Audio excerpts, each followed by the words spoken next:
Welcome to the guild. We have been expecting you. Please, follow me.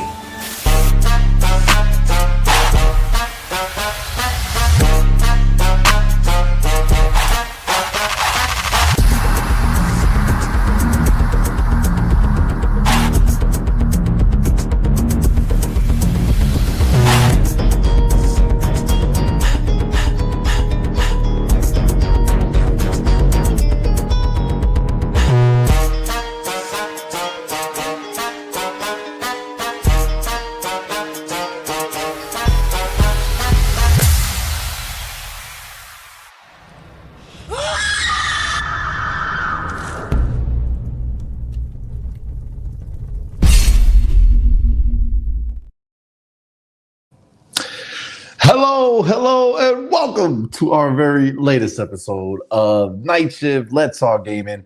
I am CMoney, and I am not home. Okay, this is not where I live. I am in a undisclosed location. I don't know if I'll ever make it back. No, I'm away. I have some shit I had to handle, but I didn't want to miss the show tonight. So we are here live in the building, rocking out. Hopefully we can hear everything, but there won't be any fun like burr, burr, burr, burr. I don't got it. Maybe Hargeet can hit us with those on his side. You know, there you go. So when the time comes, our boy Hargeet will have to come through for us. But yes, we are here live in the building.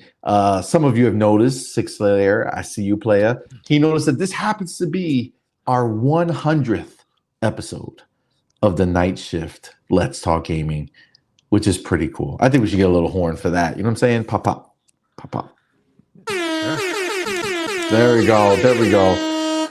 Got to that golden 100 on this episode. Obviously, we have a lot of different shows. They're all at different numbers, but this one's at 100, which is super cool. But of course, as you can see, I'm not here alone. No, I have our boy, the rating champ, Mr. Pony Slayer himself. He is the wise one. He is the author. He is the Patriots. He is the Pony Slayer, the Pony Bot tier maker. It's our boy, Hargeet Johnny. Shout out to the homie Hargeet, man. Out here slapping people up again. Hargeet. Yeah. What's going on, killer? You should be wearing like fucking war paint and shit. Like, we don't know what's going to happen. Anybody could die at any moment right now.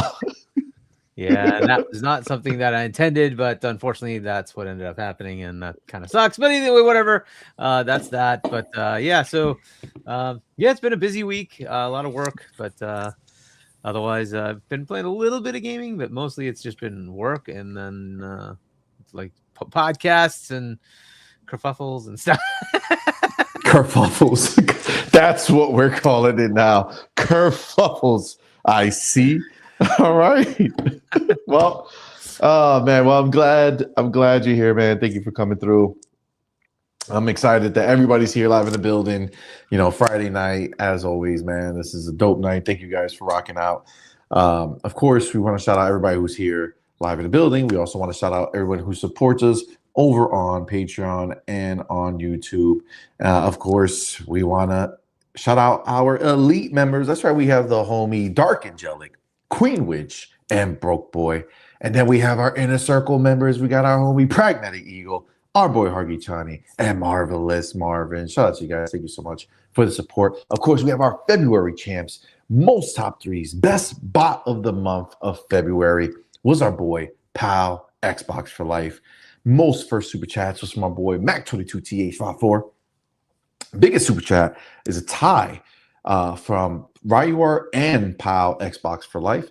Most bigger super chat, same tie, Ryuar, Pal Xbox for Life. Top three most gifted subs was from our boy Broke Boy, Spartan661, and Ryuar. And then most subs gifted at once was Spartan661. Shout out to you guys. We do appreciate you, man. Thank you all so very much for the support. And listen, of course, guys, you know how we do here, man. You guys right now, live in the building, you supporting us in such a major way, man. And we appreciate each and every one of y'all for rocking out with us tonight. We thank you. You're all extremely special. But like, of course, clearly you can't all be the same type of special, right? That's not really possible, right? You know, it just can't be, right? Some of you are a little more special than the others, and I could tell you why.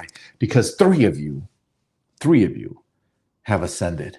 That's right. 3 of you are watching this show from up above.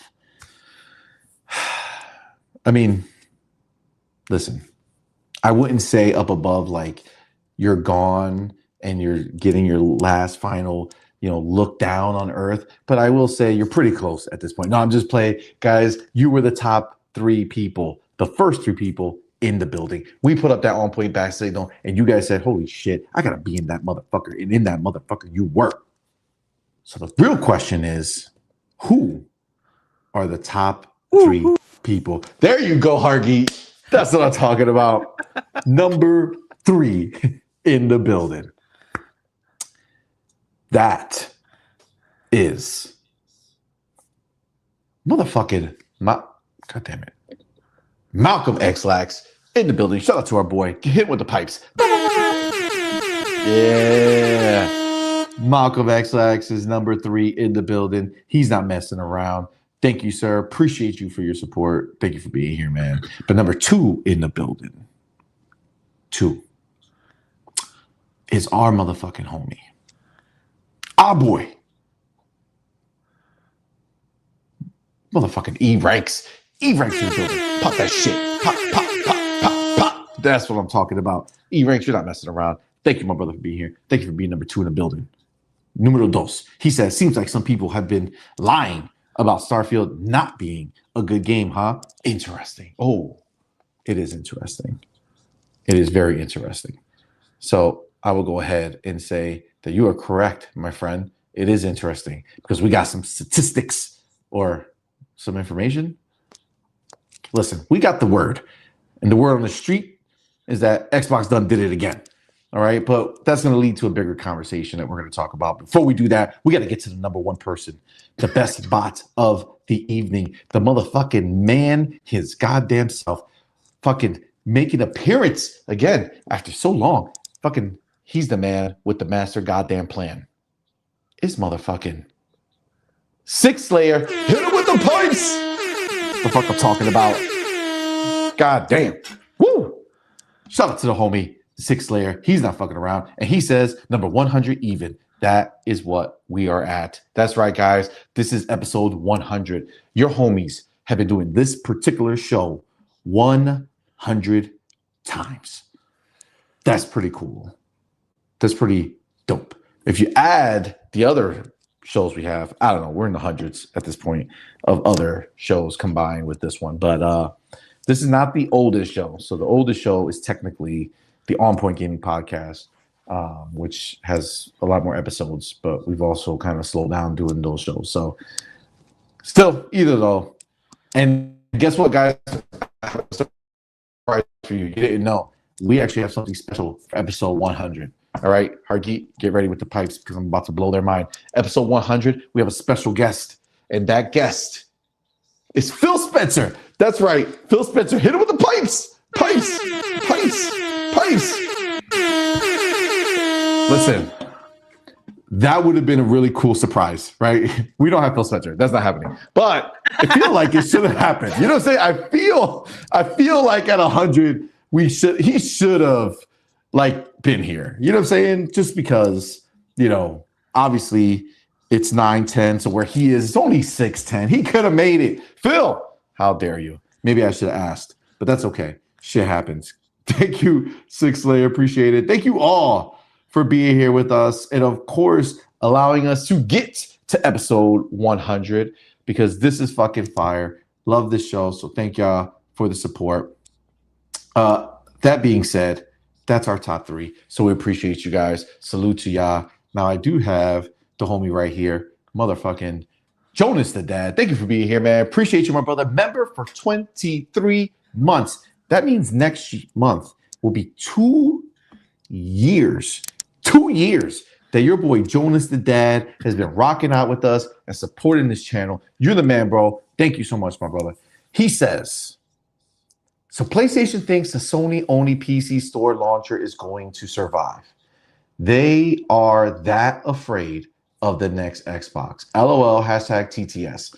Well, listen, first of all, if they were to do that, clearly there's a bunch of fraudulent shit that's been put out there because, what happened? We're pushing away from PC. We're moving away. But we're also going to release a PC storefront. Okay, cool. That's definitely moving away.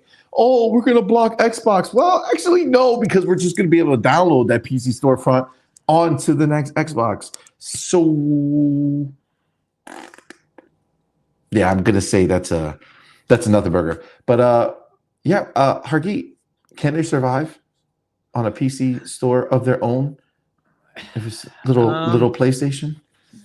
So, assuming this is, well, we probably should mention that there's apparently a rumor. I don't know if it's substantiated in any way that potentially PlayStation might take their things away in the future from Steam, but put them on their own store on PC. That's going to be part of the exclusive conversation, right? So, can they do this? I mean, they can certainly be arrogant enough to do it. Obviously, people have done it, right? I don't know if it works or not. It would have to be so compelling of an offering that it would have to make sense for people to want to do it. One of the things they could do is, first off, they could offer day and date. That still, by the way, does not mean it'll work. But they kind of just have to, at that point, do day and date. They need to add cross-buy and then say, okay, games that you might have in your PlayStation library would also just be available to you on the PC side. That can make it compelling. But the thing is like you have to have games people want to buy. And unfortunately for them, like it's been deteriorating. And that, you have to look at the stats. That's just the way it is. I'm not saying their games are absolute failures or anything. But when you go back and say like, Last of Us sold, I don't know, like 20 million copies. And, Last of Us 2 even sold like 13, 14, whatever, 15 million copies. And you look at like, God of War 2018, and it was like 20 million plus copies. And it's just been going down. Like Spider-Man, did pretty good, but Spider-Man 2, not as good. Ragnarok didn't sell as many copies, and on and on and on. You look at like Yote, they were happy to get 3 million, something like that. Again, that's not terrible. But I'm just putting it in the thing of like, if you wanted to sell multi-millions of copies, that may not be happening for you. And so I don't know what success looks like for them. So they'll have to kind of figure that out. And if you're going to like have this, like, and I'm just being like honest, niche category of games that people would have to go to your store for, I don't know that it's going to work. Epic hasn't worked, and they have one of the biggest games that are out right now in Fortnite, which is not on Steam, right? But who cares? It is on the Xbox store, though. It is. But like, so, but this is the thing: is it's like, it's nice that they have that. Now, there was a game that tried this that had the potential. Its name is Call of Duty, and even they relented and they put themselves back on Steam. Exactly. Okay, and if a game like that sells like near 20 million plus every freaking year can't pull it off, I'm sorry, but I don't see Sony pulling it off. But you know what? Let them try. Like, this is the same pattern that we see them, like, when Jim Ryan said, hey, we're going to learn from the mistakes of the others and do things differently. I'm like, what mistake have you not seen? And then said, I'm going to do the exact same thing. Like, it just seems like they walk into every peril that has been tried over and over. They're not even like at least GOG has the, like, you don't have to put, you'll have no DRM, right? Okay, that gives me something, right? If I want to go to that store because then I'm getting a DRM free, I own that game, it's mine, permanent, I have it. Cool. That's a good incentive, right? What incentive are they going to have? It's going to be DRM written all over the place, right? It is. So, well, what is the incentive? You get your trophies. Okay, maybe somebody likes that. Fair enough. But you can still get your trophies right now on Steam. Exactly, because you just sign into PSN if you want to. But like, what PC player gives two shits about trophies? Nadie. So I don't know. Like, let them try. Fair enough. I have no problem with the competition. I just think it's a big mistake to take your games off of Steam, because just frankly, that's where the PC players are. And if you're not going to be on Steam, it hasn't worked. It's just never worked. Good luck. Go ahead and try it. I don't know what that's going to do for them. I think Usually what ends up happening, like anything on the PC side, is they'll remember you did this and tell you to fuck off. That's what they'll do. Facts. This is what happens. Agreed. And so it's not a great idea to keep doing this. They already pissed them off with the attempted forced login thing, which they rescinded. Good idea. You rescinded that. That's an absolutely good idea to rescind that. But they tempted. They went down that path, and they never got forgiven. Their sales have never come to the same level because they did that once. They do this. Good luck. I don't know. Even Microsoft said, we will not take our games off of Steam. They're like, we don't want that shit, dude. Facts. They own the fucking operating system, and they won't dare take their games off Steam. What does that tell you? 100%, dog. They are just, I don't know if Sony's gonna win that one, but good luck. I mean, whatever. Yeah, I mean, listen, whatever you want. You know, we're gonna definitely continue this conversation as part of the broader exclusive conversation, because I do want to talk about the exclusive conversation. I think that's a big topic that people seem to be going back and forth on, and it's just so crazy. But it just all aspects of it, not just whether Xbox is going to get back to exclusives, whether PlayStation is going to keep all their shit exclusive, the PC storefront, all these, different things like, Starfield, where it is. How does that prove to Xbox that they should keep their shit exclusive? Like, there's a lot of different aspects of it that I want to go into. So we will continue that. But before we do have our boy Jonas the motherfucking dad back with a $2 super chat, man. Appreciate you, homie.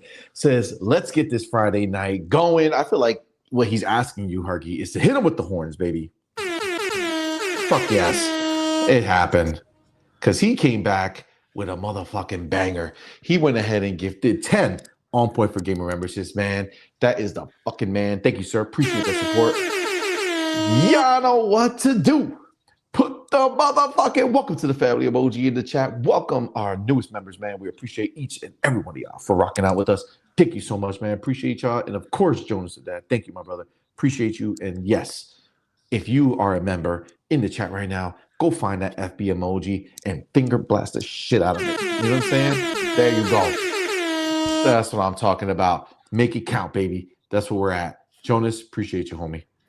And then, of course, we have our boy Mac22TH54 in the building with that $2 super chat. What's up, homie? Says, CMoney, Hargy, hashtag Xbox is dead. What's up, y'all? Yo, it's crazy how Xbox is literally the most relevant thing in all of gaming. Like, literally, Xbox is the conversation, my dude. They are the word. They are the excitement. They are everything. No one wants to talk about anything other than what Xbox has to offer at any given moment. It's crazy. It's crazy, but yet they're dead. It doesn't check out, man. All right, let's say what's up to some of the homies before we dive in to the topic. I do see our boy Be Nice in the building. What's up, man? Thank you for being here, bro. Ren, salute to you, sir. I see you, man. Toe Tag in the building. What's going on, fam? Fillmore Pockets. What's going on, player? Mr. Kima. What's up, man? He says, am I first? You are not. But you weren't that far away. Thank you for coming, brother. Appreciate you, man. What, did I miss something over here? Yeah, there we go.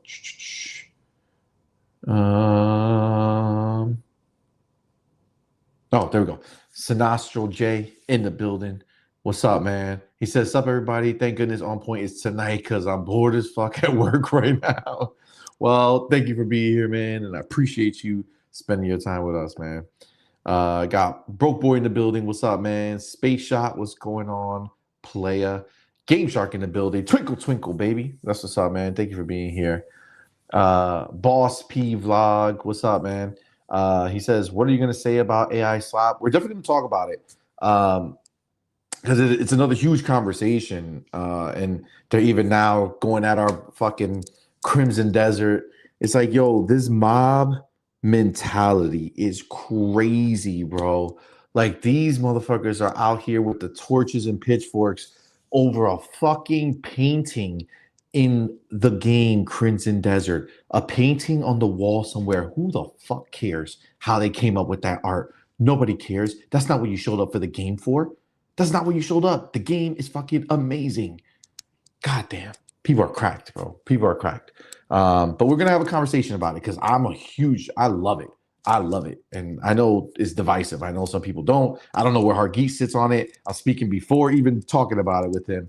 But I love it. I love DLSS 5. This is 100% a future peek at what Project Helix is going to be bringing and PlayStation. Matter of fact, Mark Cerny just before co-signed the whole idea of AMD's new version of upscaling that he tried in a few PC games. First of all, Mark Cerny playing PC games, but you're right.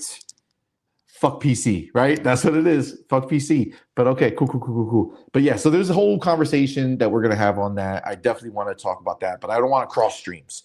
So we're gonna start with the exclusive talk when we do it, and then we'll go into the AI conversation for sure. I see Stinky G in the building. What's up, man? Thank you for being here, bro. Cerberus a lot. What's up, playa?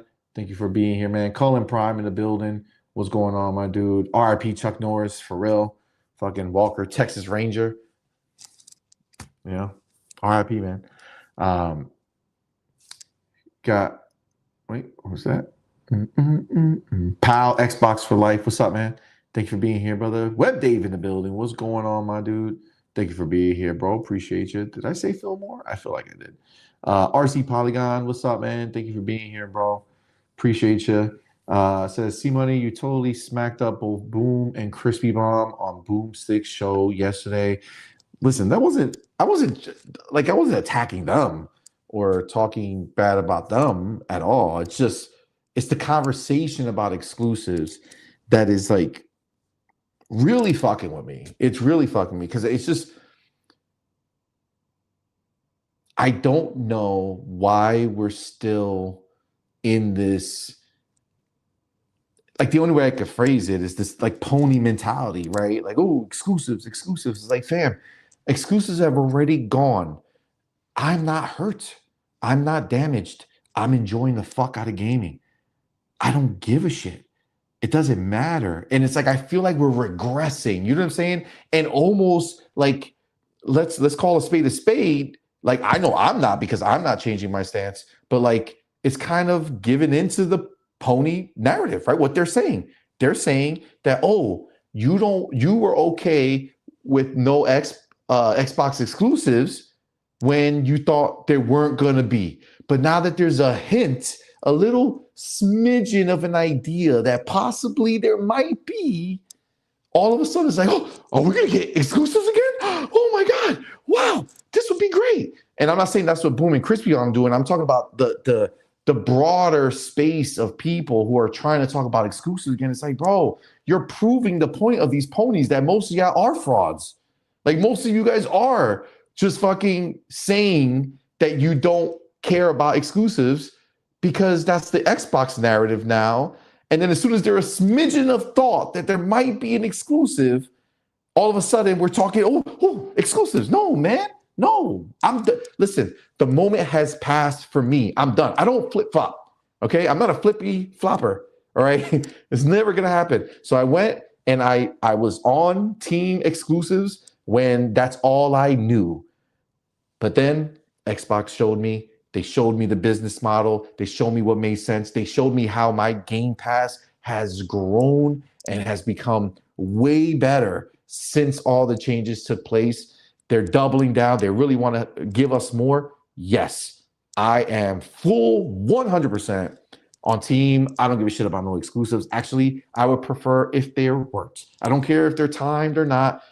Everything needs to go. And I think it's stupid to do time because the biggest, most hyped moment for your game is the day it releases. Why? Because there's too many fucking games. That being said, you fucked with me, RC. You got me into the exclusive talk. Before the exclusive talks, I'm taking all this shit back. Delete. Where's the Men in Black fucking... Everybody forgot what I talked about because we're going to talk about it in a little bit. trying to fuck with me. But I wasn't slapping up Boom or Crispy Bomb. Maybe their thoughts on the fucking exclusive shit, but not them. It just is what it is. They're still the homies. All right. Who else we got in the building? CBH4 God. What's up, man? Thank you for being here, bro. Sunrash in the building. What's going on, player? Vert Brizzle. What's going on, my dude? Thank you for being here, man. Appreciate you. Power Boss, what's up, man? Night Eternal, what's going on, player? Cage El Vampiro Borracho. Gonna have to do that, you know what I'm saying? Because I feel like Cage is not fucking around.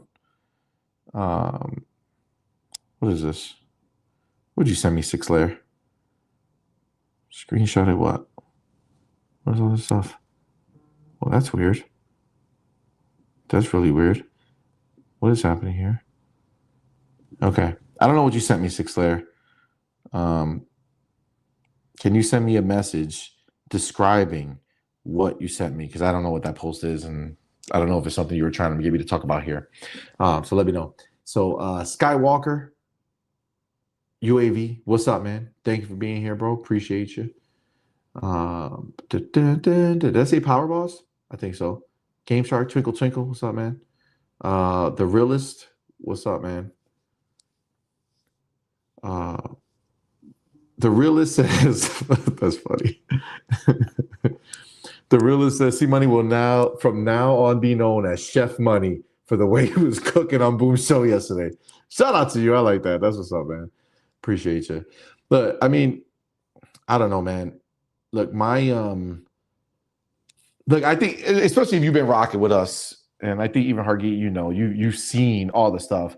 I think it's pretty clear that, Doodle and I, our opinions have been pretty strong about everything that we have opinions on, right? For like the entire time we've been on YouTube. And it's ruffled a lot of feathers, and, a lot of YouTubers didn't really care for us because we didn't fit into the narrative that they're doing. Like, for instance, I'm going to just call a spade, and I'm not talking shit about people particularly, because I'm not into throwing those type of stones. And like, if you give us smoke, we're going to give you smoke 150%. We're going to give you more smoke than you ever thought about giving. But either way, if you don't, then there's no problem. But one of the biggest things, and again, I guess that will go into the AI conversation, but there's just a sneak peek of that conversation, is Digital Foundry, right? Hargi, I'm sure you know about it. But Digital Foundry, they put out a video on DLSS 5, loving it, hyped, breakthrough, amazing, glorious, all this shit. And then the internet reacted, called it shit, and then Digital Foundry put out a video literally saying to the world, literally, like, without, what only I could believe is without any understanding of what they were admitting to, okay? But they literally said, we shouldn't have put out the video hyping DLSS 5. We should have waited till we heard what our audience thought about DLSS 5 before we put out our thoughts on DLSS 5, literally suggesting that their opinion is solely based on the opinion that they expect their audience to accept. That is fucking crazy. Imagine somebody coming out and saying, hey, I'm going to do a review of this game, but I'm only going to put a score on it until I find out what everyone else gave it as a score. Would that be cool? Would we look at that review and be like, oh shit? For instance, go back to my review of Starfield, the Shattered Space expansion. Okay, watch my review. Look at how much I love that game. Look at how me and Doodle both gave it a 10. and then go see the reaction of everybody else who gave it a fucking 5 or a 6, right? Now, if I would have fucking said, hold on, let me not give my actual opinion and let me go ahead and see what the general consensus is. Like, that's crazy, right? Like, that's fucking wild. But they did that, like, for real. Like, it just proved everything that they've ever said about Xbox is full of shit because they were always catering to their pony fucking audience. And it's crazy because when their audience was mostly PC, they did not do that, right? But then somehow, some way, ponies took over the show's audience, and then they dropped covering Xbox as a platform unless they're trying to downplay it or saying that something's bad with it. PlayStation is always the thing they talk about. Everything gets compared to PlayStation. They completely changed everything, and it's for their audience, which loses 100% their integrity. Again, how many times do you hear me on here talking about what I believe? Do I fucking ever say, hold on, guys, before I tell you what I feel about anything, what do you guys think? Because, I want to make sure I'm aligned with you. Come on, bro. That's not how this works. You show up here because you want to hear my opinion. If you don't, then you don't. It is what it is. If you like my opinion, great. If you don't like my opinion, great. It doesn't matter, right? My opinion is not the end all be all. It's just my opinion, right? That's what they're supposed to have. They're supposed to be able to be excited for DLSS 5 and talk about how amazing it is and not harp on the possibilities of bad things that will be done with it and be excited like real gamers would be at the possibilities of what this tech is going to be, considering that we've already seen it. That they should be allowed to do, but they won't because they're fucking losers. And that is embarrassing. And listen, I don't want to fucking be like that, but like literally that's what they just did. I'm embarrassed for them that they came out and did that. Hargeet, did you know about that? Did you know about that situation? Yeah, I did hear about the the sort of backtracking, I guess you would call it. Yes. Which is disappointing. I mean, they're a tech site. The entire purpose of that is really just to inform people about the tech. Granted, they can have opinions one way or the other. That's fair, and I suppose they could change their opinion. But I mean, they could change their opinion, but they didn't. They didn't change their opinion. They changed it for the crowd. You know what I'm saying? That's what I'm saying. It's like, what does it matter? Like, if somebody else, like, I don't know. But it just does make it kind of curious then to say, what if like 70% of their viewers are pro PlayStation? Does that mean they always favor that and try to make the narrative of anything when they do an analysis kind of favor the PlayStation version? Like, you have to kind of like take that all with 100%. A grain of salt then, because like, who cares what your audience thinks? If you're being objective, just tell us what you think, right? Like, why should it matter? I think that's just kind of weird. I mean, I still don't understand this whole hate thing. I don't understand what's going on. I don't know if we're ready for that topic, but no, we're going to start with exclusive, but you could dance around it a little bit if you want. Yeah, I mean, just don't bust your full load. You know what I'm saying? I guess I guess as far as Digital Foundry doing that, I think that was just bad form. Like, you made your stance. This is what you thought. Like, why, unless you have like concrete new data that says, oh, hey, this came to us afterwards.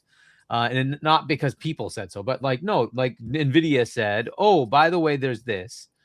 Okay, cool. Now you're adding something more of substance that says, okay, there's additional information about this technology I didn't know. Cool. Let's talk about that. That's fair.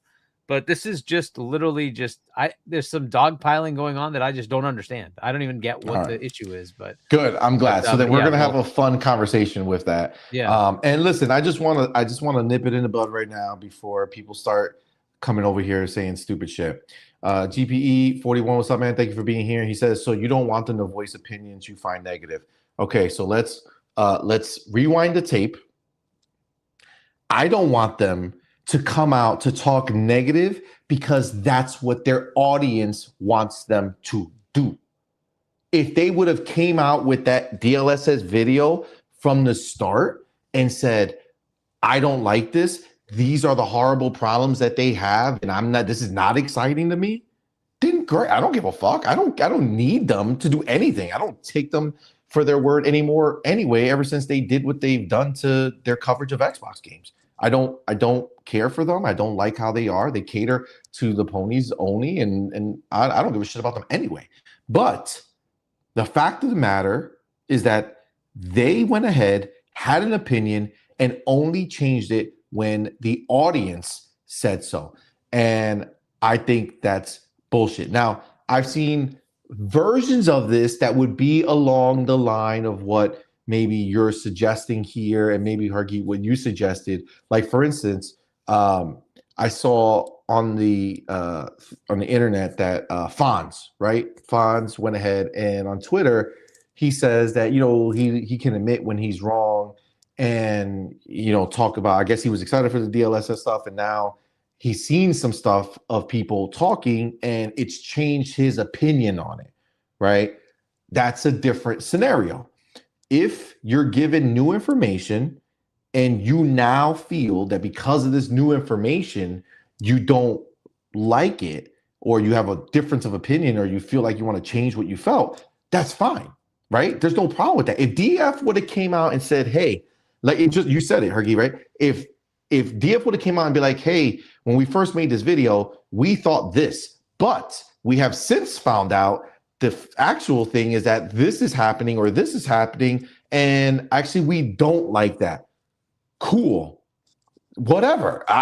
It doesn't change what I feel, but if that's the way you want to do it because you found new information, so you're changing your perspective. Kind of like how I used to be all for exclusives, and I got new information and a new perspectives, and now I don't care about exclusives, right? That's okay. There's no problem with changing your opinion after new information has been brought to you.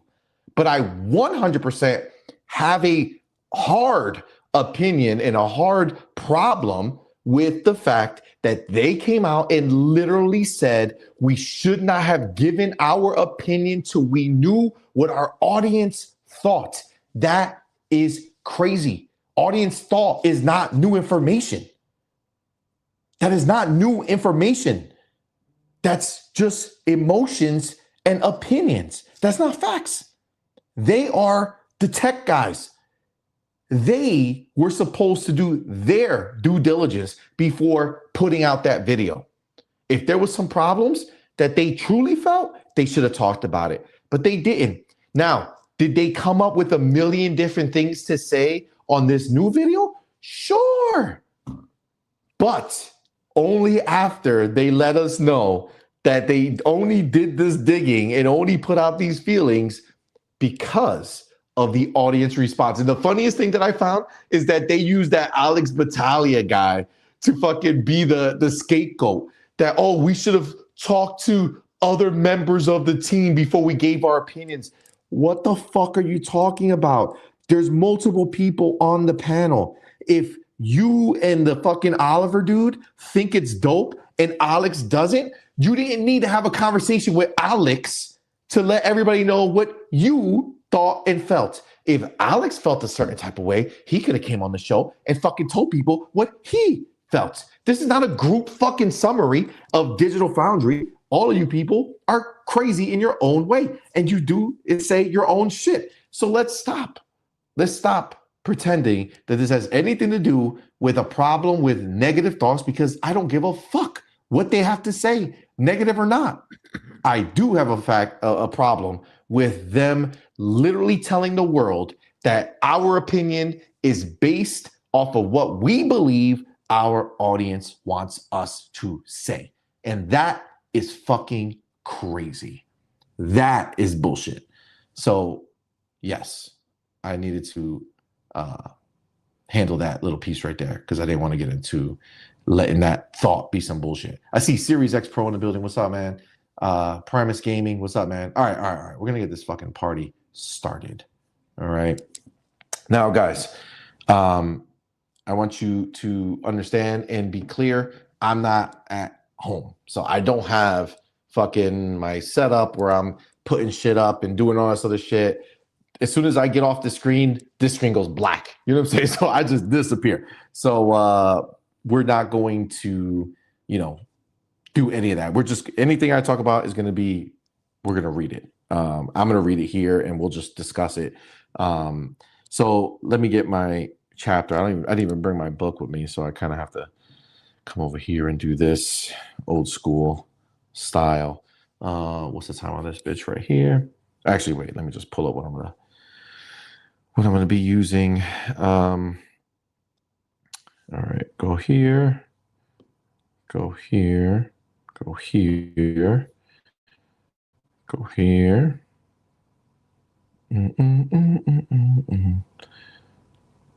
Hold on. There we go. Bam. Okay. Cool. There we are. I have that. All right. Let me take the chapter. Okay. Done. Done. Okay. So,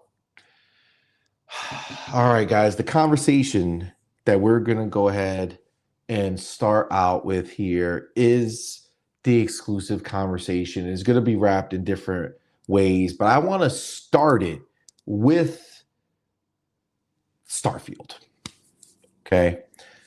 Starfield was one of the first games, that the rumors started happening that, oh, Starfield is going to go to PlayStation. And there was a lot of disbelief from us and a lot of people, right? But obviously, fast forward a few years, and Starfield is coming to PlayStation 5 on April 7th with a big update, right? And like I told you guys heard me for the longest of time saying that it will go to PlayStation, but it will go to PlayStation when there's a big update. And they have a big update, and it's going to PlayStation, right? So that's all fine and dandy, but that also means that it went up for pre-orders on PlayStation. So pre-orders have taken effect here. So it is live. You can go pre-order Starfield. You got two versions. You got the base version and you got the more expensive version. But they're not doing the Forza Horizon method, which is $99 for the deluxe edition or whatever it is. They're doing $70 for the deluxe and then $50 for the base model, right? So now that's out, which, look, I think we know very well that our games have never been the problem, right? We love Xbox because Xbox games have always been fucking amazing to us. That's why we're in this ecosystem, or we started in this ecosystem before Game Pass, before any of that shit. So we always knew that our games were fucking fire. Starfield was amazing. Definitely game of the year that year. One of the games of the generation, I'll be honest with you, it was phenomenal, right? Super amazing experience. And what they've done with the ability to keep playing it is insane, right? So we knew it was great, but the world tried to tell us it wasn't, right? The world tried to tell us it wasn't. Fast forward, the game's up for pre-order right now over on PlayStation. And Insider Gaming has a nice little write-up that I will read. If I show it to you first, where the fuck is this camera? Okay, so you can see where I'm reading from because I can't put it up on the screen because I don't want to, or I don't want to try. Says Starfield tops PlayStation pre-order charts. Again, further proving that our games are phenomenal, that Xbox makes bangers. We know it and the world knows it. But of course, until it's releasing on PlayStation, it doesn't get its proper flowers, which fast forward this conversation to when we get to talk about exclusives. And this is why I'm done as well. I'm so sick of it. It's unnecessary. These games are amazing. They deserve to be praised from everyone and not just this, oh, it's good for us, but everybody else wants to talk shit because it's not over there. Now shit's coming everywhere. All of a sudden, things are good across the board. I'm hyped for this. I'm proud that Starfield went over there and fucking slapped the shit out of them and did exactly what we knew it would, right? It's a hype game and it has the ponies hype. It is number one. I'm going to read the article that Insider Gaming has here. It says Starfield has reached the top of the PlayStation pre-order charts following its announcement for the PlayStation 5 and the PlayStation 5 Pro. The PS5 release date for Starfield was announced earlier this week, with the developers also unveiling the Terran Armada DLC and the Free Lanes update. Both the expansion and the update are set to arrive with the PlayStation 5 version of Bethesda's spacefaring adventure, and players on the new platform seem pretty hyped for it. According to The Gamer, the PlayStation pre-order charts show that the $69.99 Starfield Premium Edition is currently ranked number 1. Following it are 2 other new games that arrive later this year, the standard editions of Lego Batman and Legacy of the Dark Knight. No. I'm sorry. That's one game. I don't know why I said and. Lego Batman, Legacy of the Dark Knight, and IO Interactive's 007 First Light. Additionally, the standard edition, $49.99 of Starfield for the PlayStation 5 ranks 4th. So first and 4th for Starfield, indicating the game is dominating PlayStation's pre-order charts a month before its release. The standard edition of Starfield only provides players with the base game, whereas the premium edition comes with a boatload of content. Purchasing the pricier version will provide players with access to the paid DLCs, Terran Armada DLC, Shattered Space, which I thought was garbage, but now I guess people are pumped that it's coming, along with 1,000 creation credits, Constellation skin pack, digital art book, original soundtrack. Looks like the ponies want everything. They're not okay with just getting the base. They want to have every possible thing that Starfield has ever released for them to consume. Interesting. And yes, that is pretty much it when it comes to this. So yes, it's there, right? It came up for pre-order. It's number 1 on the store, and obviously, being the quality of the game that it is, we knew that it would do that. They've already gobbled up Forza.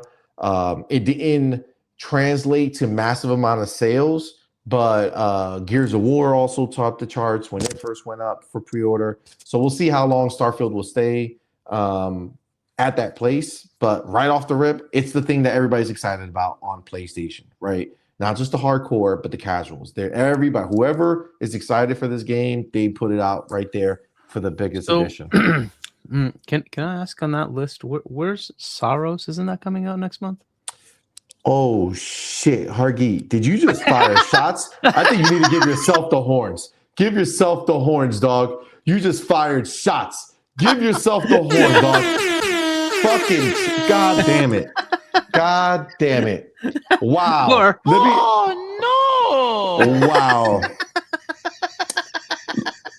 God damn it, Hargeet. Let me tell you a secret, dog. Let me tell you a secret. I forgot that motherfucking game even exists, fam. I forgot the game was coming out. How?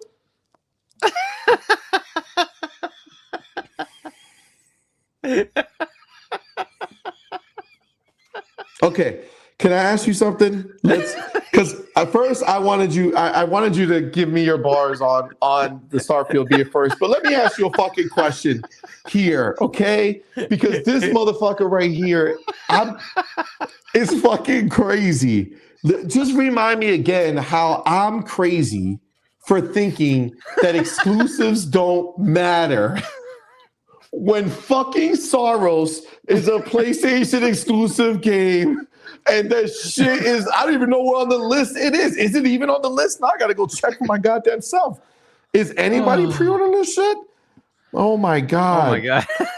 Yo, Hargeet is the fucking murderer. Not up for pre-order. I don't know, but nah, dog, that shit is definitely up for pre-order, fam. Next month. So nah, that's impossible. It to kind of be there. That's impossible. Chill. Let me see. Pre-orders. Okay, Starfield number 1, Premium Edition, Batman, First Light, Starfield. Oh my God. I love how they didn't even mention that Xbox is not done. The new Diablo expansion right. is next. The ultimate edition of Diablo is next. Okay. So the top 5 is Starfield, Batman, First Light, Starfield, Diablo. And then Diablo again. Then you got Pragmata, Life is It's up Strange. there, by the way. You can pre-order it. So Saros, you can pre-order it. Dude, I'm going down the list. Hold on. Shit. Diablo, Pragmata, Life is Strange Reunion. Motherfuckers want to play Life is Strange Reunion before they want to play Sorrows. Oh shit. Echoes of Aincrid. Echoes. Hold on. For $110, my dude. $110. Wow. Echoes of Aincrid. They rather buy fucking 2 Saros. 2 Saros. Oh no. 2 fucking Saros. Hold on. Wait. After that, Diablo again. Another Diablo. Age of Hatred. Deluxe Edition. Another Life is Strange. Then Sorrows. Then Sorrows. Wow. Okay. Then Sorrows. So that's 1, 2, 3, 4, 5, 6, 7, 8, 9, 10, 11, 12, 13. 13. And when is that fighting game coming out that they're making? Tokon. Let me see. Gosh, I think they just announced that for April. It's coming out in well, August. It's coming out in August. August 6th. August 6th. Okay, but still, that's nowhere near the top as well, which is another PlayStation exclusive. Time for that, so I can kind of see that. But I'm not. But Saros, I'm pretty sure is the end of April. It's coming out, so mid-April. Yeah, let me see. Let me see. Saros, April 28th. Yeah, there you go. April 28th. So it's coming up, man. I don't know. It's not like, but this is the thing. It's not like it's like right behind Starfield, right? It's number 13 for the deluxe. And then Pragmata, and Icarus Token, Invincible, Icarus, Echoes of Ancria, a $90 version, Metal Gear Solid 2, the collection, and then Sorrows again for the base model. So number 13, 14, 15, 16, 17, 18, 19, 20, 21, 22. So 13 and 22 is Sorrows. Wow. 13, 14, 15, 16, 17. So 13 is Sorrows, 17 is the fighting game that's exclusive, and 22 is Sorrows. So listen, I want you to talk about the what it means for Starfield being number 1 over there, like the excitement of that. But then I'll have you kick it off the conversation and I'll jump in after. But the conversation that I want to have is the fact that exclusives don't mean shit in this day and age. And the fact that people rather get Starfield that's been out for going to be fucking 2.5 years than Sorrows, the brand new exclusive from PlayStation first party studios, or Token, the first party deal that they made with this other company to fucking bring that game over there. It's not fucking, they're not number 1. They're not number 2. They're not number 3. They don't care about the exclusive. So first talk about Starfield, just what it means for Starfield to be number 1, and then go into, when you're ready, into the conversation about exclusives. I just kind of see where you stand on it, and then we kind of take it from there. Yeah, I mean, look, Starfield I thought was fantastic. I know there's there are certain areas where maybe it didn't feel like a Fallout, which it should not. It's a space game. It didn't feel like an Elder Scrolls. Again, it should not. But they went a different direction to give you something new, right? So something that's more interesting in a space setting.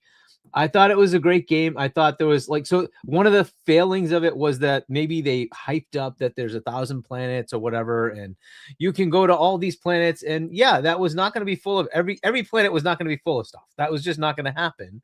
And so the assumption was that you could go anywhere and you will find anything, and there'll be all these story things going on. It's like, dude, that would be impossible. Well, unless you want to use AI, but we can put that aside. But you know, they did fill the areas that they constructed, and they did give you a lot of things to go discover if you wanted to go find the stuff that they wanted to discover. right? So there's plenty of stuff there. I played through all the factions and made sure I did every piece that I wanted to with all the side missions, and that it was fun. It was a lot of fun to go through it. And then you do the main campaign, and I thought the campaign had some interesting story elements to it, so it was cool, right? But having that now go over, right, at the time it was being, a lot of people were fair and some people were not when they were reviewing it, and then there were some people that were just outright disrespectful because it was Facts. and it's like, well, dude, it's a game. Just let it live on its own. Just take away who makes it. Doesn't matter, right? Look, take Saros, for instance. If Saros is a good game, it should just be represented as a good game. That's it. It should just get its ratings based on how you play it. Do you have fun? Is it doing the right things for that environment? Is that the right kind of game balance? That's the kind of thing. You look at the game for what it is, right? And forget about who's publishing, who gives a shit, right? Because you say, I hate EA. Okay. But if they put out a good game, does it matter then? Like just play the game, right? You take some of the things from Ferris. He has the Hazelight, I think is his studio, whatever. But he has a lot of really highly rated games that came out, and some of them, like one of them, I think was Game of the Year, right? The It Takes Two, right? Yep. I think that was the name of it, right? And you say, oh, EA published it, therefore, like, no, you just look at the game, right? And that's what it should be like. And who cares if Starfield was published by Xbox? It's still from like Bethesda Game Studios, and you should have just treated it like it should. Obviously, players don't give a shit about this stuff, right? They play games. And so when you put the game on the platform that they happen to be on, they're like, oh, cool, I can now play this game. Cool, I'll just play this game. That's really it. Ultimately, people just want to play games. And like, so, it's probably going to do well, just given the stats you're in, right? I think Saros is going to land very similar to what Returnal did, which is in the 500,000-ish range, right? So if you see that at number 13, I'm going to guess you're going to eclipse the million mark on Starfield. It'll probably be several million copies will be sold. That's fantastic. Like, that's great. Now, with, exclusivity, would that help Xbox? I mean, it didn't. It's an exclusive today. Did it really change anything? I mean, Phil told you it could get an 11 out of 10. It wouldn't matter. It's still not going to change the status. 100% what they said. It's true. It's been exclusive, right? So if they sell, say, 2 million copies, and they make, say, $30 a copy because they have to give part of it to Sony, okay? That's still a lot of money that they just took in for nothing. For nothing. They basically had that done for PS4 anyway, right? Because they were going to sell it there, and then they had to put it to 5. Fine, whatever, right? They had that game ready to go on PlayStation. So what's the major headache here? They had to do some tweaking, maybe spent a few months on it, whatever. And you get $50-60 million just going into the bank. Like, do you say no to that? Like, why would you say no to that? Right. And so that's kind of the thing you get. And then there's this potential for ongoing. And so some of those players, for instance, are buying the higher tier, right? Because they want the DLC. So now you're getting even more money, right? So I guess the majority of that might be like 1.4 is that, and 500,000 or so is not the higher tier. Now you just made even more money. So do you say no to that? Like, and that's why I was saying when like people are talking about Sony walking away, you have to be pretty petty to say, I'm going to take away $300 million of bottom line income because I don't want them to have it. Okay. Is that really the way to go? I don't know. That's a lot of money to tell your shareholders we just decided to walk away from because we're being petty. Okay, fine. You go justify that. That's kind of where it is. So as far as the like exclusivity thing, if it would work, it would have worked. Starfield is an exclusive today. It's an exclusive. It didn't work. It's just a fact. It didn't work. So is it going to work, going forward? I don't know. To me, it's all about perception. That's what it really means. But we can go into that, later. But as far as Starfield itself, great. It looks like it's going to do well on PlayStation. I think they're trying to make it for Switch 2. Fantastic. If they can make it work, get it on there too. Why the hell not? Get your bag. Get your bag. And then as far as the so the follow-on is like where did you want to go with like their own stuff versus that is like so so obviously Xbox exclusivity, right? Yeah, exclusivity. Like again, the conversation being, now this new spark of, is Xbox going to make things exclusive again? and Yeah. where do you Okay. fall with that, and whether you think they should, whether they shouldn't, All right. or So I'll tell you where what does I it think. go? Yep. I think perception is all that matters, because if they market right, they haven't been. Okay. What they've been doing is they have stellar shows, which has been great. Shout out to the team with Tina and all them. They have been doing a great job with the shows. But what you need to do is convince people that all the cool games are on our system. That's what PlayStation does. And that's it. They don't have to do more than that. I give the key example of Hogwarts. Hogwarts was one of the best games of this generation, right? It was one of the most sold games. It was awesome, right? The perception was that was a PlayStation exclusive. The reality is it's on the bloody Nintendo Switch. It's on everything. Play it on PC, Xbox, Switch, PlayStation, doesn't matter. It's everywhere, right? So you can play it anywhere. The problem is perception. They market it in a way to make you think the only place to play this is PlayStation. That's all that Xbox really needs to do. They don't have to take games away. They just have to make you believe when you want to play games, you want to be here. Okay, so let me ask you. I just want to go into what you're saying, since there's a particular point that I think people have made with this, and I kind of want to see exactly what you mean by it, because I have my thoughts on it, obviously. But so, are you suggesting a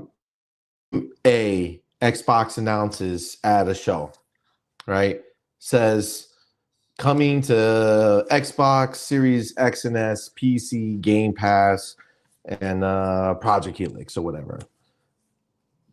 You're saying that if as soon as that show is over, a tweet's gonna go out and say, hey, it's also coming to PlayStation 5, but you just don't think that it should say PlayStation 5 at the reveal, and then just later on tell people, or you want them to pretend that there is no PlayStation 5 version, and then when it comes out to release, they'd be like, hey, guess what? Tricked you guys. There's actually going to be a PlayStation 5 version releasing on the same day. Or are you saying they should do timed exclusive, bring it out, and then be like, you know what? We decided to bring it out on PlayStation after the fact. I'd say all of the above, and it really comes down to the game, right? So, for instance, I think Kiln is not going to be on PlayStation, not because they don't want it there, but because they didn't have time to make the port for it, right? I don't care. That's fine, right? Go ahead and do that. I'm sure it'll come out on other platforms. In fact, I think it should come out to Switch, because that's where it like seems it would be a good fix, a good fit, right? So, I think that's the way to go. What I'd suggest is more. How do I? It's the tone of how they market. That's it. It's just, you can put together how do people play games? They play it this way, right? Like, just think of when you go back to OG Xbox and how they were marketing, how they were doing things with 360, right? Even if you go in for third-party games and say, we just want some DLC that's going to be ours, just like PlayStation does, right? I know Phil hated it. He hated those kind of things. He called it scummy. Fair enough. Unfortunately, their competitor has not stopped this, and that's been working. It's just perception, right? And even if games are available, you have the scummy practice, and therefore people think it's over there. That's the thing I'm talking about. I don't think you should take it away. Maybe not show the logos. That's fine. When you do the reveal trailer, don't show the logos. Fine, fair enough. I don't necessarily care that, say, PlayStation later says, oh, hey, by the way, all these games are coming to us, just like Xbox was doing, right? I think that you need to do more of, and then actually just put that out there. Right? It's not just, hey, the reveal. Your marketing, consistent ads are always about the fun games are here. The cool place to play is here. They got to kind of do that. It's all perception to me, right? And good. I think Asha already sees it. The first thing she did besides Matt Booty was to keep Matt Booty was to go hire marketing people, right? And the next thing we see is kill the this is an Xbox, this is an Xbox, this is an Xbox. She's looking at it and saying, how do I change the perception of the brand? That's what you need to do. And so to me, that's really it. If people perceive that all these games, oh my God, they have all this stuff, that's great, because not everybody watches a showcase. Some do, but not everybody watches a showcase.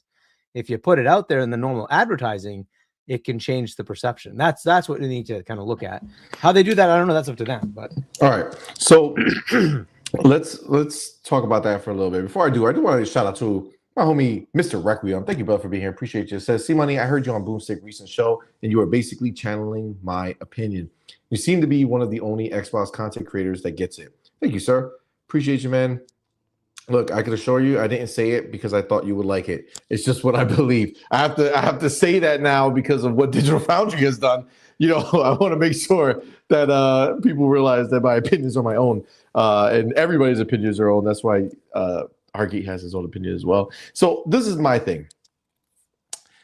I feel that doing what you're suggesting is basically pandering to the small group of people who want to be loud and talk shit. When in reality, that same situation is going to catch all these dudes off guard. They're gonna go and be like, oh shit, this shit's exclusive. Xbox is not bringing it to PlayStation. Bop, bop, bop, bop. Fuck you, ponies. You ain't getting this game. And then, and to be clear, and I need you to, and I want you to see if you agree with me, but that's the only reason they want the exclusive, right? That's the only reason Xbox people want the exclusive is to be able to say, ha, ha, ha, ha, ha, ha, it's exclusive. But if they go ahead and say, ha, ha, ha, it's exclusive, and then a week later or a few days later or some other shit later, it comes out where Jez or Tom Warren or Tom Henderson or whoever the fuck says, well, I have reports that there's actually a PlayStation version of this game coming. How is that going to help the perception for Xbox? It's not. If anything, it's going to show that just like Digital Foundry, Xbox is trying to just say some shit that they think the audience wants to hear, but they don't speak for us. I don't give a fuck anymore. You don't care. It's this minority of people who feel like this is their identity, so they need to have this. But all they're going to do is end up with fucking egg on their face because they're going to do podcasts, they're going to talk stupid shit, and then it's just going to come out. And the ponies are going to mock them and clip them and laugh at them for being stupid, for having this excitement about an exclusive, and it's not real. I just want Xbox to just be like, fuck it. It is what it is. If the game's coming to PlayStation, just fucking say it. If it's not coming to PlayStation yet, then do what they've done with everything else and say, hey, it's gonna come to PlayStation, but we didn't finish the port, so it'll come when it comes, right? Cool. Don't hide that shit. I don't want any hiding. I don't want any fucking bullshit. Just come out here and tell us what it is. If you want to stand on your fucking 10 toes down and be like, well, this is an exclusive, then let it be a fucking exclusive. Don't fucking go and do the, for instance, the ponies, they clipped us during the Indiana Jones reveal. Now, they thought it was me when in fact it was Doodle and I's son, Madman, who was just joking around and said, haha, ponies, no Indiana Jones for you, when there wasn't a PlayStation badge on the fucking list. And then 3 seconds later, he goes and says, wait, there's one more message. It's coming to PlayStation, right? And they all clipped my podcast or my reaction video that we were doing, but they literally put a picture of me when my mouth wasn't moving. It was my son who did it. But the point is that is what this is lining up to be if they go and do that. All these dudes are going to go out there, and you know what's going to be, Hargeet? Is going to be a backlash. You know why?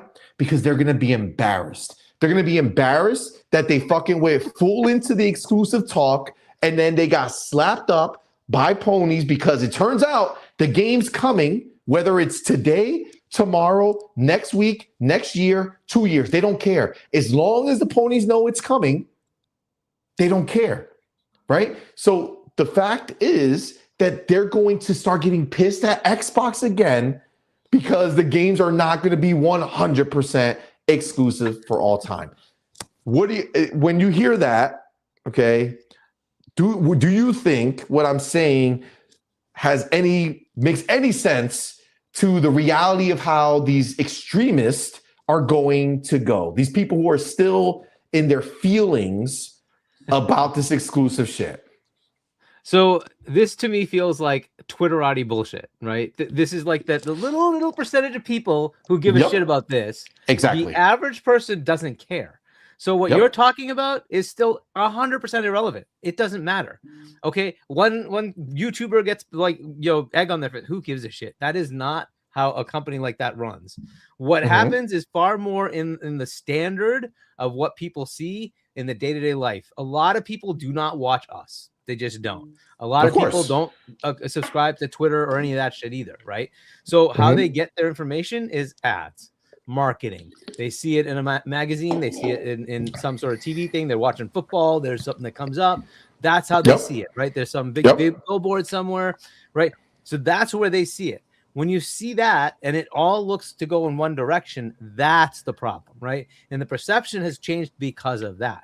Xbox sort of pulled themselves back on that, and that's where it fails.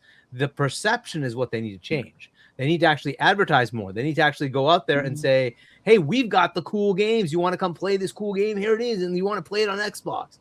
That's what needs to happen. It's not about us. It's just not. Like, if somebody says something stupid, that's on them, whatever. I don't even care if the logos. Look, to me, it's not about exclusivity. It's about Game Pass for me, right? But it doesn't matter, right? What matters is how do they get to the customer? How do they get more customers? You create something that says, hey, you want to buy my thing, right? You have to make people want to come to your place. And that isn't exclusivity. It's just saying, these are the games we get to play. That's it, right? So if they can make that happen again, I think they'll get the mind share, and that's what they need to go do. I'm not worried about that being so-and-so exclusive title here and there. I don't know that exclusivity is going to be the answer, but to me, it's more about just making people believe. Because look, a lot of the perception of general players, Xbox has no games. Because that's been the narrative. Xbox has no games. And they didn't fix that. They didn't go out there and say, no. Here, advertise. Here's the 400 games we've got. It's awesome. Come play here. Right? It's on them to make that perception happen. That's what I'm talking about. So forget about us. You have to take us out of it. You have to take YouTubers out of it. We're not the end-all be-all of anything. It's going to be them getting to the average player. And if they want to do that, they have to do a better job in taking it to them. So that's I would say though, and I think this is where the big I guess kind of difference is where I look at it, is that this is only about the Twitter landscape, the YouTuber landscape. There's the only perception problem that Xbox has is through that lens. PlayStation has already won the brand. The branding is done. There's there's no amount. It can't work now when it didn't work before. Xbox is down that road. But it did work before. What worked before? With the 360, they did do that, right? And it was dead even, right? But let's be clear. Different time, right? Xbox 360 had a 1 year gap on the PlayStation 3. PlayStation 3 was notoriously difficult to make games for. The de facto exclusives that were there were only for that time period. In a world where Xbox 360 was at 80 million and PlayStation 3 finished at 40 million, I say you're absolutely right. That makes sense. But the reality is, by the end of the generation, PlayStation not only caught up to the 360, but surpassed the 360 in the generation. So the point is that it was only a small circumstantial situation that was only for that one moment in time, never to be repeated again. Did having the exclusives matter? And that's only because the world was excited for the next stuff. Yeah, well, BioShock, all those exclusive games that first year were the big sellers. That's the only thing that gave Xbox that boost, because the world was done with last gen. Xbox jumped early, showed amazing looking games like King Kong and all these other games that were coming out, and they gave a reason why the next generation was going to be different. And it took a long time for PlayStation to catch up. only because of how difficult the PlayStation 3 was to make games for. Once that started getting sorting out, all of a sudden everything flipped. And then after I that, don't think it's it was exclusive. all done. I think it was the marketing. I think it's people perception of, hey, all these games are here, right? I think it just that's it. And Call of Duty took off. Yeah, but that is a time when people didn't know better, fam. You know what I'm saying? Like, yes, back then the internet wasn't as big as it was, right? The word didn't spread through content creators and people like that. Twitter, none of that shit existed. So yes, in the bubble that existed in gaming, when you had control of how the message was delivered, yes, Xbox had that control and they did that. That's gone, man. It's gone. And for any time they come out and say something, Twitter will be there to go ahead and go crazy. And again, the casual market, and I feel like we need to set the record with this. There is no winning the casual mind space for Xbox unless the pillars of casual gaming somehow leans towards Xbox. Epic creates a new version of Fortnite because of the power of Project Helix that can only run on Project Helix and not on PlayStation 5 or the PlayStation 5 Pro. Wow. Okay. Fortnite players might look at that. Roblox has an exclusive Project Helix version that makes people say, holy shit, that's why I got to play Project Helix. Minecraft has an exclusive Project Helix version. Call of Duty has an exclusive Project Helix version. Grand Theft Auto 6 has created an exclusive scenario that only exists on Project Helix. You do that, then absolutely, you can now start chipping away at the casual mind space. But let me tell you something. The mind space of the casuals, they don't even know what Xbox is doing. Just like you said, they only go by ads. That's what I'm talking about. But Microsoft could put a million ads, unless all their ads are, this is an Xbox game that you can only play here. Here's the game. You love it? Come buy an Xbox. That's the only way. It's not going to change that. I don't prescribe to that. But by the way, you're the one calling out exclusives. This exclusive thing, that exclusive thing. Just saying, right? But ultimately, no. But that's the only marketing that would change anything. Exactly. That's it. All you need to do is market it. That's all you Yeah, but that's the only marketing that would change it. Because if people go ahead and look at it, because Xbox is not going to work on a copy of the game for PlayStation and hope that nobody buys it on PlayStation. They're not going to work on a copy of a game for Nintendo and hope that no one buys it on Nintendo. They have to market it. Then, if not, they're wasting their money making these ports. They're going to tell people. PlayStation will tell them themselves. PlayStation is going to say it. PlayStation knows the game's coming. They're not going to sign a deal with Microsoft that says, hey, you're not allowed to tell people that we're bringing the game to PlayStation. Not like they did back in the day with Destiny, and Xbox wasn't allowed to say that Destiny was coming, even though it was, right? Those days are over.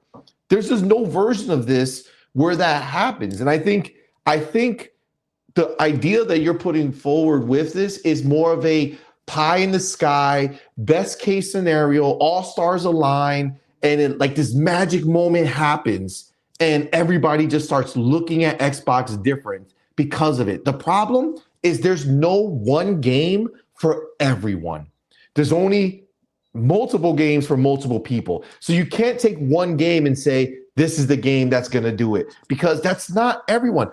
Even Elder Scrolls 6 is only going to sell maybe 20 million in the beginning and eventually get higher over years and years and years to come. But it's not some big, just 400 million people or 500 million gamers in the world. You're not selling anywhere near those copies, right? So you're only hitting a fragment of the people. And honestly, those people already have the Xbox or have a PC that would have bought the game anyway. And then PlayStation is another thing.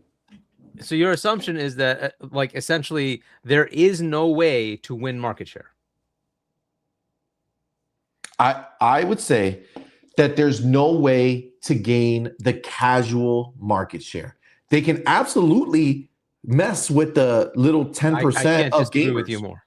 I Okay. can't disagree with you more. So Because what would you say would be the literally thing that take would the take marketing to those casuals? games. Okay, but what games would you say the casuals are going to come for? The casuals. They're Considering going to come. Go ahead. No, go ahead. Just say your, So you say I your would just say like things like Roblox, Minecraft, Apex, Call of Duty, Fortnite. Yeah, but those are all games that are already everywhere. Who cares? You have to just say that I have them. That's it. Right. So like take like Coca-Cola, right? Coca-Cola Okay. could themselves go out and market themselves. They could also go and market with a McDonald's and say, hey, you can get your Coke with your fries and your whatever, right? There's two avenues to go there. Now, is that a massive issue because Coca-Cola didn't do it themselves versus somebody else who partners with them did it? There's a difference there that you're going there to get it, but who gives a shit, right? But here's the thing. You know those brands now, and you can then associate with those brands. That's what they need to do is say, okay, Xbox is telling me, oh, I can play Fortnite and that. Oh, and by the way, every week we give you this on Fortnite, and we give you this on and we give you this on Call of Duty, blah, blah, blah, right? That's what they need to create the buzz. That's what you need to do, right? To make the platform appealing, you create buzz. That's it. It's just that simple. So I don't see why they can't gain market share. It's they've given up market share. They don't care. That's where what I'm trying to understand, and this is maybe where the disconnect is coming. The biggest numbers that exist on Minecraft and Fortnite and all that stuff already exist. Yep. Okay, so they already exist. So what you're suggesting that if that Xbox puts ads out now, that PlayStation people who casuals who own PlayStations will say, I'm going to stop playing Fortnite here, and I'm going to go buy an Xbox to play Fortnite there.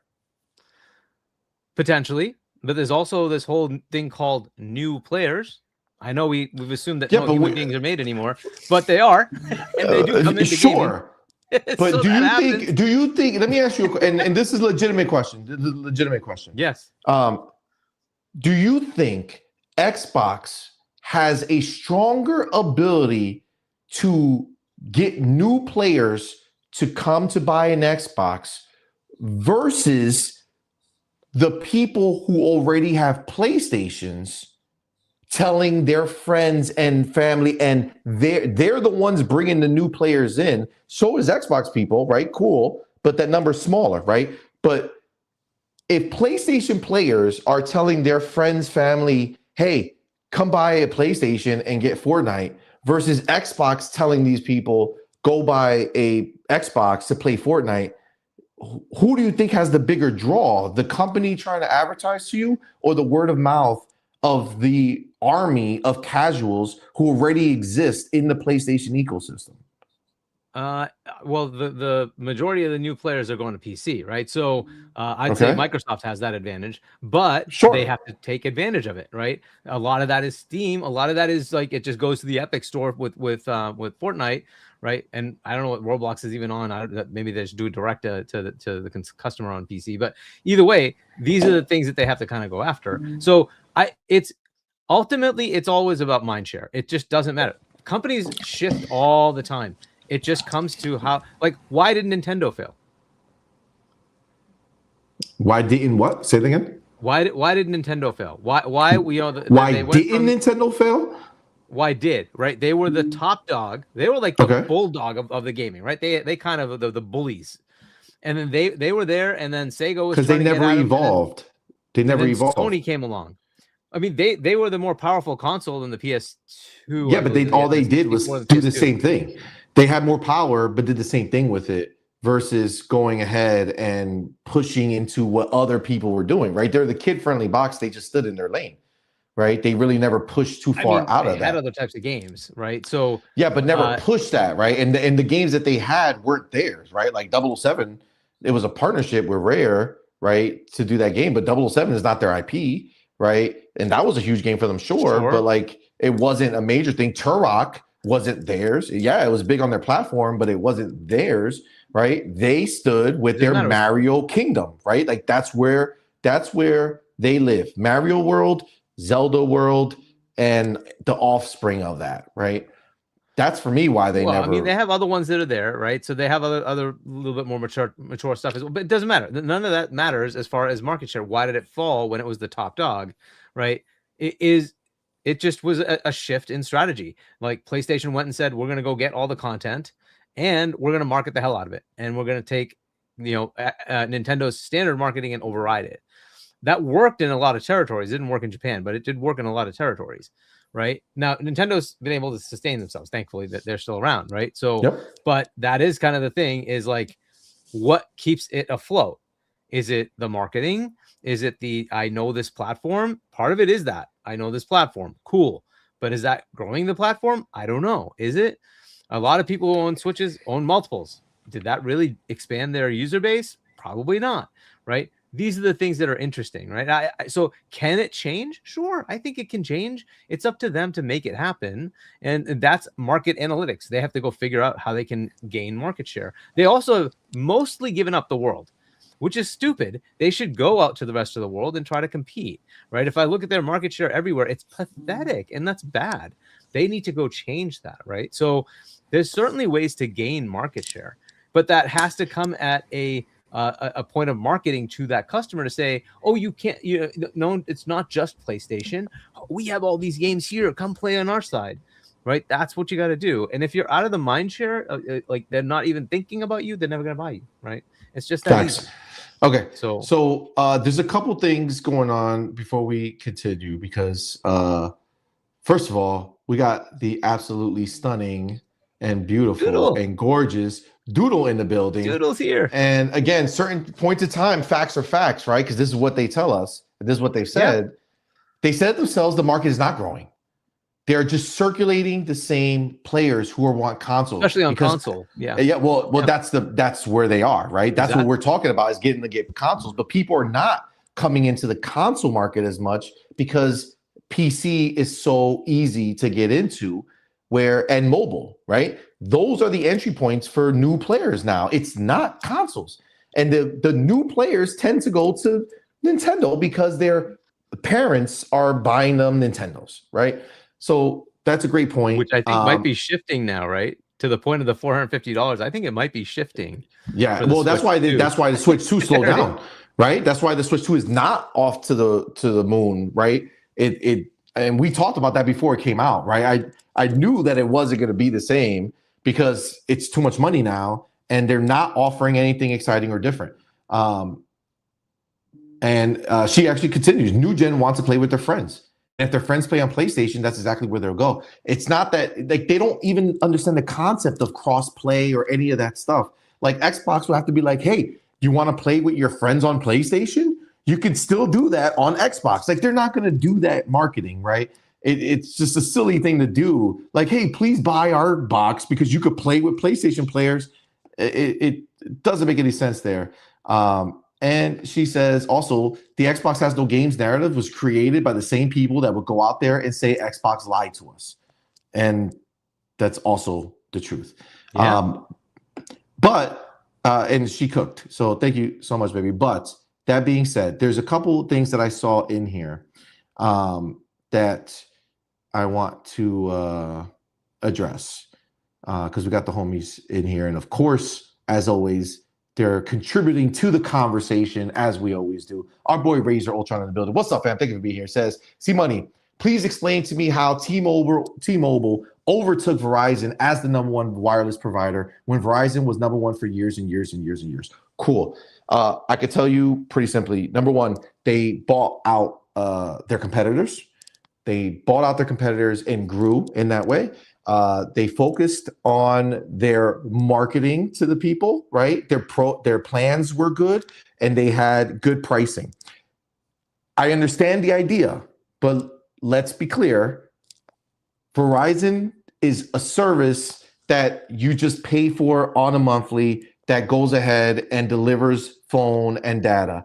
If people are showing you that the data is going to be better, if the coverage is better for less money or similar, it's very easy for somebody to say, okay, I'm buying a new phone anyway. T-Mobile is giving me a deal. They're going to pay off my Verizon account. They're gonna pay off all my phones that I have on my account, dude. At the place I am, there's a T-Mobile who is literally telling us that they'll pay off every phone you have from another company. They'll give you up to $800 per phone to get you onto their service. Yes, if Xbox says we will give you an Xbox and pay for the PlayStation you bought, you're right, they will 100% go ahead and take the market share, but they're not going to do that. And I just think, obviously, it's very easy to go ahead and switch your phone provider. It doesn't matter to you. You have no difference. As long as you can hear the calls when you need to make the call, that's all that matters. Whoever's giving you the biggest deal, those are the type of things that matter with this overall. Obviously, the marketing helped the perception, but these are two very different things, right? There's no, unless there is, and I'm not in that part of the internet, and frankly, I wouldn't want to be in that part of the internet, but there's no Verizon versus T-Mobile fanboys. I just don't see them. All right. They might say, yeah, I prefer T-Mobile, but ain't nobody going out there making YouTube videos about how fuck the Verizon players, users, they're so stupid. No, people live in different places. Some places Verizon's better than T-Mobile. Some places T-Mobile is better. It's just what it is, right? And I love how nobody want to talk about AT&T. Shout out to AT&T. Some of us have AT&T and T-Mobile. But yes, so I think that was something that needed to be said. But then there was another one. Our boy Phil More Pockets. He says casuals aren't entrenched in the PlayStation ecosystem. They will switch to whatever they want when they're ready to leave the PlayStation 4. Facts. And that's 100% true. The question is, though, casuals who, yes, they're not entrenched, but they're also not entrenched in the gaming ecosystem, right? Casuals, by definition, are just that. They're casuals. They don't look at gaming as something that they need to research and go ahead and see what they're going to do before they do it. They're going to choose the path of least resistance. This is, by definition, how PlayStation has become the go-to by casuals, not because they did something in particularly special. It's because the brand has been around longer. People are used to it. PlayStation 4 was really the digital time when shit took off, like Phil Spencer said. And frankly, there's not enough of a difference between these ecosystems to the casual person who is not going to care about first-party exclusives. They don't care about them. So if you are somebody who doesn't care, think about it. Put yourself in that mindset. If you don't care at all about any of the games that we all love, Crimson Desert, fuck you. I don't give a shit about Crimson Desert. Maybe put Cliff in Fortnite and I might give a fuck. That's what you're talking about here. These people don't care about these other games. They care about why do you think Fortnite is not going and spending all of their effort on putting other game characters in Fortnite? They had a game series, but where are the people who come to our dear old Fortnite come from? The vast majority are from other pop culture places, music and TV and movies. That's it. Games are few and far between. Very few and far between do they bring a game character into Fortnite. Why? Because the casuals don't give a fuck about those other games. They don't care about those other games. They want to play as K-pop demon hunters. They want to play as Steve Carell from The Office. They don't give a shit about the other ones. Now, again, obviously Fortnite had its game series. They put the main ones in: Kratos, Master Chief, Tomb Raider, Lara Croft, Alan Wake. Sure, the Horizon bitch. There's plenty of game characters in Fortnite. But if you were to look at a library like my library, if I put up all my skins and we just went through them, you would see that it's only a tiny fraction of the skins that are released on Fortnite that are gaming focused. So casuals, they just don't care. So if they have a PlayStation 4, the next console they're most likely going to buy, unless Xbox does something crazy like come out with a next-gen console that's $299 and just fucking blows everybody's mind. If they don't do that, then people are going to just go to the next thing in line. They're going to go to PlayStation 5. They're going to go to PlayStation 6. And I know, and again, this idea, Fillmore, is what I'm talking about. And I wanted to talk about because the casuals are the issue, right? The casuals they're the big movement. It's not the hardcore. It's not the small players. If Xbox got all the hardcore players, still nowhere near what the casuals are bringing to the table as a whole, right? As a group, what they're bringing in, right? It's just a reality. So, but then, and first of all, Huggy, any of this stuff, you can, if there's something you want to say about this that we just talked about, feel free to jump in. No, I mean, like, a lot of this is on the periphery of where things are. I'm not and I guess I don't I'm not advocating for exclusives at all. So I don't know if like that's your perception. No, I'm not not. at all. I don't care about exclusives. What I care about more is them changing that mindset. And the idea that they should just give up. Well, PlayStation is the name everybody knows. Well, that's like saying, well, McDonald's is the name everybody knows, but Subway is the biggest fast food chain. How did that happen? Well, it's because they just went out there and just kept going, and they just kept pushing and kept pushing. So you can change things. It's up to you to make that happen, and it's really up to them to push the envelope and say, "Show me why I should play on your console.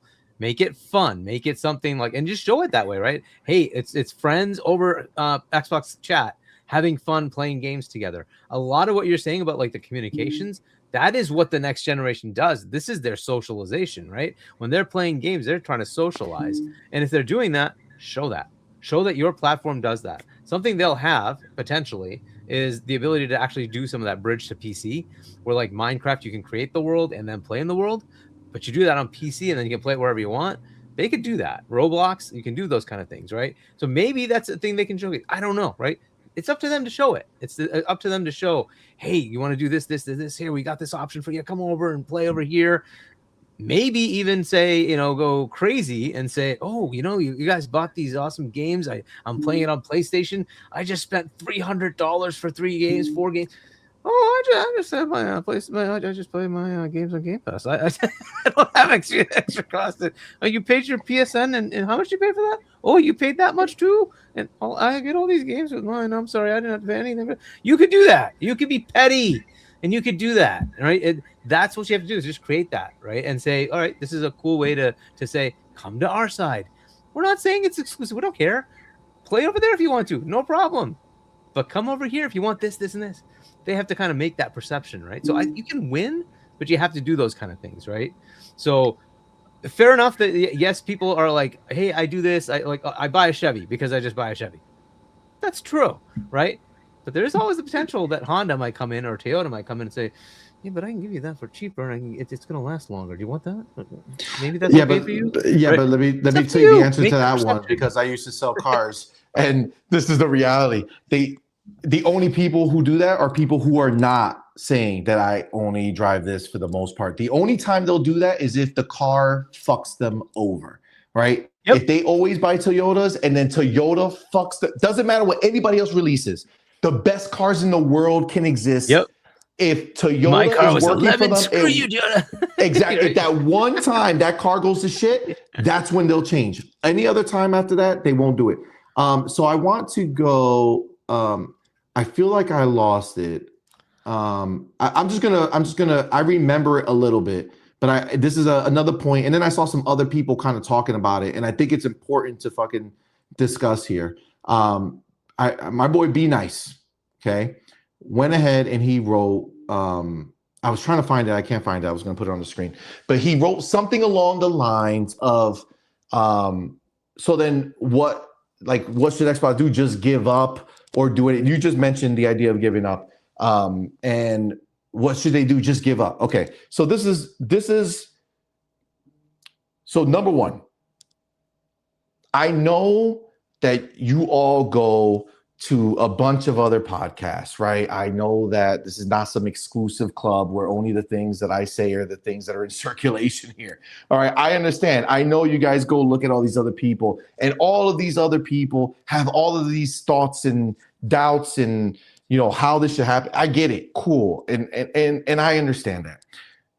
But I have not I have not changed. Once the direction shifted for me and I understood the plan forward, nothing has changed. And I'll tell you exactly why this entire conversation doesn't matter to me. And not in the sense of like we shouldn't discuss it. Quite the contrary. I love the fact that we're discussing it. But I am done with the notion that we should be figuring out how Xbox sells console.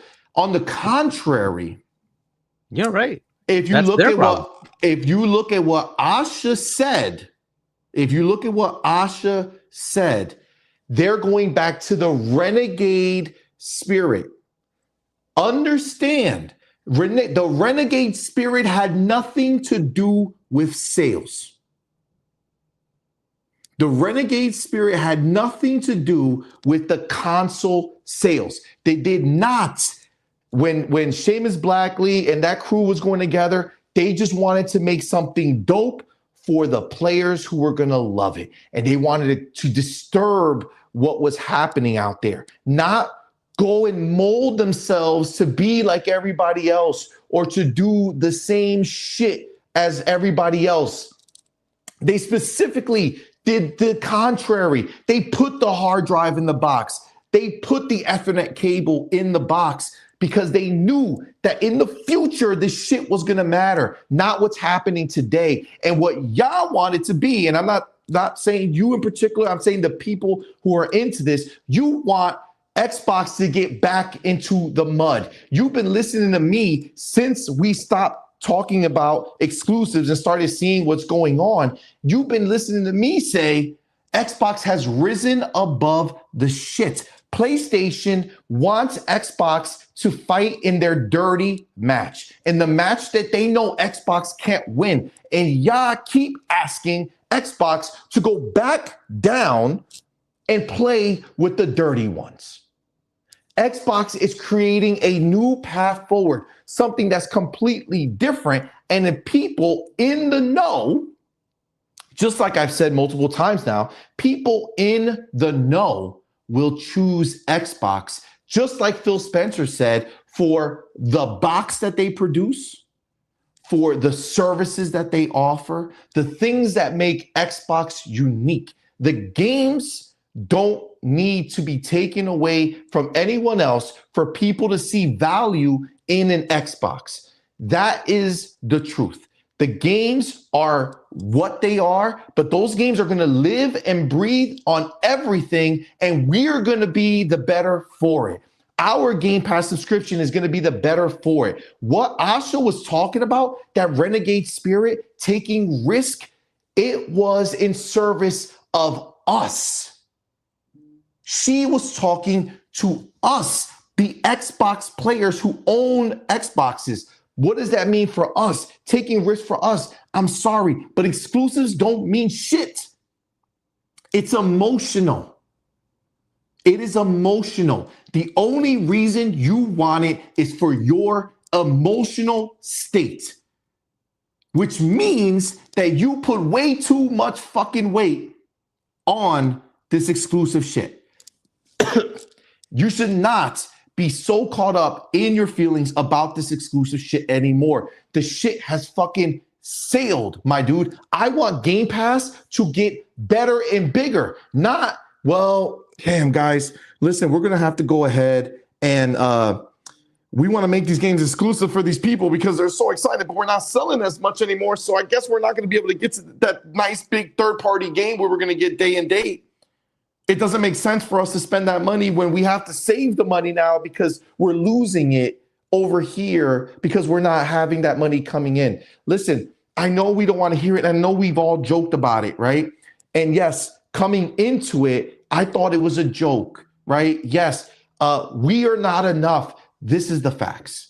I thought it was a joke. I used to joke on PlayStation. Your players are not enough. That's why they got to bring it. You know what? None of us are enough. No ecosystem is enough, bro. It's not. It's not enough. Xbox players are not enough to satisfy Xbox desires. They spent $80 billion to bring us more games in the Game Pass. It's not enough. It's not enough. PlayStation players are not enough. They're not enough.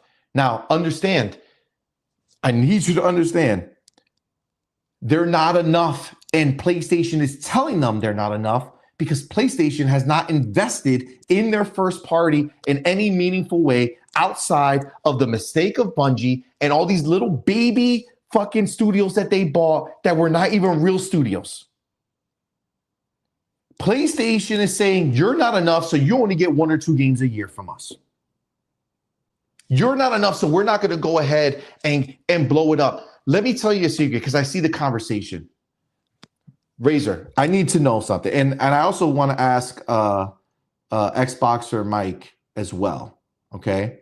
Because I want to see what he feels about it. But I want to understand, what is this idea of Game Pass, okay? And whether it grows or not.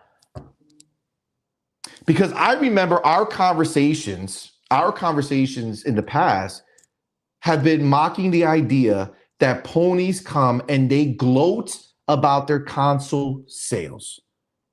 Even though their first party games don't sell shit, even though they're not getting first party games from their fucking parent company, games that they supposedly love. They're not getting that, right? They're not getting that. We see it with our eyes. They get 1 or 2 fucking games. Like, are we now saying that they've been right this whole time? Like, is that what we're saying? Like, let's keep it a buck. Because I know it's easy to be like, well, you know, when I say it, it's different. No, it's not. No. If you're here telling me that you are saying that Xbox needs to figure out how to sell more consoles, if you're telling me that they need to figure out how to get more subscribers to Game Pass, then you're also telling me that all those ponies that you guys make fun of are absolutely right in bragging about console sales, because what you're saying is that you guys are all undercover people who secretly wish that Xbox sold more boxes so that you can go out there and be like, ha ha, we sell more boxes. Is that the reality? Or are we in fact in it for what Xbox provides us, which is the maximum amount of games, more games than any other publisher in the history of publishers has released in a year? Xbox has done, and they give it to us for free in Game Pass. I want to hear that what you're saying is that we are the exception on Xbox side. If we want Xbox to sell more consoles, that doesn't mean that PlayStation ponies are right in suggesting that it's a brag to sell more consoles. You can't have it both ways. If you're going to have conversations where we're supposed to figure out how Xbox can sell more consoles and how they can get more subscribers to Game Pass, then you're also telling me that we should all just fucking pony the fuck up and admit that all those people who put out those fucking videos, that Porter Rock, when he spends every fucking moment talking about console sales being the most important and console sales proving that PlayStation is better than Xbox, if that's what you're suggesting, then let's keep it a buck and put that all out there. Because I have never been doing that. That's not my place. I'm not fucking going ahead and saying that, you know what I think? I think Xbox needs to figure out how to sell more consoles. I don't give a fuck how many consoles they sell. I don't care. And you know what? If they fucking decide to cancel fucking Game Pass and not make a dope ass box, then I won't fucking buy it. They don't fucking own me. They don't own me. I love Xbox as much as the next guy. All right. I've been Xbox since day one. But the moment they go full fucking hard R and they decide that they're going to fucking pull Game Pass or not make first party games anymore, or start lowering the quality of their first party games, or start showing me that Xbox as a brand doesn't give a fuck about me. I don't care if they give a fuck about the next person who's going to buy the box. I don't give a shit. I only care about me and what Xbox gives me.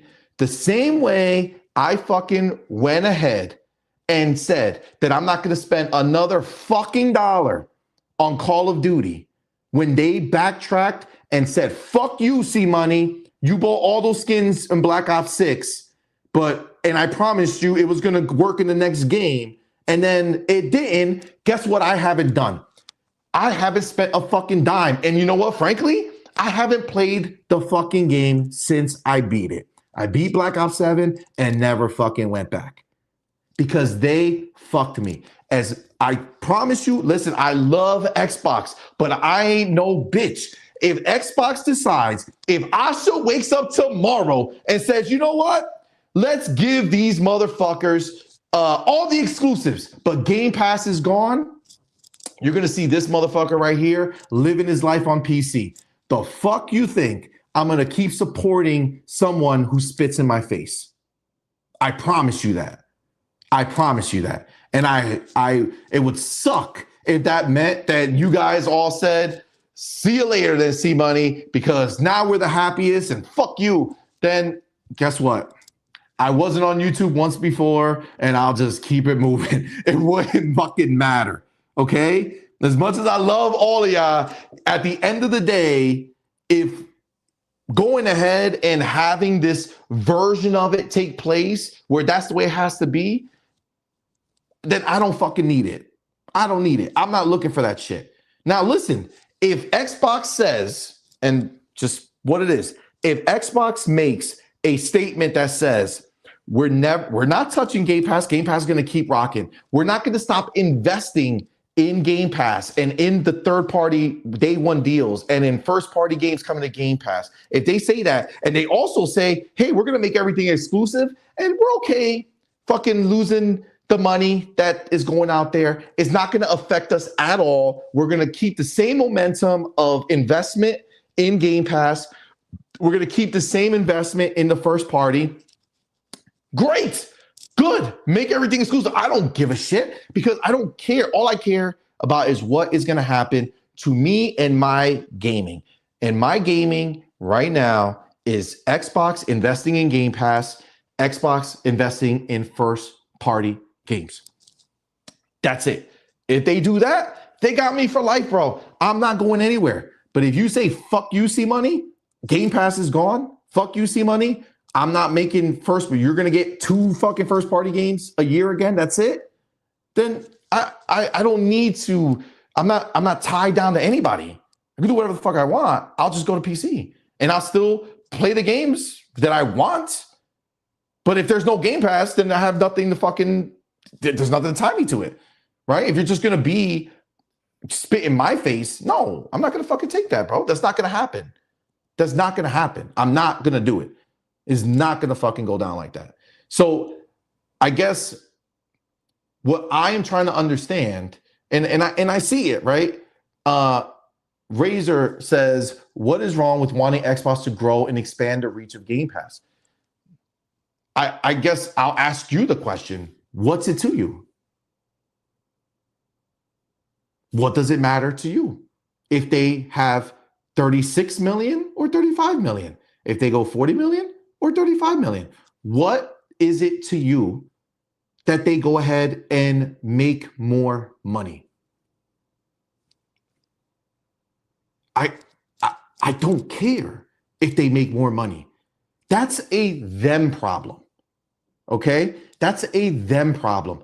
If they feel like they need to figure out how to get more subscribers to Game Pass, if they need to figure out how to get more console sales, great. Not at my expense.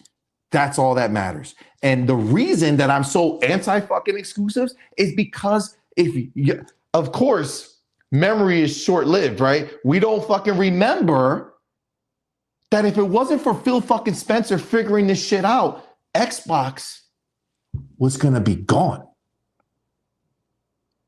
And guess what? that was when they were doing what everybody is saying that they want them to do again. We've been in this world.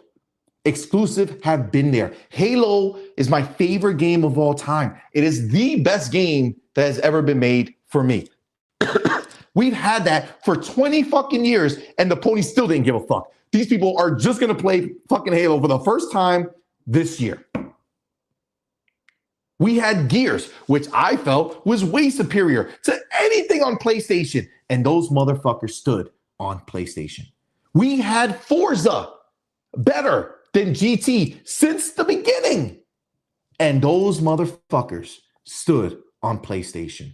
Why are we going to try to turn our shows into the fucking mirror image of these pony fucking shows where we sit here and talk about console sales? How can they get more console sales? Well, I'll tell them, bro, everything you're telling them to do, they've already done. They've already done it, fam.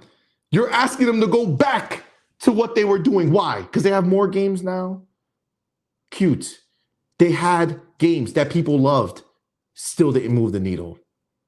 Still didn't fucking move the needle. What we are talking about here is trying to say that we matter less than what Xbox achieves. I can't subscribe to that. I don't give a fuck what they achieve.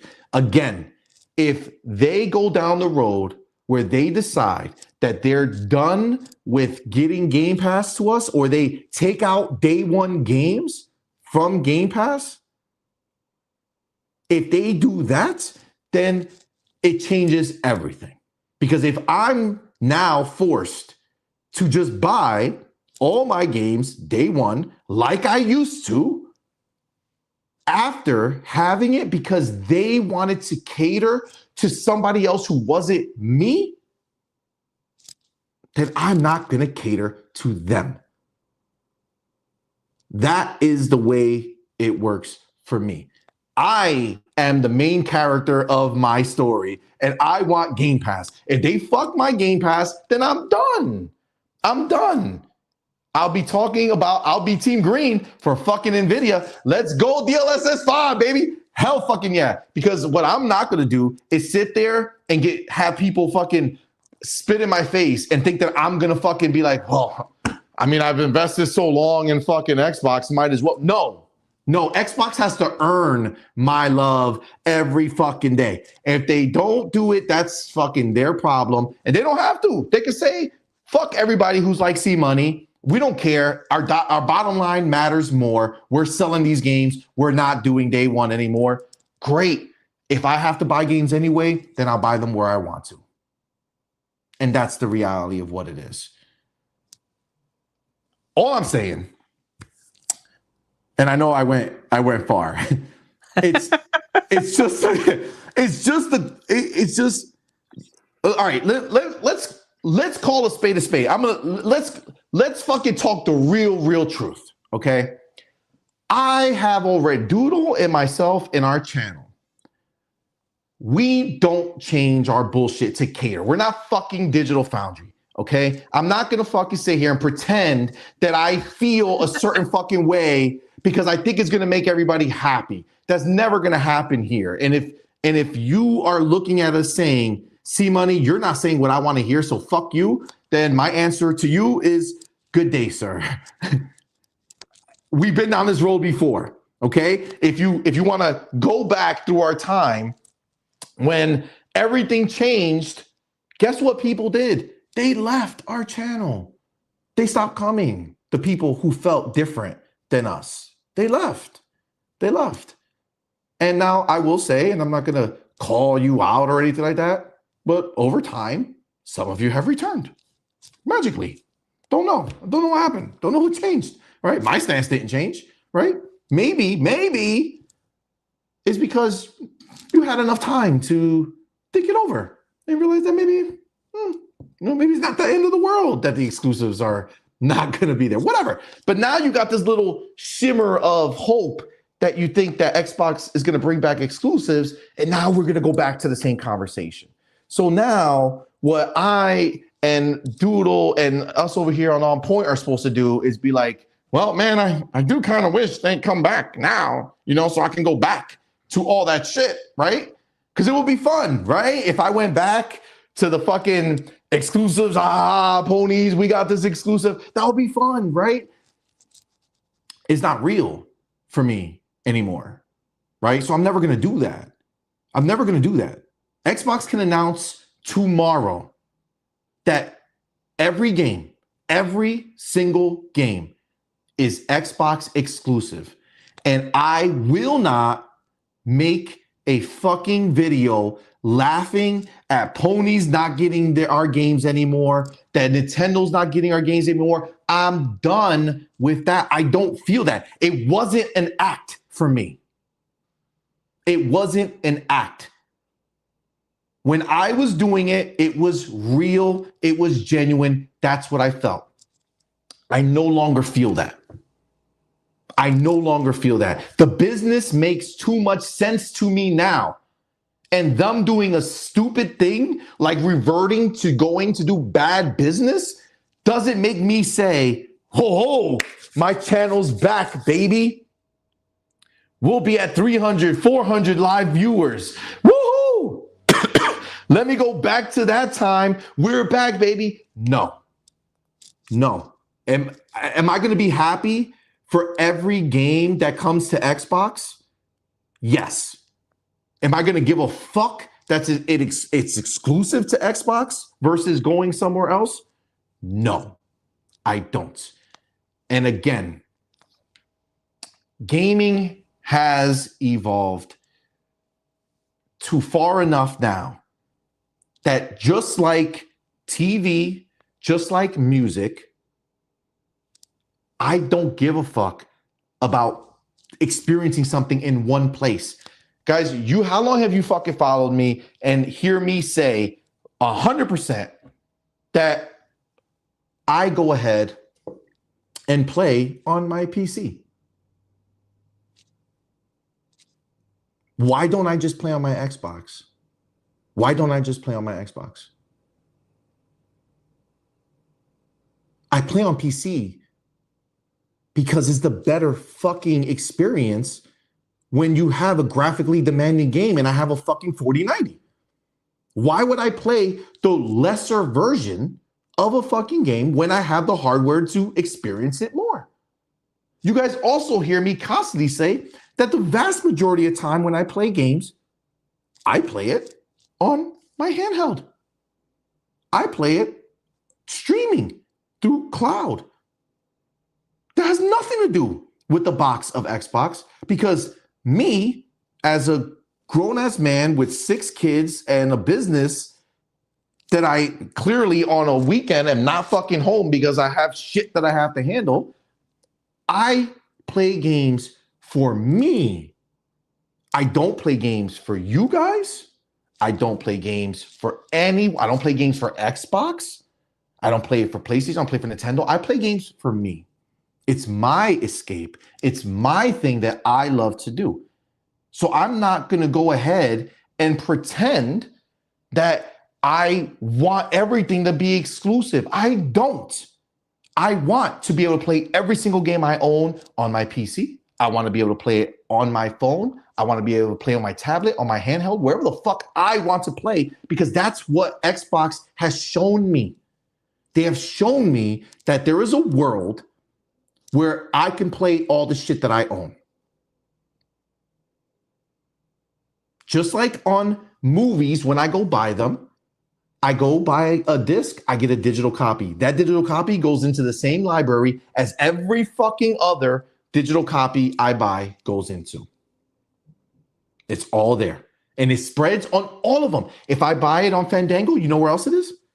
On my Apple. When I go to Apple TV, my movies are there. Oh yeah, they transfer over because they link in. They know what I bought. When I go to Google on my phone, on my TV, yeah, my movies are there. My movies are there. Why the fuck would I be okay with Xbox saying, hey, I showed you the promised land, but no, let's bring it back? No, I don't care. I want shit everywhere. That's what I want. Okay. That is the whole thing. All right. I just want to play my games. Okay. Helix, the new console, they are, and I've heard a lot of people say that Xbox has to do something different. How the fuck can you all right. Let's keep it a buck. Is cocaine fucking legal? Is everybody getting free samples of this shit? How is Xbox literally creating a console that lets you play all your Xbox games plus every PC game that's ever been released in existence, plus every PlayStation first-party game that matters, all in one box? That's not them doing fucking something different? Is that not different? What the fuck is different for you? Oh, I remember. Doing the old thing is different, right? Fuck giving them this PC games. Hey, Asha, hey. Project Helix, fuck that. I just want an Xbox. Just let it play Xbox games, but keep it exclusive. Yeah, no. I know I have so many PC games that I would love to play on my Xbox. No. I'd rather have exclusives. Fam, I'm sorry. I don't care about it. Okay? You know what excites me? What excites me is Xbox going ahead and pushing past the bullshit. I love the fact that they rose above the rest and realized that the way they win is by doing it the way that Microsoft wins. PlayStation, their victory, their quote unquote victory, has led Sony to be a $120 billion company. Microsoft is a $4 trillion company. They have figured out how to grow, and they're doing it the right way, bringing Xbox into that same mindset.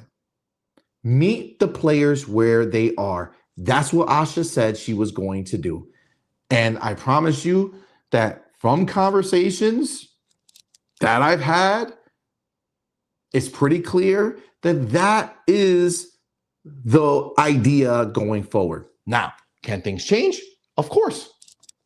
I don't care. What I'm saying is that they better not come out with saying, we're going to do exclusives, but Game Pass is changing now. Sorry, guys. No, that's unacceptable. You want to see CMoney make a fucking video or go live and talk shit about Xbox? Let them fucking do it, bro. Let them cater to this bitch ass conversation and fuck over the people who support them every fucking month with Game Pass dollars. I would lose my shit. And I'm telling you right now, in a world where they go full fucking hard R and do bullshit and ruin the shit that I love, then I will be heading right to PC land, and that's where I'll stay, and that will be the end of the conversation. If I have to buy my games anyway, I'm buying them on PC. And that's just the way it would go.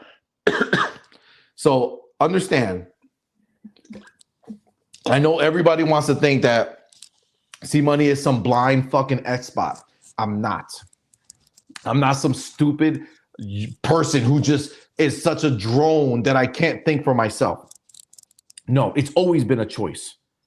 I've chosen Xbox because they gave me what I wanted. Halo, Gears, Forza, that is what I wanted. And in that world, I used to buy games. But now I pay every single month,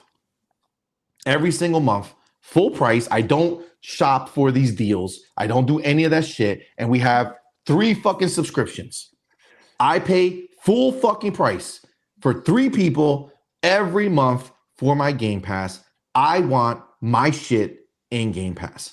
That's it. If Xbox decides that they're no longer going to cater to me and my type of player, then I will no longer cater to them.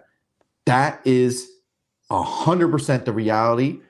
And I just need that to be, because I know there's a lot of people out there who are going to go ahead and try to talk shit about this. Oh, he wasn't an Xbox guy. No, I've been an Xbox dude since the beginning, but I'm not blind. I always do what's best for me and mine. And what Xbox is doing is proving that they are the best for me and mine. Now, I know people were saying things. And this is what I would say. And I'm going to say this, and I want the chat to write whatever they're going to write. But Hargi, I want you to kind of hop in. But first, let me say what I want everybody to write, because it's been all lost, right? Right now, put like a star or some shit that I can easily see, and tell me how you feel about what I just talked about with the exclusive stuff. Okay. Make it known, easy for me to see, so we could talk about it after Hargeet gives his bars on the tirade that I just went through. But I want to know how it helps you as an Xbox player for Xbox to sell more consoles and to do it. And again, excuse me, of course, let me preface it. If they magically become the market leader with consoles, then yes, inherently, they will have more desire to spend more money, or maybe they won't. Or maybe they'll say, no, we're just happy with making more profit now than we were before. Okay, so let's put that out there so that that's not the only answer, because you don't know the outcome. They can say, yes, I'll invest more, or they'll say, no, we're investing enough. This is all now just going to be extra paper that we get to keep, right? And if they're keeping it, they're not spending it extra on us, which doesn't help the situation.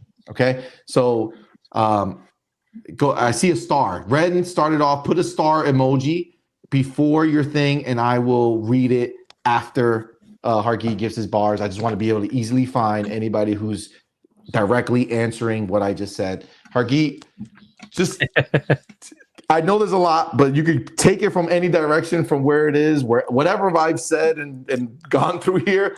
Feel free to kind of talk about it, but yeah, what do you think? Where are you with this stuff? Yeah, I mean, I don't know. You know, in most of what you said, I agree. You know, I'm a consumer. For me, and I've been saying this as well. I don't want my Game Pass changing. If anything, I want it to get cheaper. So if they can give me my Ultimate cheaper, keep my day and date. I know you guys don't like it. Fuck cloud. I don't care. Get rid of that. Give it a separate. No, tier. I need cloud. Go buy it. Go buy it. Go pay. I am buying it extra. In Ultimate. Go pay $10-15 extra, and I want my $20 Game Pass Ultimate. So, but for me, that's what I want. I want Game Pass Ultimate. Give me my day and date games. I'm good to go.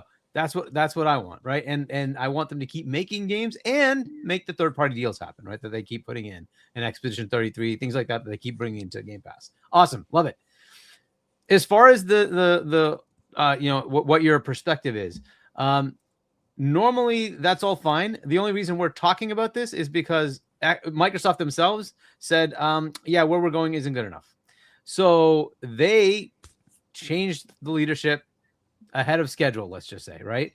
And that leadership change was not to the expected people. So it's now a totally outside person, and they're the ones putting out messaging that something is changing. So I'm just going to play a little devil's advocate and say, okay, cool. What does that mean? What do you mean it's going to change? The renegade spirit. That's what I channel that as, hey, let's go out there and tell them why we're the fun place to play. This is the stuff we're doing for you. Here's the cool new thing you can do on our stuff. This is how you can. That's what I'm looking for, right? Like, have you really seen them like advertise Quick Resume in any way? I think the best ad for that was that guy you don't like. What's his name? Whatever. Okay, you know what I mean? Like the British dude, right? Drink. He made a whole freaking video about this, right? It's like, cool. That was the best advertisement for that. Like, why didn't Microsoft put like, oh, check this out, right? And put it out themselves. That's what I'm looking for. Yes, they had a demo of it in a showcase. Bro, that's not how you get it out there. And so that's what I'm looking for. It's like, dude, make it go front and center. Let people see what you got. If you're going to do all these cool things, awesome. Let's show the people what it is. That's all they need to do. I don't like the exclusivity thing doesn't matter because we've seen this happen over and over again where you show the game over on one platform and people think that's where it is. That's it, right? So there are people who are fooled that Call of Duty was only on PlayStation when PlayStation got the marketing. You're like, but of course it's everywhere. What are you talking about? It's everywhere. What do you mean? No, they believed it just because it was marketed there, right? They probably believed it was on Xbox when Xbox was marketing it and didn't think it was everywhere else. That's all that matters. And it's like the exclusivity thing is baloney. It doesn't matter because ultimately that isn't what drives people to buy the system. It's the reason you go there is emotional and you say, oh, they have all this stuff. Cool. That looks cool. I want to be there. Right. I don't know how many people tally it and say, well, there were 12 exclusives here and there were 14 over there. Like, whatever. Like PlayStation 3 had a bunch of exclusives. They were great. There were a whole Last of Us was a PS3 game, wasn't it? Like one of the top ones ever. Right. So, okay. So they had that. But that doesn't necessarily matter, right? And you look at some of the exclusives on Nintendo that has been driving their sales. Cool. They do have a heavy attach rate. That's awesome. But there is a lot of like the element of child play, right? Like children playing those games. It's more focused towards children, right? I get that. That's fair. I think the thing that's lacking, that definitely happened here is the brand is somehow damaged. What that means, we have to figure out what they will do. Okay, so let's pause for a second because I don't want to forget. So the brand is damaged. For who? For Microsoft, because Microsoft's board I'm sorry, and but executives. But who finds it damaged? Microsoft. The answer is obvious. Microsoft would not have done what they just did if they were happy with everything. They were not. They obviously were not. So they think the brand is in trouble. Okay. And their messaging, Microsoft leadership's messaging, is that we are going to bring Xbox back and we're trying to make this stay alive. It's their messaging. I'm not the one writing that. They are. They're the ones saying that. They want to. Well, that's what they're alluding to, is what you're suggesting, because they didn't say. No, they outright are saying that, right? And Asha's first things were, we're bringing Xbox back. Those are her words, right? She's the one saying that, right? So if you're going to say that, then my assumption is you think there's something wrong. That has to be the underlying assumption, right? It has to be. So when you look at that, then you say, okay, well, what are you going to do that's changing it? So what the stupid answer is the stuff that you're talking about. Let's make exclusives again. Let's take because that, you know what that means, right? We're going to lose all the day and dates. That's what's going to happen. Like Call of Duty is probably automatically, it's already gone from day and date, right? So, which sucks, but it is what it is, right? And now you're saying the rest have to go too. And I'm like, well, but I want that. I don't care about fucking exclusives. I care about my value. I have Game Pass because it gives me day and date to all the games I want. Like, what? Why do I want that? So the messaging to me, I would rather it just be market correctly. And it seems like she's got that, right? That's the first thing she went after was marketing. Like, okay, I can dig that. If it's really just changing the perception by saying, come to our system. We have a bunch of cool things. If that's all you're doing, I like that. I have no problem with that. Does that increase sales? I don't give a shit. What I care is it increases the brand awareness, and people don't see Xbox dead as a meme, which it was. So all right. So real quick. So okay, I get you. For me, to kind of give you a different frame, right? No, I get what you're saying. I guess this is where the fundamental difference for me comes in. Is that's not what I heard when I read Asha's statements. I didn't hear, how do I show everybody that this is the cool place to come? You should come here because we have all this cool stuff. What I heard is, we are going to cater to you, Xbox owner, who is here now. Not, I'm looking to figure out how to get people to come here. What I am hearing is that Asha, instead of doing this is an Xbox, which was a call to arms to the world. Hey, you might not buy an Xbox, but you can have an Xbox over here. You can have an Xbox over here. That's what the world saw that as, and I don't need to buy an Xbox. What I heard from Asha is the same thing that I heard when Xbox was first coming out, and we saw that documentary they did when all the original people started talking about their spirit, right? They didn't They were trying to make something dope, right? Seamus Blackley, same thing, right? They wanted to make something amazing that people wanted to come play. I heard her talking to me. I heard her saying, hey, you, CMoney, the guy who's here, the guy who spends the money with us, I want you to know that we are bringing this back about you. It's not about, this is an Xbox for the world. Come over here. Fuck the world. I care about my people, my players, the people who already invest. We want to make sure they are getting the most for their money, that their Game Pass is going to be crazy, that the choices of games they have is going to be crazy. That's what I heard. I didn't hear Asha talking to anyone else except for me. She was talking directly to me, the hardcore Xbox gamer who lives this Xbox life via Xbox and the Xbox ecosystem. That's what I heard. That's where I think the big disconnect comes in. I didn't hear Microsoft say, this isn't working. You need to go find out how to reach more people a different way. I heard it isn't working, worrying about trying to get people who are not interested in our ecosystem to come to our ecosystem. Okay, so what I heard is a different direction, but okay, yeah, I get so you. what I heard is we want to have the people who love Xbox to feel like this is their home, to understand that we only care about them first. The business requires us to put our games everywhere, which is what Asha said. We're still going to meet people where they are. That's why I don't understand this fucking exclusive conversation, because she said we're going to still meet people where they are because they're not going to throw away money. The same way that we can't with a straight face say that PlayStation is going to walk away from PC, because why would they walk away from money? It's the same reason that Microsoft will not walk away from the money. People who are $4 trillion companies don't grow by saying, we're okay doing less. No, they're going to go ahead and get their games, because guess what? The only reason they need people to buy a console is to buy the service and to buy the fucking games. If people, and honestly, they don't want more people buying Game Pass.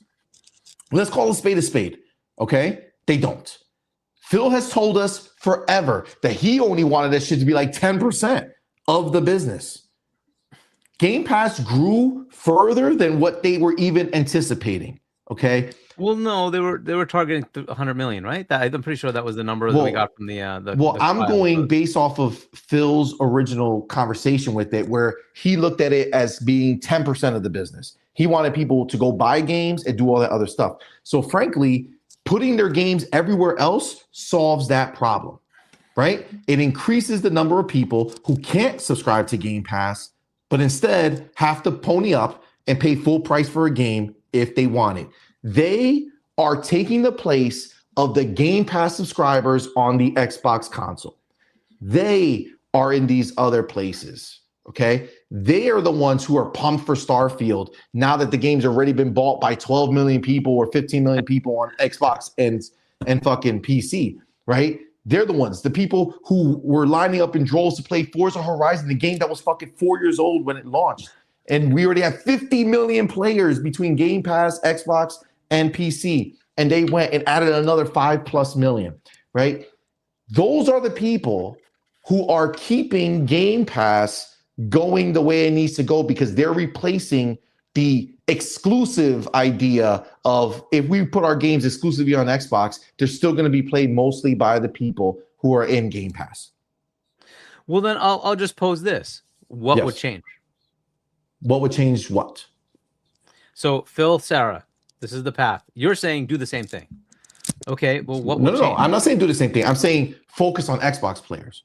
I don't care what they do with the rest. Already doing that. Well, that's what I would say that they didn't say. They were doing it with Game Pass or whatever, but she also said about taking more risk, right? She wants the studios to take more risk. She is basically posing that they should be creating unique ideas and unique games that are going to invigorate the Xbox fan base to be excited for these different types of games that we're getting. Those are the things that I heard. But okay, so can you tell me how that's any different than what they were doing now? I mean, we got games like Kiln and Keeper and Grounded, and like there's a whole bunch of them like that, right? South of Midnight. Are they not like those, right? I thought they were already doing that. I mean, listen, I'm going based on her words, right? So there are the small teams that were doing that, but who knows what the bigger teams were working on? And maybe the bigger teams were more afraid to take risk, right? She made it pretty clear that she said that the future belongs to the teams that go ahead and take the biggest risk, right? And to go ahead and push and do all that shit. That's what she said. So I'm focusing, I guess the big difference between the two sides of the conversation is I'm focusing on what she's saying and how that can possibly increase my enjoyment Xbox. All right, we're probably gonna start hearing some. Both my headsets died, unfortunately, so I'm gonna start. I gotta charge them, so I do have to. Hold on.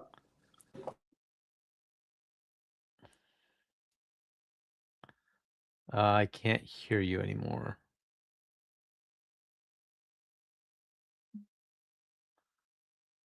Can't hear you yet. Oh, there we go. I can hear now.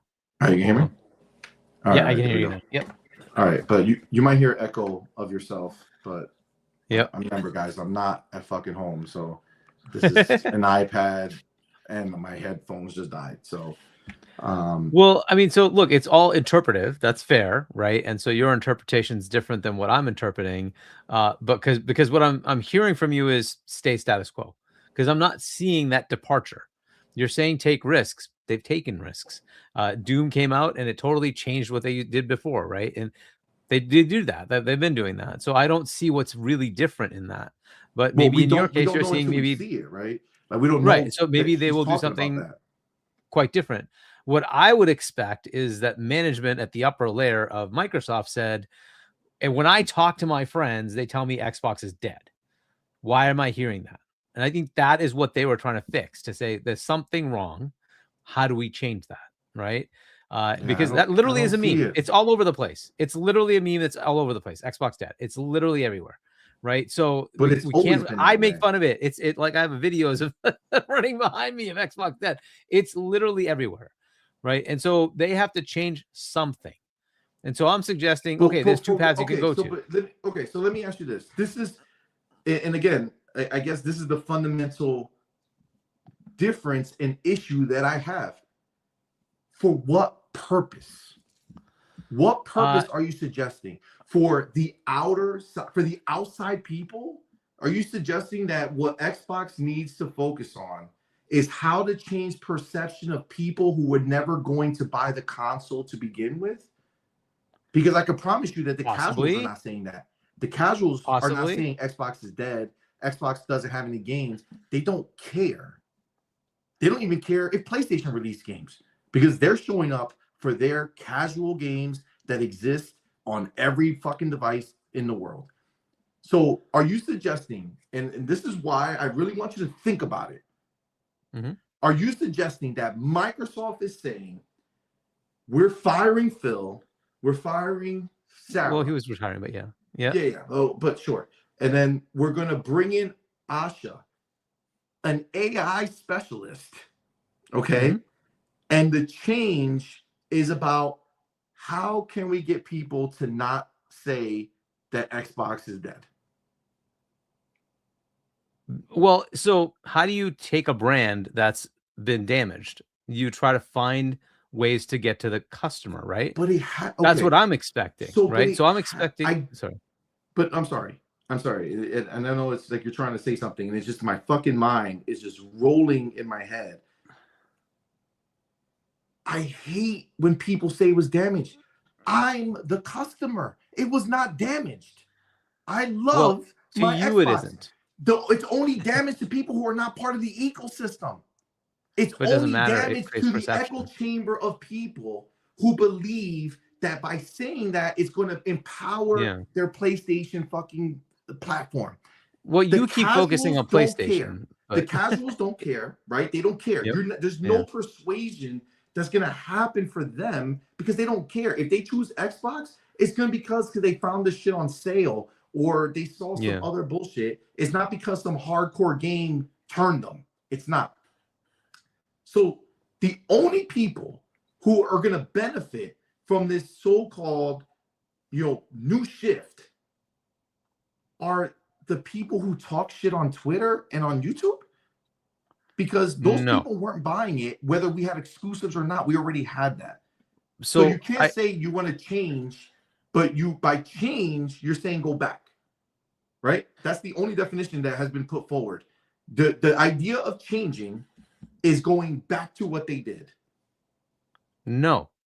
And I think you're conflating that for some reason, and I'm not saying that. Okay. So like, here's the thing, right? So New things that they're supposed to do, so I can understand.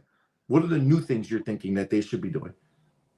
What are the new things they could do is look for new avenues to excite people about your platform. And that can be in many different ways, but they have to figure out what that is, right? So they can take current things they have. What you're saying. No, it doesn't have to be, right? Why does Coca-Cola advertise? Because you don't know what a Coke is? Of course you know what a Coca-Cola is. Everybody on the planet knows what a Coca-Cola is. Why do they advertise? Because then you think about it and say, oh, I want a Coke. Then you go buy the Coke. That's it. It's just that simple, right? So and you have to think about the emotions of it. Do you believe that PlayStation stops advertising? Do you believe that PlayStation stops reminding their fan base that they exist? Sure. And that they... So I guess what I'm trying to say is that Microsoft doesn't exist in a bubble.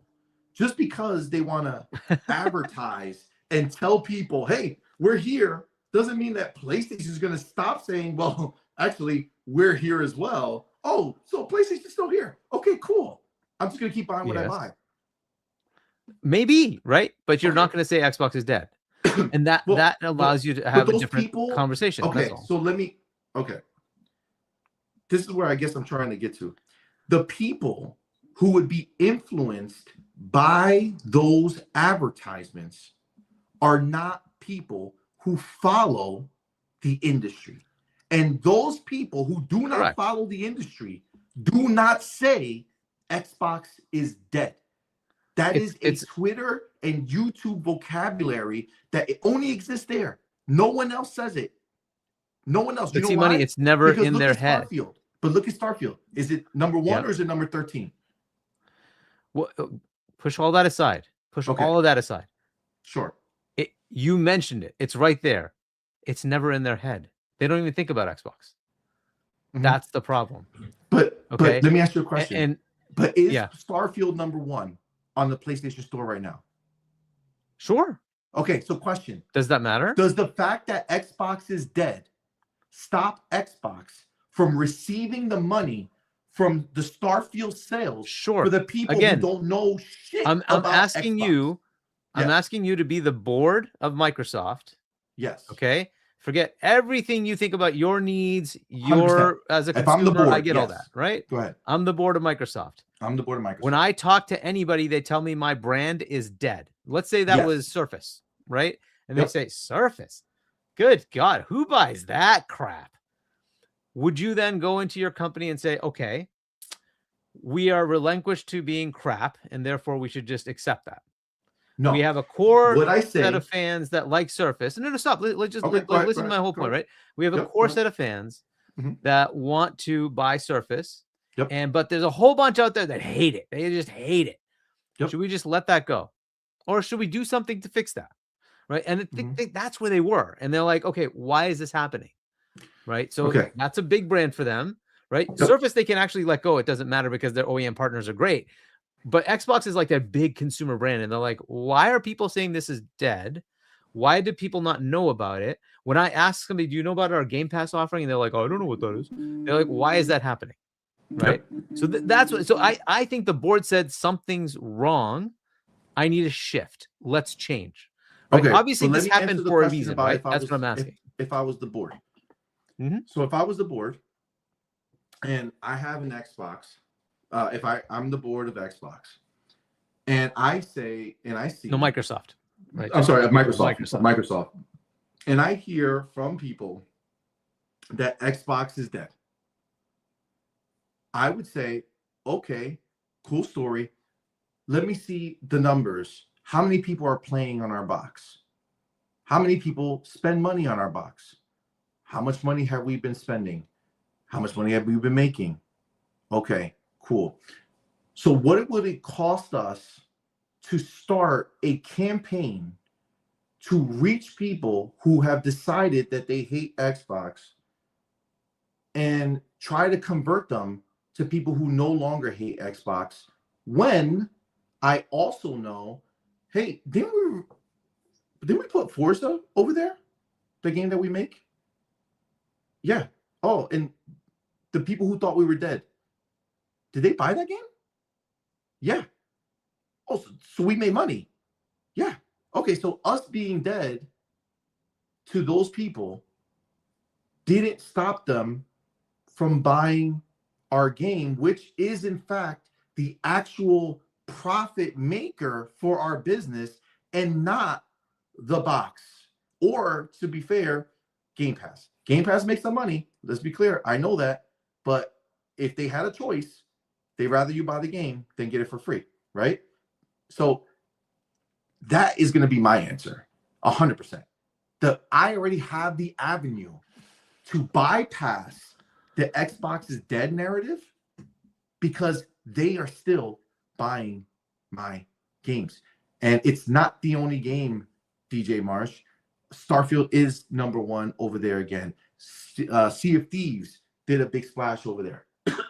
And the other games still sold. And let me tell you a secret. It's not like they were massively outdone by the Xbox sales of these games. These smaller games did not get 10 million sales over here and fucking 200,000 sales over there. It's not. South of Midnight didn't do 5 million sales over here and is only going to do 10,000 sales over there. No, it's not that big of a difference, okay? The same core group of players that are on Xbox, there is another number that are a core group of player on PlayStation. Now, the only difference is that the core group on Xbox makes up a bigger percentage of Xbox players because Xbox has way less console owners, but the percentage of people who are hardcore is bigger. PlayStation has a similar amount of hardcore players as Xbox does. The difference, though, is that they have double the consoles and they don't have double the hardcore players, okay? Because you can see that just like on Xbox, where the biggest games have 20, 30, 40 million players, the biggest games on PlayStation have 25, 30 million players, right? That's just the fact. That is their reality, right? So they're not, by putting it over there, they're going to have a certain amount of games that are going to be there. This is just the reality of what it is. I'm telling you. Yeah, I don't think the board sees it that way. I just like as far as a consumer brand, like if your brand keeps going down, that's not something a company. But that's what I'm telling you. What is going down? What is going down? If going down means that I still produce the top pre-order game on PlayStation Store when I put out a big game, and my players on Xbox are still consuming and it's still growing and they're still playing for Game Pass and they're still, my numbers at the end are still there, right? Then that is the ultimate answer, because at the bottom line, I think you and I both know, Hargeet, that the only thing that moves the board is how much money they're bringing in. It's not emotional. The only time the Xbox is dead situation will be a problem for Xbox is if it reduces the amount of money they make. Now, did the perception change with this is an Xbox? Yes. And I think that I miss, because I understood the marketing, I took for granted the fact that not everyone is going to be able to do that. And what the internet decided was Xbox wasn't telling me, like I took it, that, hey, you have an Xbox. But guess what? If you have your phone, that's also an Xbox because you can play your Xbox games there. If you have your tablet, you can also play there. That's what they were telling me. But apparently, the world did not hear that. The world heard, oh, so you're saying I should throw away my Xbox and just go ahead and fucking use these other devices. You said it. And so I get that. That's I literally get that. what I happened. feel like that messaging right there, they fucking murdered that shit. It was obvious it's dead and gone. They killed it. That was a failure. Sarah fucking put that in play. Sarah's gone. And I think that's literally all I'm saying, CMoney, is that the messaging, it matters. Unfortunately, it does, right? But that messaging is now dead and gone. And now that one is. And now they have to pivot to whatever else they're going to do, right? That's it. But and to be clear, even that marketing, I feel when I heard that, wasn't necessarily to the world. It was to me. Hey, Xbox player, you have an Xbox. But if you have a handheld, you can go play your Xbox games there. If you have a phone, you can play your Xbox games there. If you have the Fire Stick, you can play your Xbox games there. That's how I took it. And maybe it's because I'm selfish and I always think they're talking to me, but that's the way I look at it because I only look at it from one perspective, how it affects me. And that marketing for me was like, oh shit, that's dope. They're letting me know that I could play my shit anywhere on my other devices. Cool. I wasn't looking at it from the perspective of, oh, they're telling me I don't need it. For me, I thought that was a stupid idea, but clearly that's the way it was. So Xbox made that judgment call that they wanted that idea gone. They didn't want you to think that you didn't need to buy an Xbox to experience everything. They want to just focus it on, hey, if you have an Xbox, you get to play your games on Xbox, but you also get to play it on these other things. But not, you don't need an Xbox, play it everywhere. It's, if you have an Xbox, you could also play it everywhere, right? That's the marketing that they're going to lean into because that's, frankly, exactly what they did at GDC, right? Out of Jason Reynolds' mouth, standing in front of me, and it's recorded on Day One's website, so you can go watch the whole video. Yep. He talks about the games being everywhere and meeting the players where they are and why Xbox Play Anywhere is so important to the devs. The people who release games that are Xbox Play Anywhere, the people who play those games play for more than twice as much time and they buy more than twice as many games. They are going full blown into the Xbox Play Anywhere ecosystem. That is not changing. That this is an Xbox. The actual truth behind it is not changing. They're not shifting shit. They're just changing the perception of this other thing is an Xbox, so you don't have to buy my Xbox, right? That is changing. They're going to refocus that on this is our Xbox. This is what it does. If you buy the Xbox, this is what's going to be able to do. And guess what? If you have an Xbox, you can also play those same games on this other device. That is the messaging they're going to do. But that did not signal to me that they were going to go ahead and try to like push past the Xbox player to pay attention to people who are not Xbox players. What I heard from Asha is, hey, you Xbox owner, the person who already has it, the person who's already decided that they're in this ecosystem, I want you to know that you're the most important person in the world to us. So everything we talk about is to you and what it matters to you and what's going to benefit you. We're not going to go ahead and pretend that we're not putting our games everywhere because we are. That's what she said right after telling us that they're going to do that Renegade Spirit, bring it back to the console, all that shit. Right after she said, we're still going to meet players where they are. The shit is still going to go elsewhere. But that doesn't matter to you. We're not going to bombard you with that idea. We're going to go ahead and focus on the fact of what we're bringing to the table for you, Xbox player. That's what doesn't matter what benefits the PlayStation player is going to get from us. Nintendo players, they are not the main attraction. They are the extra, right? We're going to put our games over there because it brings us extra, but you're the most important person in the world. That's what I heard when I fucking read Asha's words. That's what I felt when I was there with Asha and Phil, and that's the way it came across to me. Yeah, I mean, I don't know that I would ever take it as something they're saying to me. I would just say it's a general statement, but fair enough. You can interpret any way you like. And I think they're already doing what I'm saying. They're already changing perception. That's it. That's all they have to do, right? So far, that's all she's done. I haven't heard any change to anything else that seems like it would make a difference, right? So right now it's just, and I don't mean a difference in like their sales and all that. I mean in a difference in what we get, right? So the games are still a coming, the console's still a coming. My Play Anywhere is still a coming, right? So all that stuff is still there. No game dates have been taken out of Game Pass yet, right? So for me, everything's staying the same except the marketing. That's it. That's the thing that I think they should go after, is go ahead and play with the marketing. That's fine, right? But if you start changing the other mechanics of the relationship, then it starts to become questionable. So if you say, okay, we'll continue with day and date, but Game Pass will be $70 a month.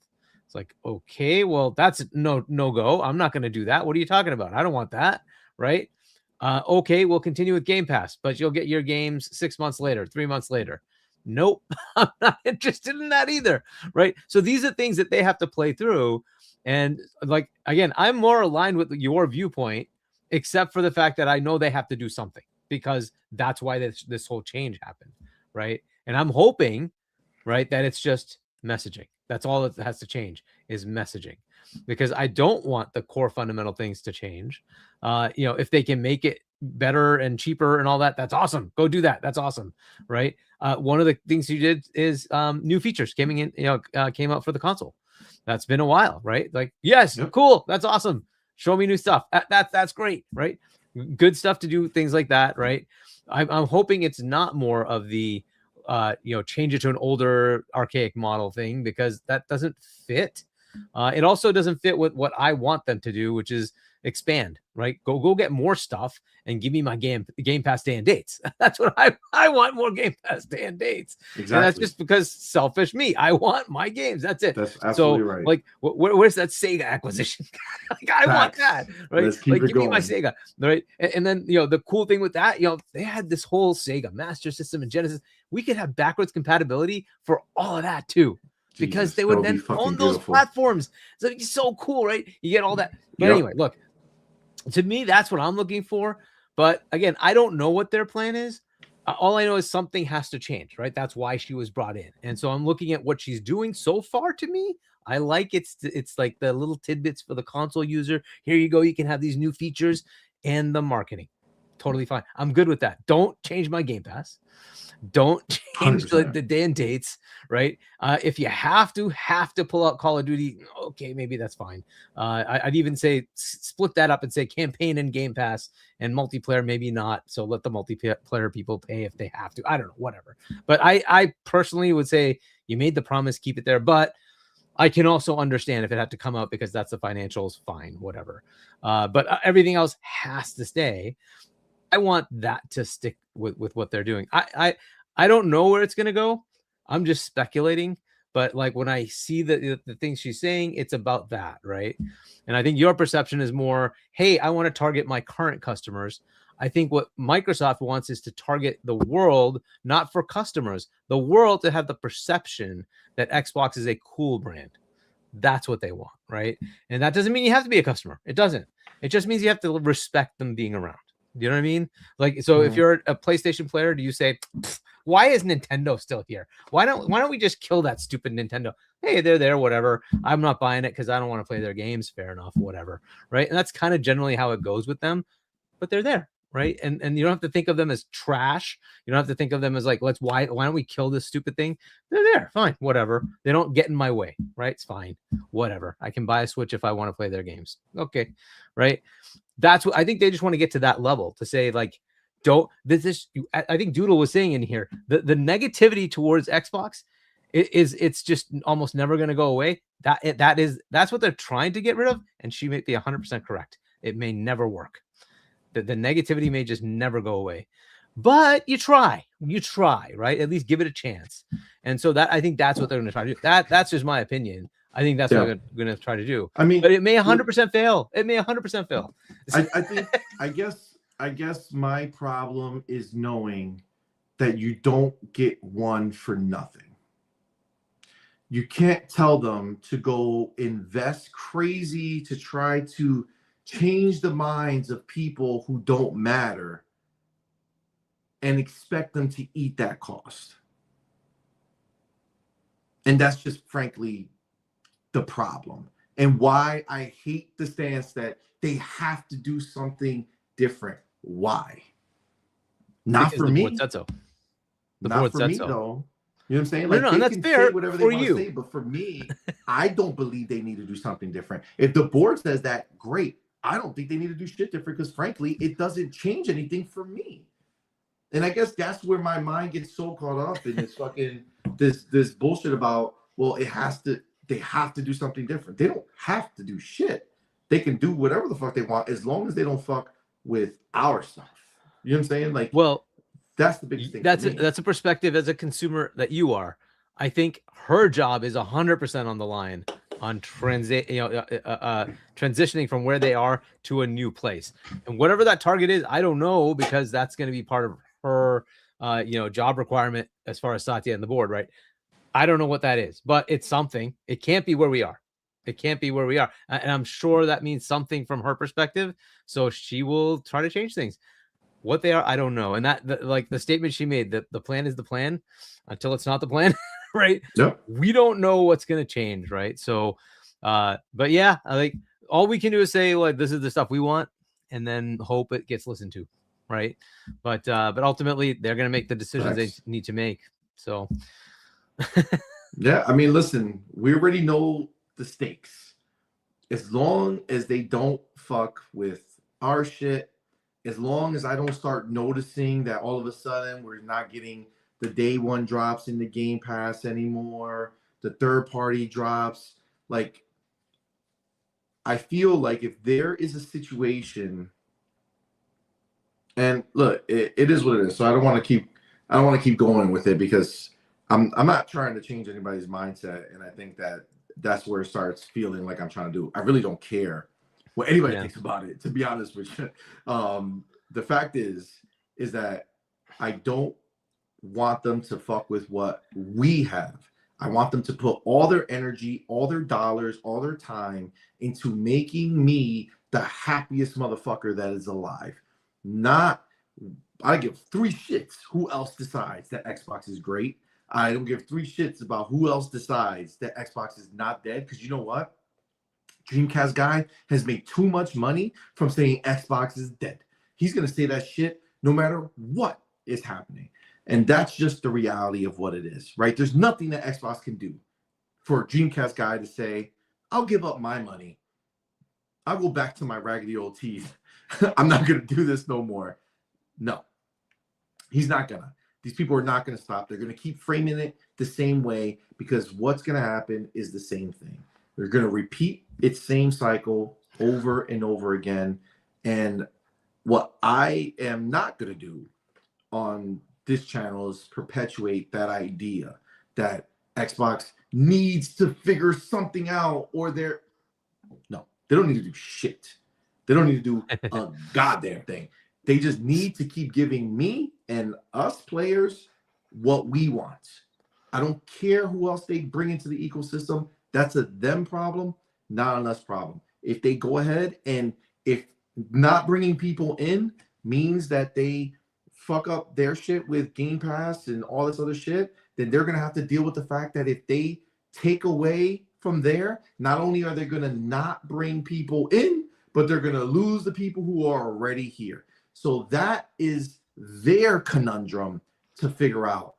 I don't 100%. Care. So I'll add another piece that's interesting, right? So you say somebody like DCG, okay, it could be any one of those people, whatever. No, it's more important that when you go into a Best Buy or you go into a GameStop and you say, I want to buy a console, that they say, don't ever touch on Xbox, buy the PlayStation. That's the person they need to change, right? That's so you think they're going to convince ponies to not be ponies anymore? You have to get stores to push your brand. It's just the But way it is. stores don't push the brand. So The people push the brand. And if they hire ponies, look, the reality is, if they hire me to go work at Best Buy, I'm going to tell people to buy an Xbox. If they hire a pony to go work at Best Buy, they're going to tell people to buy a PlayStation. It has nothing to do with Xbox's marketing. it does, because I've How? played in this arena. So basically, Best Buy can have a deal with Microsoft that says you will never ever say that you should push people towards this or that. If they ask about an Xbox, you push them towards the Xbox and tell them everything about the Xbox, right? And so and then never dissuade. And then so that means that person is being told you will never say to somebody who wants to buy this that you have to buy that. So that actually can happen. So that is part of actual marketing. People pay for that. And you can also have displays. If that were to come out, if it were to be found out in some leaked document that Xbox is mandating that certain stores, it happens all the time. Don't say it happens all the time. I mean, it happens all the time. That would be crazy. It happens all the time. Yeah, if you go in and say, "Hey, I want to buy the Sony TV," and they said inside, "Don't buy that Sony. Oh my God, it's horrible. You should go buy that." Yeah, that's not. They usually cannot do that, right? But if you don't do those agreements, and you're the thing in the back of the shelf somewhere, then that's on you. So marketing, unfortunately, does matter. It really does. Don't get me wrong. I understand that they can pay to be prominently displayed. They can say, "Hey, that front aisle, I want my games there. I want my console there." Yes, 100%. Even that matters. I don't know if they can muzzle individual people who are doing it on the down low or whatever the case. But I mean, look, at the end of the day, I get that, and again, like, I understand that concept. Yeah. And to your point, you might be right that somebody's going to break those rules. That could happen, right? Yeah, like people are still going to be the way they want to be. Right. Like, you try, right? But yeah, no, fair enough. Right? But these are the things they want to change, right? And what would be awesome is if you can convince that person, that salesperson that like is so pro this platform or that platform, that hey, maybe this one's worth giving a chance to, right? And that's kind of the thing to change, right? Because right now it's probably a lot, and I'm just guessing, but we could probably do an experiment and have people in our chat go out to stores and just ask, hey, if I had to buy a console for myself or my child or whatever, what would you recommend? And see what you get back for answers, right? And you can kind of get an idea of where things are in the industry and the market, right? So and look, I'm sure they do that. I'm sure they actually do a market analysis and find those kind of answers. And it's like, nobody's recommending Xbox. Why? Right. So, but yeah, I mean, look, we'll see what they do. Right. Again, I'm with you on the, like, I don't want my my games to not come into Game Pass. I want my day and date. I want a lot of games 100%. and I want those third-party ones as well. But so the exclusivity thing to me, it's not something I necessarily care about.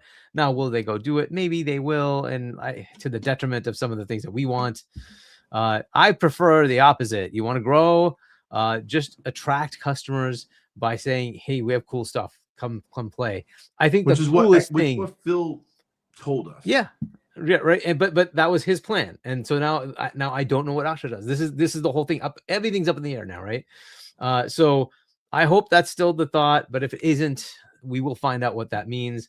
I would prefer expansion through buying something like Epic or buying something like Valve, because then you just get these massive amounts of royalties from other people's stuff, right? So you have the Epic Game Store, you have the Steam Store, and you're just getting money for other people buying stuff and putting stuff in your store, and you get big games that come with the either of those publishers, right? So I think those are better options. I love the Sega thing. It's pretty cheap and yet gives you a massive amount of games that you can now put in there. And you have the Japanese market right there. Again, awesome potentials for anything there. Create excitement. I think that's what you need to do, is just create excitement. And, when they were had the announcement of backwards compatibility, right, that created buzz and people were like, oh, Xbox, cool. Right. And then, the launch of the Series X was also met with a lot of this is pretty cool.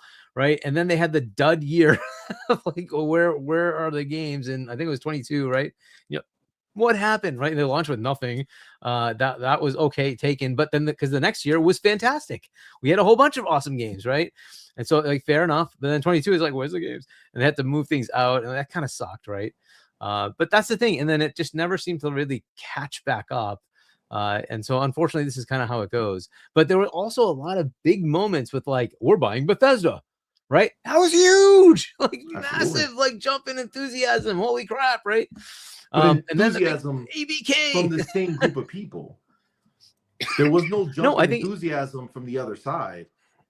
Like there were, the PlayStation people point, still were pissy that happened. If anything, it made them even more mad, and they went after people like Bethesda and said Starfield sucks because you didn't release it on PlayStation. And there was actually a huge backlash against it outside of the core Xbox fan base that was excited. But if you look at like the brand recognition, it jumped quite a bit when that happened, right? It started to get more positive versus negative. Some of the later things they did make it kind of negative. So it is what it is. We'll see how they play this out. And if you look at PlayStation, I think they're in like the top 10. They are very, very high in brand recognition. Maybe even the top 5. They're very up there. Xbox hovers in the 50s, 60s, right? And it's like, well, okay, depending on what they do. So if they can get that better, which is what they want to do, right? They want to make it better. And to do that, there's multiple things they could do. But one, just as I mentioned way before, just market outside of America. Like they have no market share. If they just did that, that would increase their brand recognition so much if they just started marketing outside of America. So they need to kind of look at those kind of things. But, I think we've talked about this way more than enough. I don't know if it's already like midnight. Yeah. Do you want to get onto the other topics? Yeah, we will for sure. Yeah, let's move over. Just for grins and giggles, I did go ahead and just check the top international best global brands. Number 1 is Apple, 2 Microsoft, 3 Amazon, Google, Samsung, Toyota, Coca-Cola, Instagram, McDonald's, and Mercedes-Benz. That's your top 10 for last year. Similar lists for a different one, and top 5 is Apple, Microsoft, Google, Amazon, Nvidia. Let's see. Where does PlayStation fall?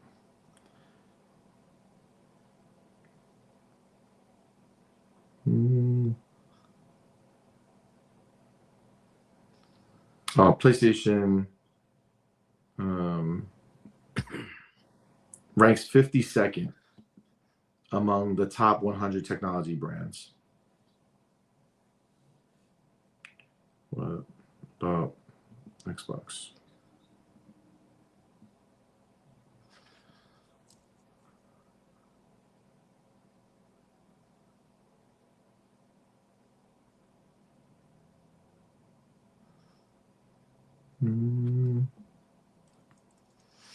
It says right around the same area.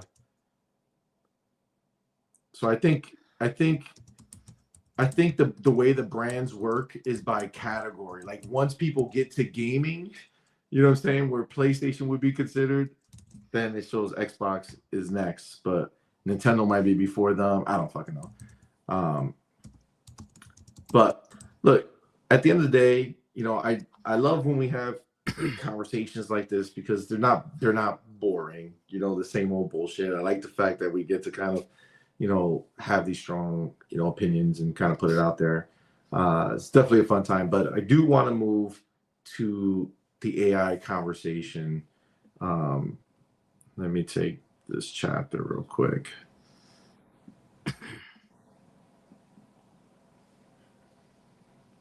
Three. Okay. So AI, that is a huge, hot, new debate. Okay. A new place where there's problems that have somehow, excuse me, even surpassed Xbox now.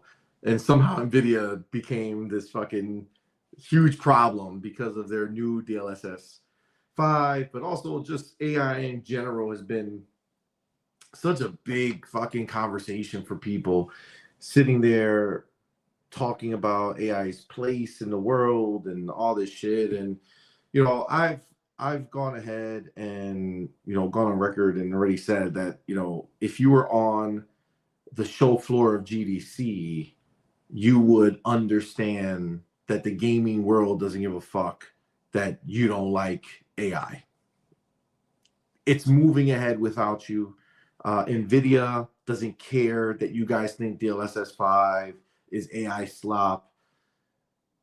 They're going to go ahead and push forward because they already did the investment. This is where they're going with it. We already know that devs are going to be the ones being able to use it. If anything, you might scare the devs into showing a much better version using DLSS 5, but it's not going to be NVIDIA who's holding anything back. It'll be the devs if you scare them enough. But the point is that all these devs are all using AI. This is just a fact. Christopher Drain just did a podcast interview with Strauss Zelnick of Take-Two fame, CEO of Take-Two, the guy in charge of Rockstar Games and Grand Theft Auto 6, right? He's the head of everything. And he came out and said, like, he was shocked that people were crying so much about fucking AI because games have always been made with technology. It's always been made with technology. So he was very confused why people are having such a strong stance against it when the reality is that people are fucking developers are using this shit. They're using it for their games. They're using it for new games that they're making. They said that all across Take-Two, people are going ahead and using AI, right? So it's been a big thing. And then, one of the darlings of gaming was Expedition 33, right?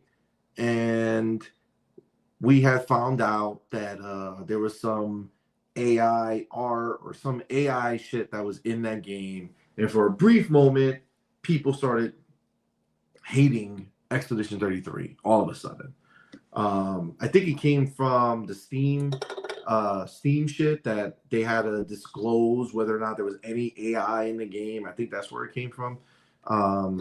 But the point is that AI has had this negative connotation for so long. And right now, one of the biggest, most exciting games that are coming out right this second is Crimson Desert, right? Crimson Desert is a huge game. If you guys saw, I did my first hands-on with it last night on PC, and it was phenomenal outside of the headache of getting in the game and it crashing a couple times. It's brand new. It's a huge game. I'm not holding it against it right now. I love it so far, right? Like I'm loving it 100%. And well, supposedly now there's a new thing where people are going ahead and saying that they found AI assets in the game. Okay, so they've gone ahead. I have it here. It says a Redditor has discovered an AI generated piece of artwork in Crimson Desert. There are other posts that also claim to have found AI generated images throughout the game. It's not even a quote unquote good image, pure slop. Just look at the horse's legs, laughing my ass off. Really disappointing. Okay, first of all, really disappointing. Come on, man. Fucking art in the game. Art. Guess what? What was the option? Did they use real art that somebody else made that they didn't make? Or were you suggesting what? To use concept art or just have somebody draw some shit and waste time doing something when most people don't really look at it? But fine, whatever. So this is the piece in question here. So like I said, I'm not gonna put anything up. I'll try to show you guys as much as possible on here. But like you see the horse, it looks all crazy and shit, right? I will tell people that if you're going to be kind of a bitch about art, then, you might not want to go into all types of art because there's a lot of art that's purposely crazy looking, right? That makes things that don't make sense. But that is it. So now people are now saying in their comments and all this shit, oh, Crimson Desert is AI slop because of fucking images that are randomized throughout the world. Understand, these are not like Bungie when they stole somebody's art and put it up. This is fucking random, crazy looking art that is just put up in the world randomly. And people want to go ahead and do some shit. Guys, listen, obviously, I don't care what anybody thinks. Everybody has their own fucking feelings about this shit. If it hurts your soul that they used art from art generated art, then I mean, don't fucking buy it or don't play it. I don't know. If you rather not experience a game because of some random useless art that's in there, then I mean, you do you. You know what I'm saying? I'm gonna play. I love it. I don't give a fuck about this art. It means zero to me. It's not slop. I don't give a shit. I hate the word slop. I don't care about AI. I don't care about how the sausage is made. I don't care if I turned on Crimson Desert, played it, beat the game. At the end, they say, haha, motherfuckers, we don't have any developers on this game. It's just me, and I made this entire game with prompts on my AI that I created called Gingerbot. AI made this entire game. You know what I'm not going to do? I'm not going to give a fuck. I'm going to sit there and say, goddamn, AI is amazing because that game was fucking fire. That is the reality of what I feel. I don't give a shit about any AI game or what. You know what? On the contrary, I played a fun little game called You versus Zombies. I can't wait to play some more of it, where they used AI to create your character. You give it prompts. It takes your prompts, gives you a unique look to your character based off what you described, gives you unique abilities based off what you describe, give you unique stats based off what you describe, and then it creates a nemesis for you. So once you beat all the stages and you get to the final boss, there's a special boss created as your special nemesis based off of that. You know what? That's cool as fuck. I don't care personally. Now, do you guys care? I don't know. If you say, do you care? Why? Maybe I need to hear some great reason. Because let me tell you one thing about me, if you don't know already. I can have any stance or any belief in the world.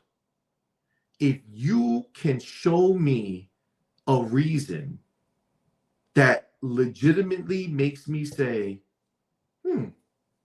that makes sense, I will change my stance. A la fucking exclusives. I was pro, now I'm not, right? Because I've seen a different path.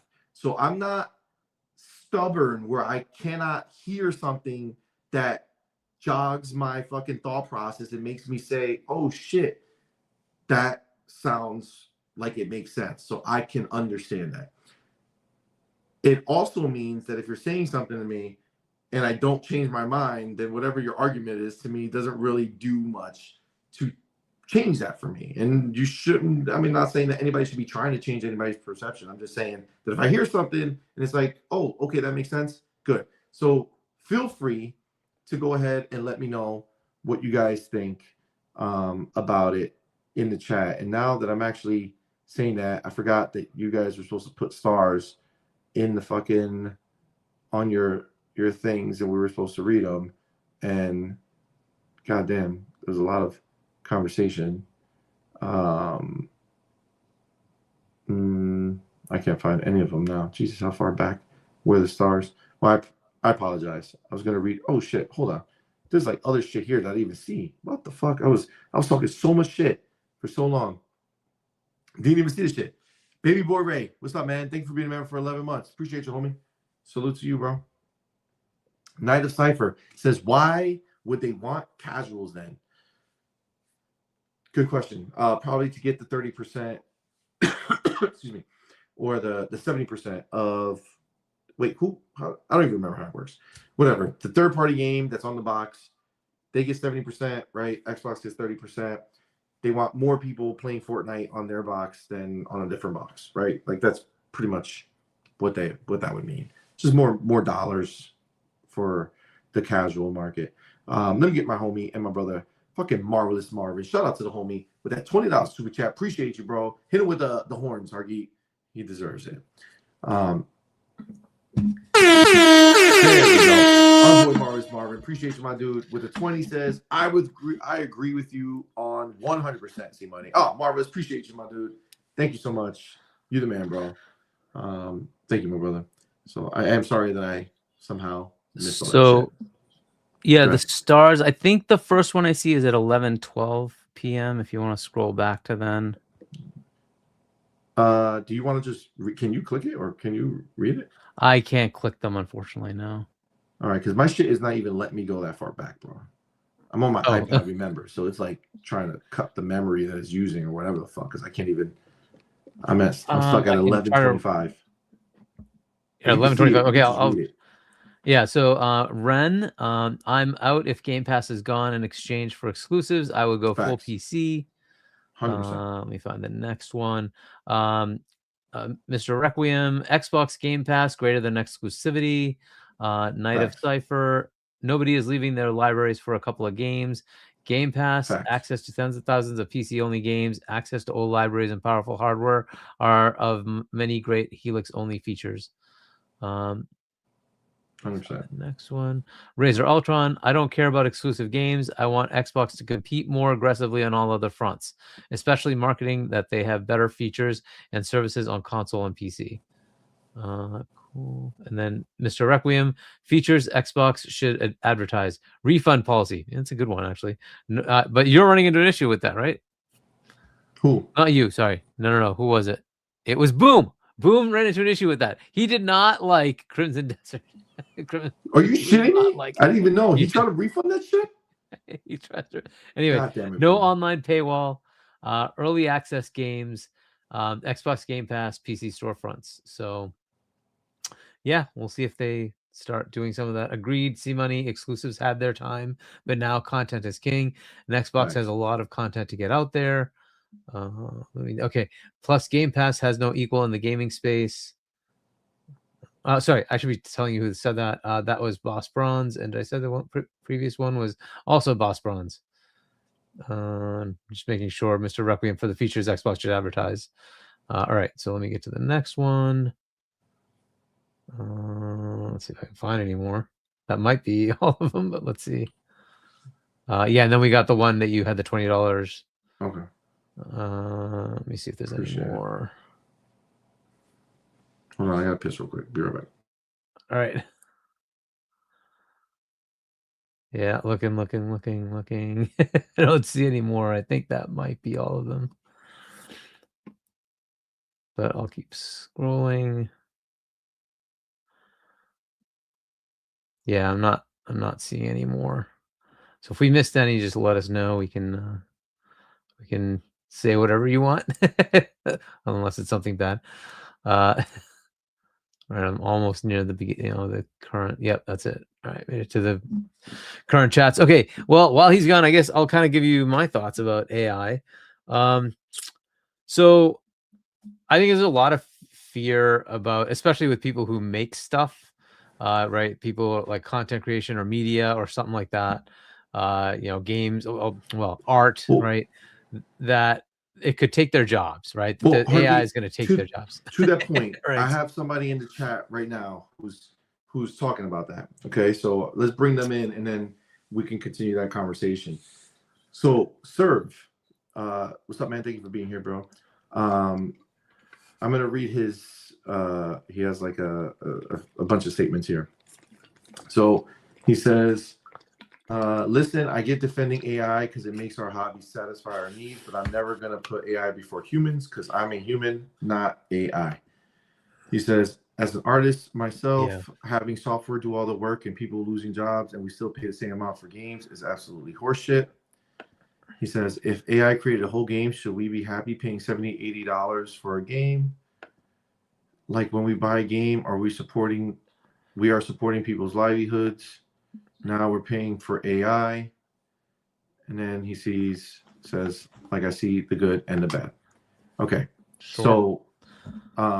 So this is my response to that. And then Hargeet, because I want you to give your response and then keep going with where you were going. But this is my response.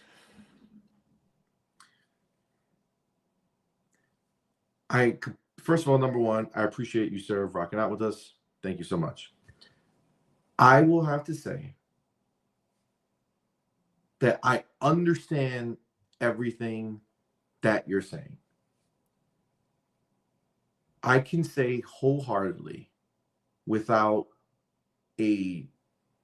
not even a half step of a delay, or without any doubt whatsoever when I say it.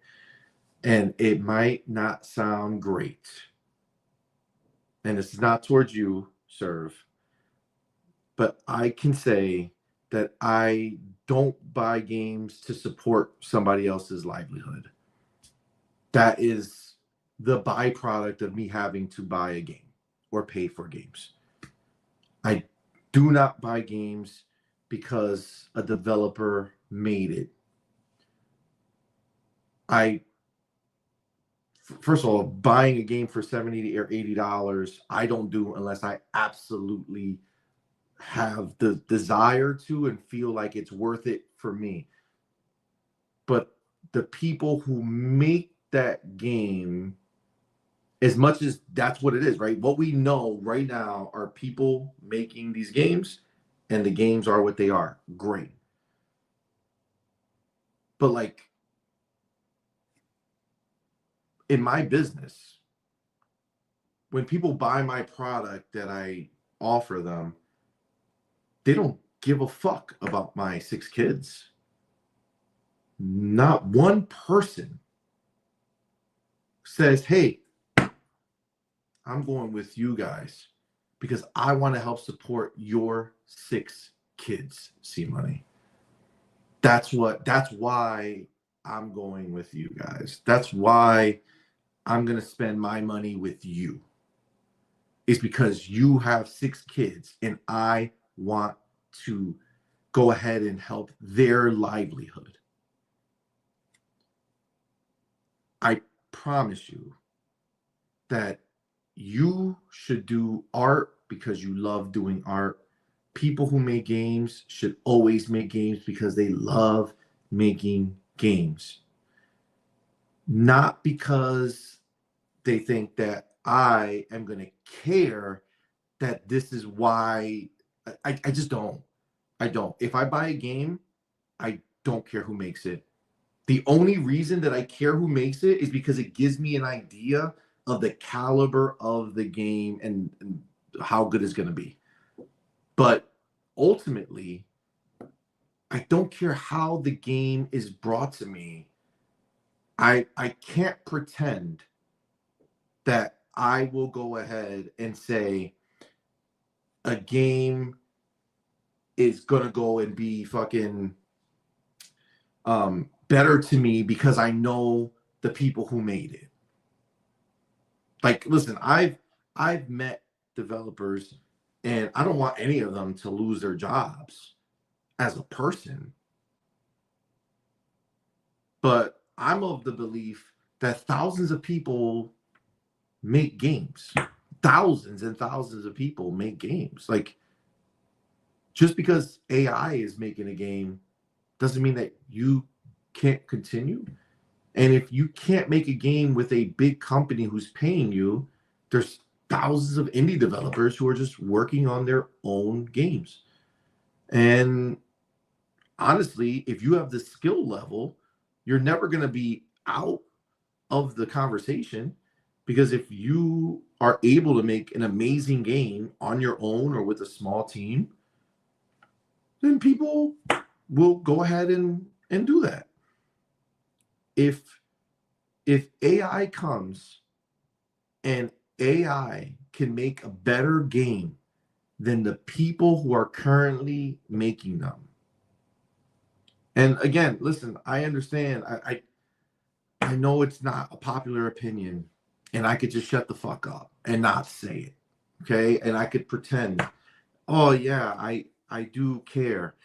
I promise you, if I spent $100 on a game and I loved it more than anything, and I find out that it was 100% created by AI, I would be like, when's the next fucking game coming out from this AI motherfucker?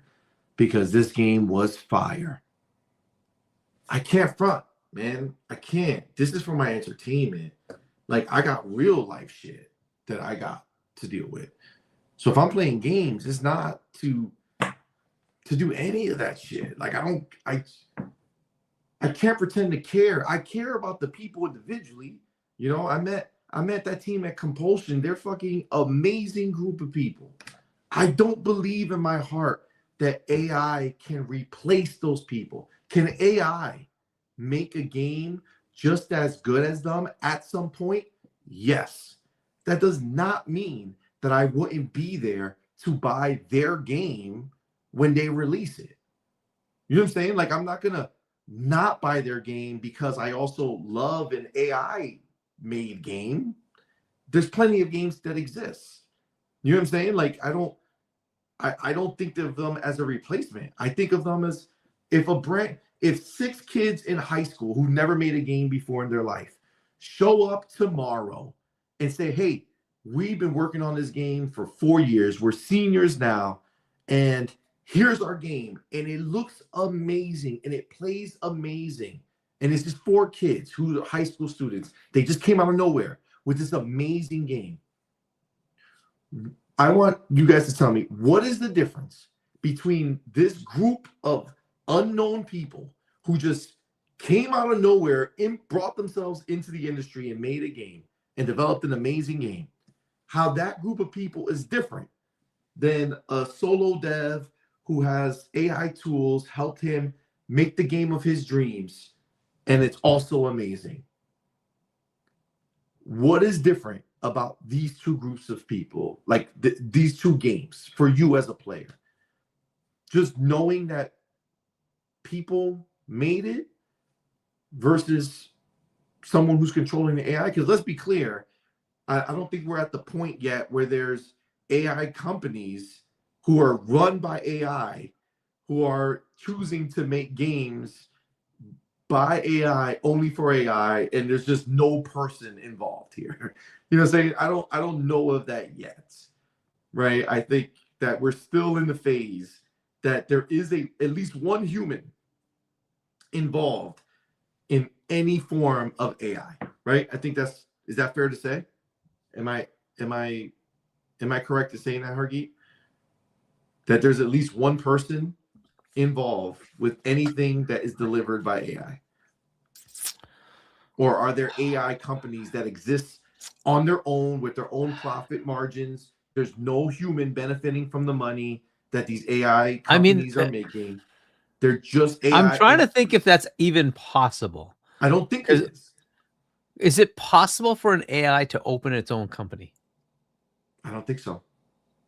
So, yeah, I don't, because you would have to have, well, okay, I don't know about other countries. There's the problem, right? Here, you have to have an identity, right? So that identity has to have a federal number.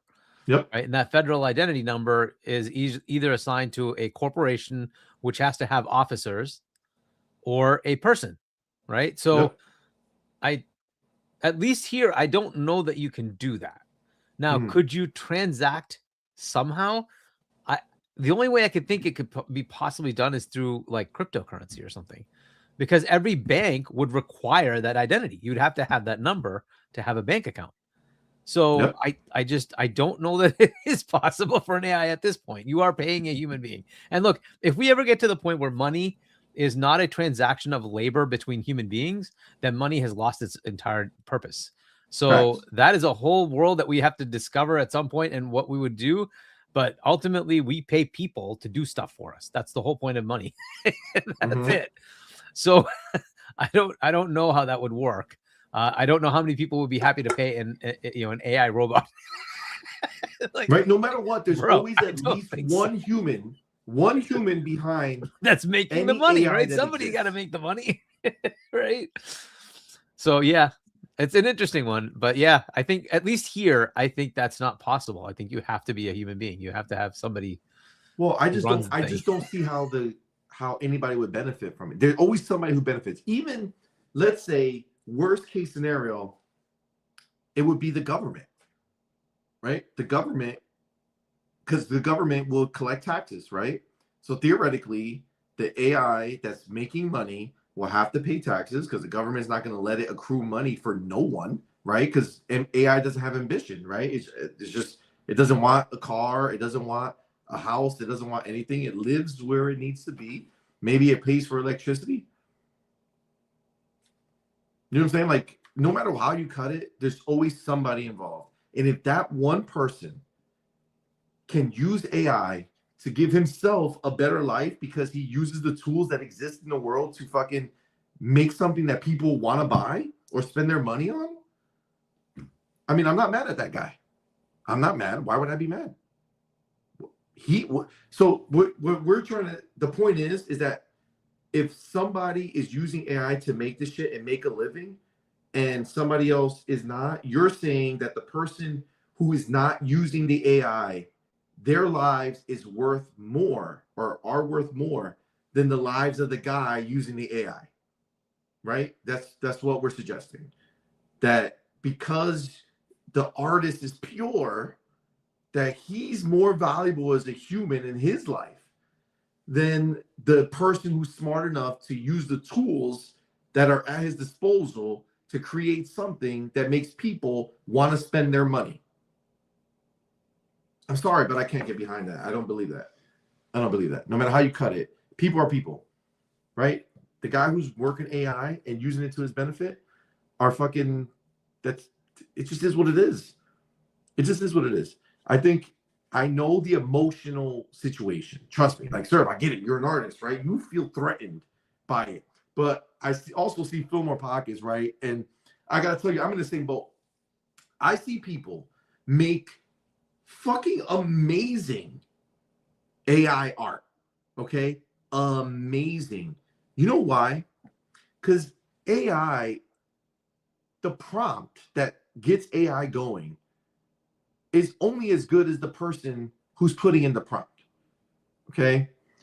And at the end of the day, if you can give a highly detailed prompt and speak to the AI in a way that it understands you better than it understands me, and we put our art together, you will see that you can actually use AI better than I am. So I think that, you know, sir, people like you who are artists and understand art in a way that I can never understand it are going to be able to use AI as a tool in a way that I can never get that tool to work for me.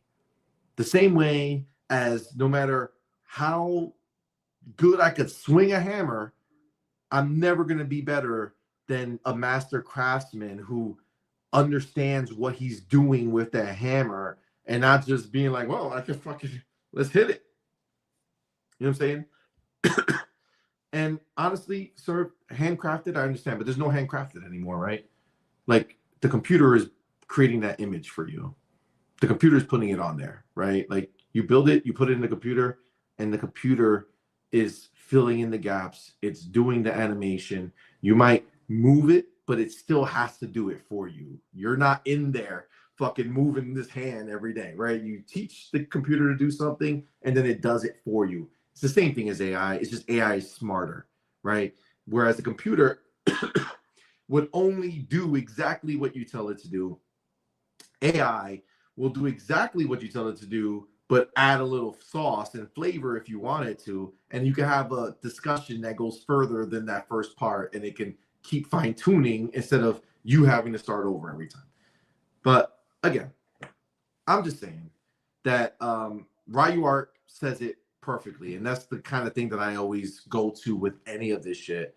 And I actually had a discussion, I don't know if it was on the camera, but with one of the devs I did a gameplay with, we were having a conversation about AI, and they were kind of on both sides of the spectrum, where they liked it as a tool, but then they also looked at the idea that, you know, oh, it's AI, it's gonna do slop things. And it's like, bro, Ryu Art said it best. There's human slop.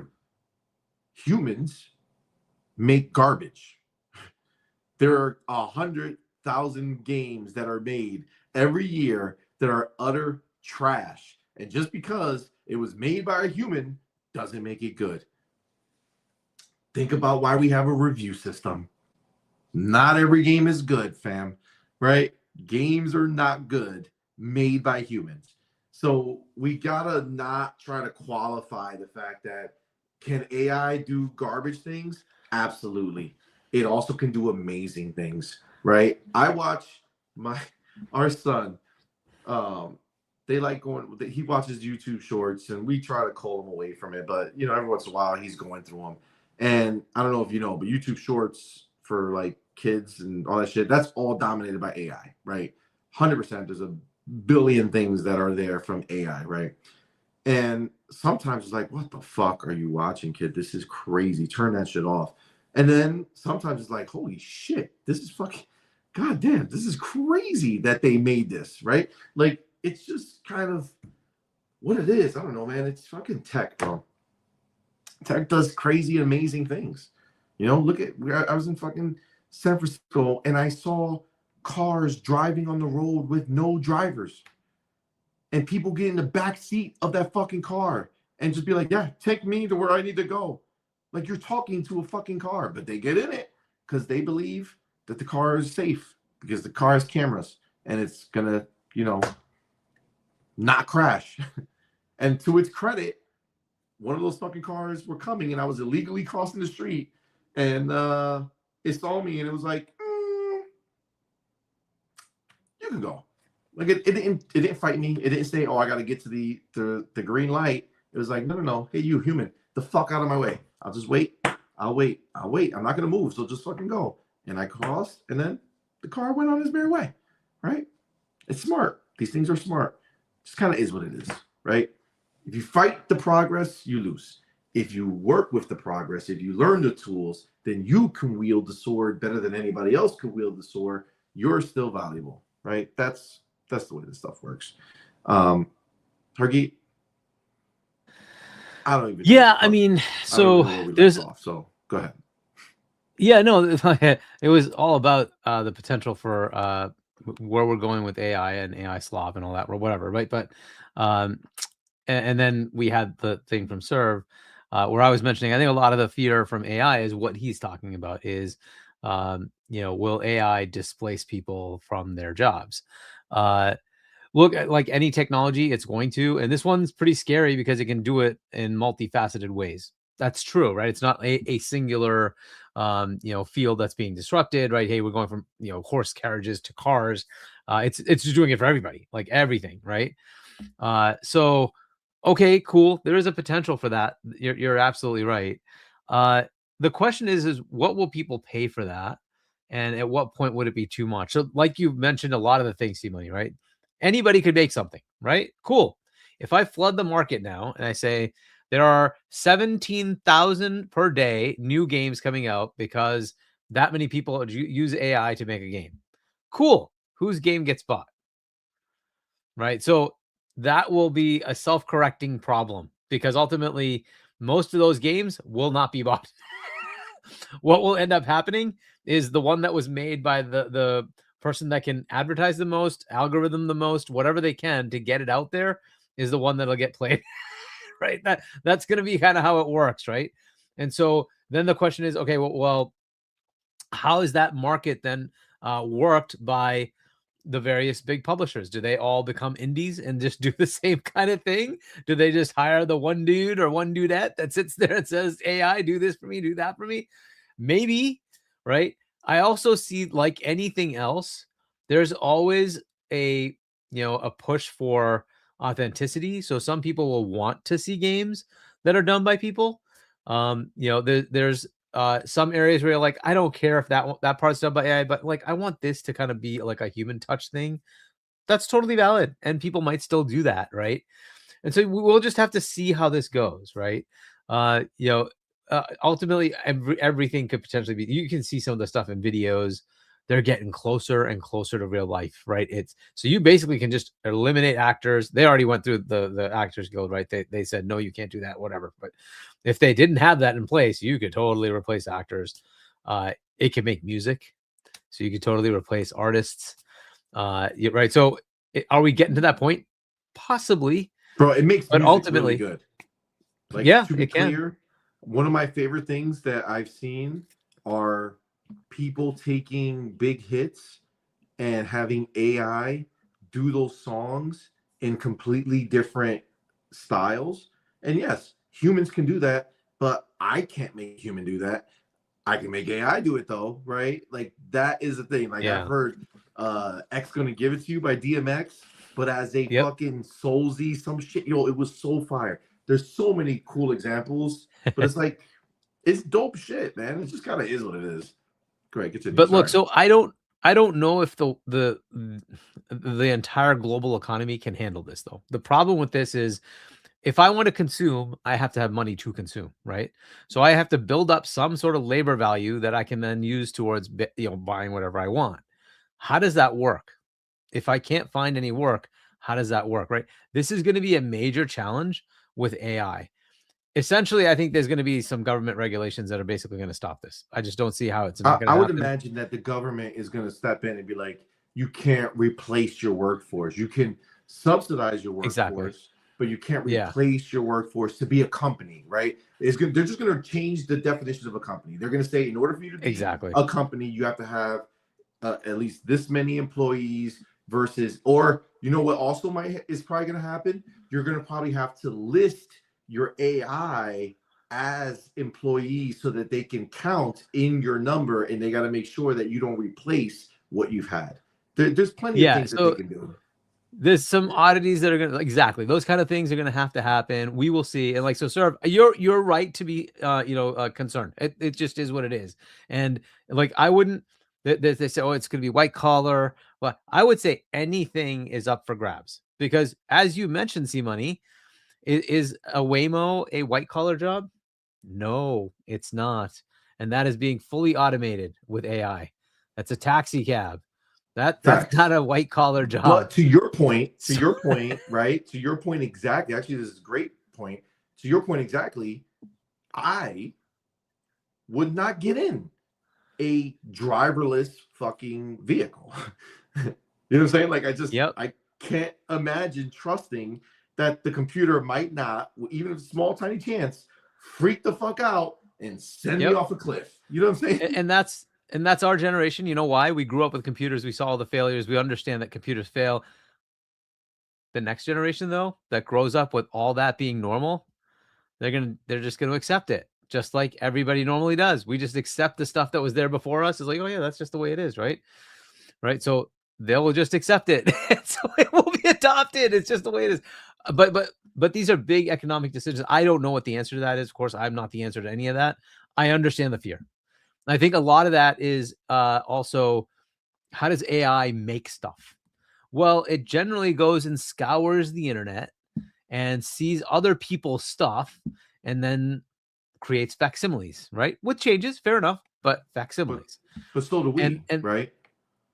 Potentially, you're right. Yeah, we are pattern recognizers, yeah, right? you And we never also have made any shape on your own without having seen a shape that will relate to it, and then anything you've done is something that grows off that shape. So every kid is taught circles, triangles, squares, stars, right? You learn these things, and then as you grow older, you extrapolate from that, just like AI does. They're not copying, they're seeing and learning what people do, and then it potentially. goes and learns that. Well, advanced AI is learning it, not just copying it, right? It's learning from what it sees. So that is part of the big fear, though, is that, hey, somebody does some work just like people do, right? We had Bungie with this lawsuit with, somebody else's art. And you're like, dude, that looks pretty damn similar. What did you like? What did you do here? So that could happen. And people who are creative, who try to create stuff, they want to be recognized for their work. That's fair. And if that work is then taken and then leveraged by an AI, it's hard for them to know that that happened. And so these are the things that there's a lot of fear of. And I agree with all that. That's fair. As far as the slop thing, though, this is the part I don't get, right? Is like if you're specifically saying in the case of Expedition 33, they didn't want to it was placeholder art before they actually paid people to create the real art. They just put in some AI images to say, okay, we'll just placeholder with this, and this, and then we'll actually pay people to actually write the. This is a small indie studio, right? I could even see if you went after like a Bungie or an Xbox or something like that. Fine, I get that they're big money, they have big money. Fine, it's an indie studio that just started. Like, why would you go after them for just doing placeholder art, right? Like, I get that, yes, you want to have it, but they don't have the money. It's just the first game they're doing. They're trying to put together whatever they can. And then, like, they still paid the artists to do the real art, right? It's like, okay, come on. How, like, I don't know. But at some point, we have to kind of grapple with this. So I get the fears. What I don't understand, how the hell does this translate to the one with DLSS? But I don't know if you're ready for that topic. Yeah, But it's that one. This is all that. This is the topic. So, is the AI conversation. Yeah. Everything before was the exclusive conversation. This is all the AI conversation, and the DLSS one for me is the one that blows my fucking mind because I don't get it. That shit looks amazing, and I don't understand why people it gets me to the point where I'm annoyed that people are trying to say that it's slop because it's AI. Fam, please stop. Please. The shit is amazing. Like, shout out to fucking Hip Hop Gamer. This dude is not accepting people's bullshit. He is messaging everybody who talks shit about AI and saying, stop the fucking cap, bro. Because it's crazy, bro. It's crazy. It's just so stupid. So the reason why this one doesn't make any sense to me is this isn't something somebody's going to do themselves. So this is really just taking advantage of the compute horsepower, saying I can change the stage at which lighting is being impacted onto the geometries and the textures, and by doing so, I can make it look better. But that's massive amounts of, like, who's doing that calculation? Like, that's all matrix multiplications, which it's very hard for us to do that many matrix multiplications that fast. That's why we have these trillions of operations per second doing it for us. That's literally what's happening. And so why would you think that's a bad thing? So, like, I don't understand where we're getting the idea that that's a bad use of AI. That is something we just can't do. As human beings, we're not going to calculate matrix multiplications that fast. We're just not going to do it. So, to do even one takes us like minutes. How would you do that? Because it's literally doing it trillions of times per second to give you the correct lighting and everything on that image. Like, why would you say that's a bad thing? I just don't get why that's a bad thing. So every time you watch like a Pixar movie or something, you're annoyed because a lot of that's happening there. Have you been pissed off about that? There used to be all these like 80s music videos that they would upscale to 4K, right? These are like standard definition. Guess how they're doing that? It's AI upscaling. So you're saying that's all bad now? Like, I don't quite get this one. I get it for the one where it's like, hey, I'm going to use AI to generate stuff. Fine. This is taking like massive geometry calculations and doing that real time so that it makes it look better. It's not taking away the underlying art. The underlying art has still been done by whomever it's been done by. It's just making it look better. So I just don't get this one. I don't understand why this is bad. I understand that like certain ones might have looked a little too far, like they went too far with it. That's fine. That's a tuning issue. You just say, like, let's roll that back a little bit, right? That's up to the people, the artists who are making the game, to say, no, that went too far. Let's turn that back. Or maybe let's tweak the parameters so it only sharpens this and not that. Go ahead. It's the first time we see it. Like, I mean, I expect it to have weirdo issues, but it's gonna get better over time. So I just don't get this one. How is this flop? I think, and I'm with my boy Hip Hop with this. You cannot say, I see you, Ren, bro. I have to tell you, you cannot say that it does not look better. It's 100% a fact that it looks better. Technically speaking, it is factually better. The calculations are more accurate. It is better. It looks more real. In a game that's trying to be realistic, that is the goal. Don't kid yourself into thinking that the developer said, no, this is where I'm stopping with realism. No, they made the best that they can do with the tech that was available to them. Their ultimate goal was for 100% realistic looking environments, realistic looking characters. They just couldn't get there. It's not a debate. It's not a debate. There's just this is black and white. Realistic games that developers are trying to make realistic are only limited by the tech that they have to work with. If a developer was able to make the game look the way the DLSS 5 version looked natively with no problem, then they would have done it. They're only limited by the tech. Now, again, your emotion to it, you saying that you like the way it looked, has nothing to do with the fact that it looks better.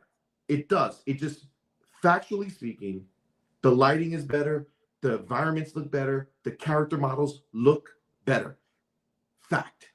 No debate, no conversation, fact. There's nothing to talk about with that. Now, you can say to yourself, I don't like the look. Fair.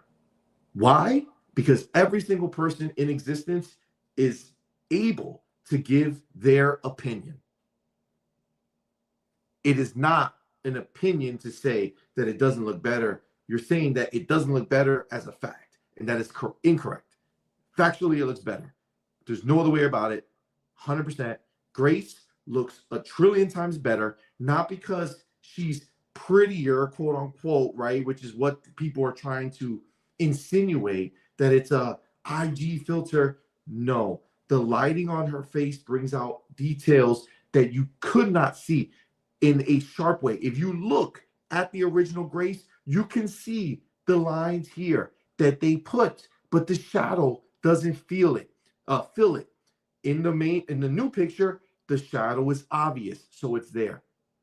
The lips, when you see it, it is rudimentary in a certain degree because there's only so far that they can go real time to show the lusciousness or whatever it is of a plump lip. But in the DLSS 5 version, it's more defined. And again, they say material can go ahead and change. It's not lipstick. People have pink lips generally. Most people do not have the same color fucking lips as their skin. That's the fact, my dude. It's a fact. Look at Hargeet's mouth. His lips are not fucking light brown. It's not. They're a different shade. It's a different fucking shade, Ren. It's not lipstick and makeup. It's just the natural glow of people. There are plenty of people who have rosy cheeks that is not makeup. No, it did not serve. That character does not look like he's in his 30s. He looks like a kid who has shadows with the lighting on his face. It's lighting that is changing, and you guys want to treat it as if it's not possible.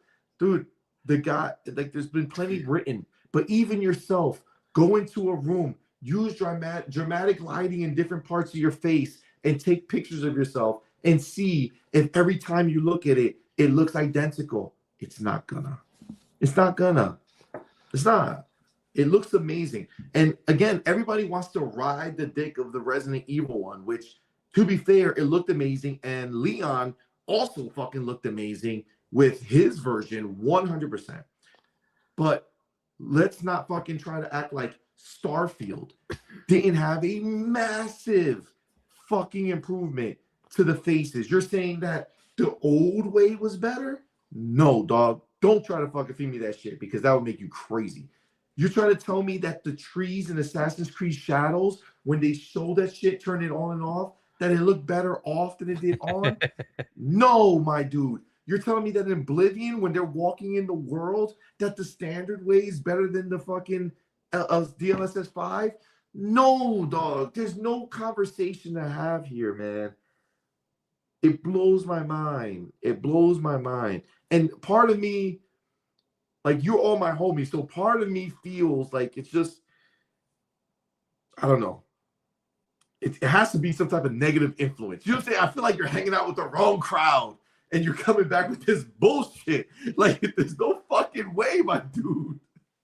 And listen, Ren, I need you to look at what you're writing to me, okay? Look at what you're writing to me and then tell me what the game's ambition was. Resident Evil is not going for a style, my dude. Resident Evil is going for realism. They want it to look real. The zombies, styled. The human characters, realistic. They want to make them as real as they can, realistic looking. The hair is different. The clothes are different, but they want to make them look real. That's what they're going towards. There is no style on those games. The style is the clothes. The style is the weapons. Everything else they're going for is realistic. The zombies are zombies. They're making them up. Okay? That's it. But these are realistic looking games that they're making more real with DLSS. Assassin's Creed is not a style. It's graphically made to be looked at as realistic. These are the facts. Starfield, again, I promise you, woo, Bethesda was never a technical powerhouse graphically. Starfield was the biggest jump they ever made in graphics. And even I can admit that the faces were not amazing, okay? They were fine. They served their purpose. I think the world they built was extremely realistic looking. I feel like the weapons, everything they did, animations, everything was great. But the faces, you cannot deny it. There's so many videos and pictures out there about it. The eyes bulging out and all that shit. Ain't nobody trying to make that. That was not the goal. That wasn't a style. That was just a lacking. And DLSS 5 solved that problem for them. And it looks stunning. So I'm not suggesting, and like they try to make fun of, I'm not suggesting that they should run Cuphead through the fucking DLSS 5 filter and turn that shit into real fucking cups flying around. That is an art style. That is a choice. Realistic looking games, their sole desire is to make them realistic looking. Realistic looking, that's what they want. DLSS 5, they should run, I want to see fucking Forza Horizon 5 run through that fucking filter. Let me see how much more real can that bitch look, right? I want to see that. Realistic games can do it, but to be clear, they even said that DLSS 5 is not just a quote-unquote realism filter. That's only for realistic games. As a developer, you can still use DLSS 5 to work in your art style. You can make it enhance the art that you're already doing and go ahead and do more with it, right? It's usable across all different types of art styles. You know what I'm saying? It's just not. Ren, I need you to draw this shit on a picture. Fucking draw me a picture, Ren. Tell me what style is lost in Resident Evil, Assassin's Creed, Starfield. What's that other one? Toka? No. Zora? Zora's the other game they played. Tell me what was lost. Like, I need to see it. Put it in Discord. All right? I just need to see what was lost because all I saw was 100% markup. Again, I'm not saying emotionally you're not, distraught because you liked the way they looked. Maybe you thought it had a charm to it, but that doesn't mean that their intent was to charm you. Their intent was to try to make it look as real as they could, and they couldn't do it. They fell short, and DLSS is helping them get past that point. Just saying.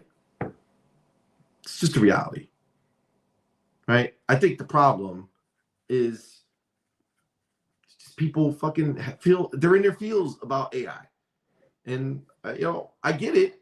I mean, I don't get it, but I understand that people are going to feel what they feel, and I don't judge you for it. I'm just trying to call a spade a spade. You know what I'm saying? Like, you can say that I don't like it because for me personally, it loses the charm that things that don't look great has for me. Sure. Resident Evil was a stunner. Don't get me wrong. Ray tracing, beautiful. Path tracing, fucking beautiful. Until I saw what it can look like. You know what I'm saying? Like, this is just the reality, right? It's just the reality. You know what I'm saying? I thought NBA Jam looked amazing back in the day. Until I saw what it can look like. Right? We thought racing games looked great back in the day. Forza 1 looked so real. Compare that shit to now. All you're doing with DLSS 5 is skipping the fucking, how long has Forza been a fucking franchise? Pretty long, right? What, at least 15 years? Something like that, maybe? More, I think 20. Like, didn't it come out in like the end of the original Xbox? 2002, 2003. Sorry, 20 years. Forza or Horizon? Right? Yeah, Forza Horizon. So Forza Horizon, yeah, I think it was 360 era onwards, right? Okay, yeah. So no, I think the first one was on.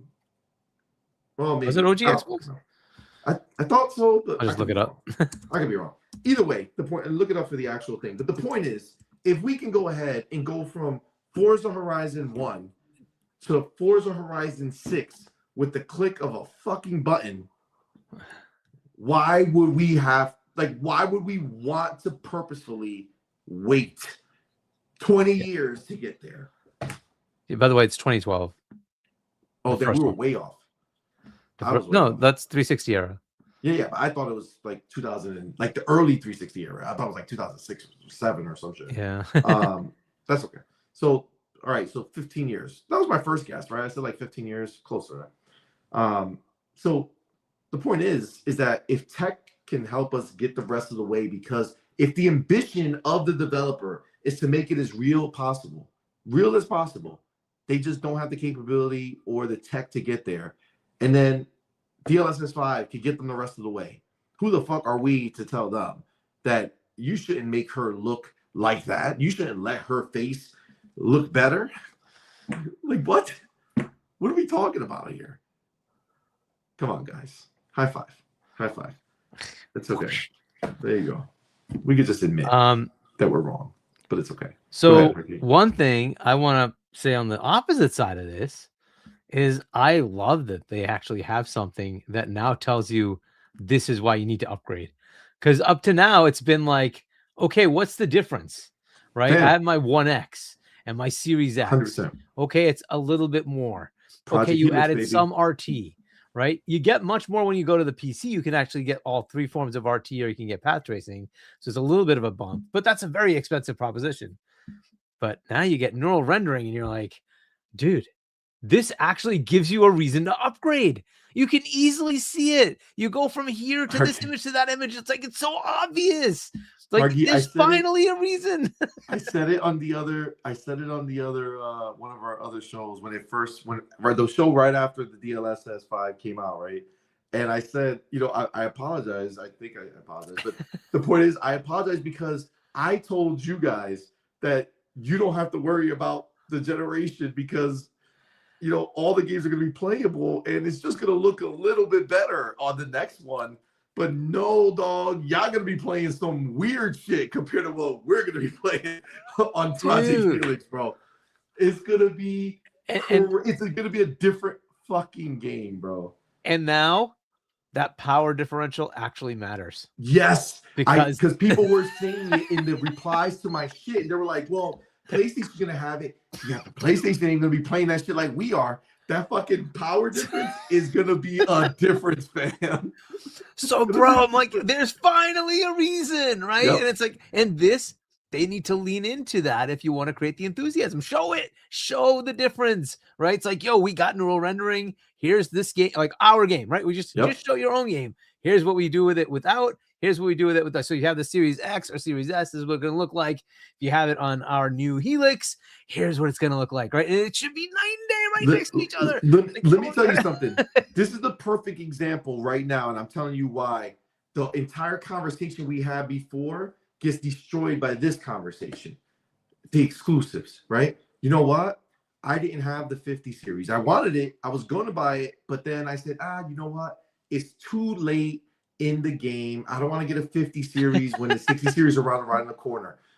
I am buying a 50 series car because I'm going to wait. I'm still going to wait. Playing everything. I'm not. I'm fucking playing everything in DLSS 5 this fall when this shit drops. It had me 100%. interested, but I'm like, oh wait, it's fine. Because I think this feature needs some tuning, and I hope they get it to the point where it'll run on a Helix and run on PlayStation. It definitely will. On PS6. So, because the performance level right now, what they're showing us was all on dual 5090s, I think. Yeah, but they already confirmed that it's already running on one, but they just did two for the demo so that there was no possible hiccups. It's not done yet. Hiccups, yeah. But they just did two for the sake of the demo. Yep, but that's still substantially higher power than the Helix, right? But again, none of that necessarily matters, right? Because teraflop here versus teraflop there, they're different it's going stories. to be, to be fair, it's going to be AMD's version, right?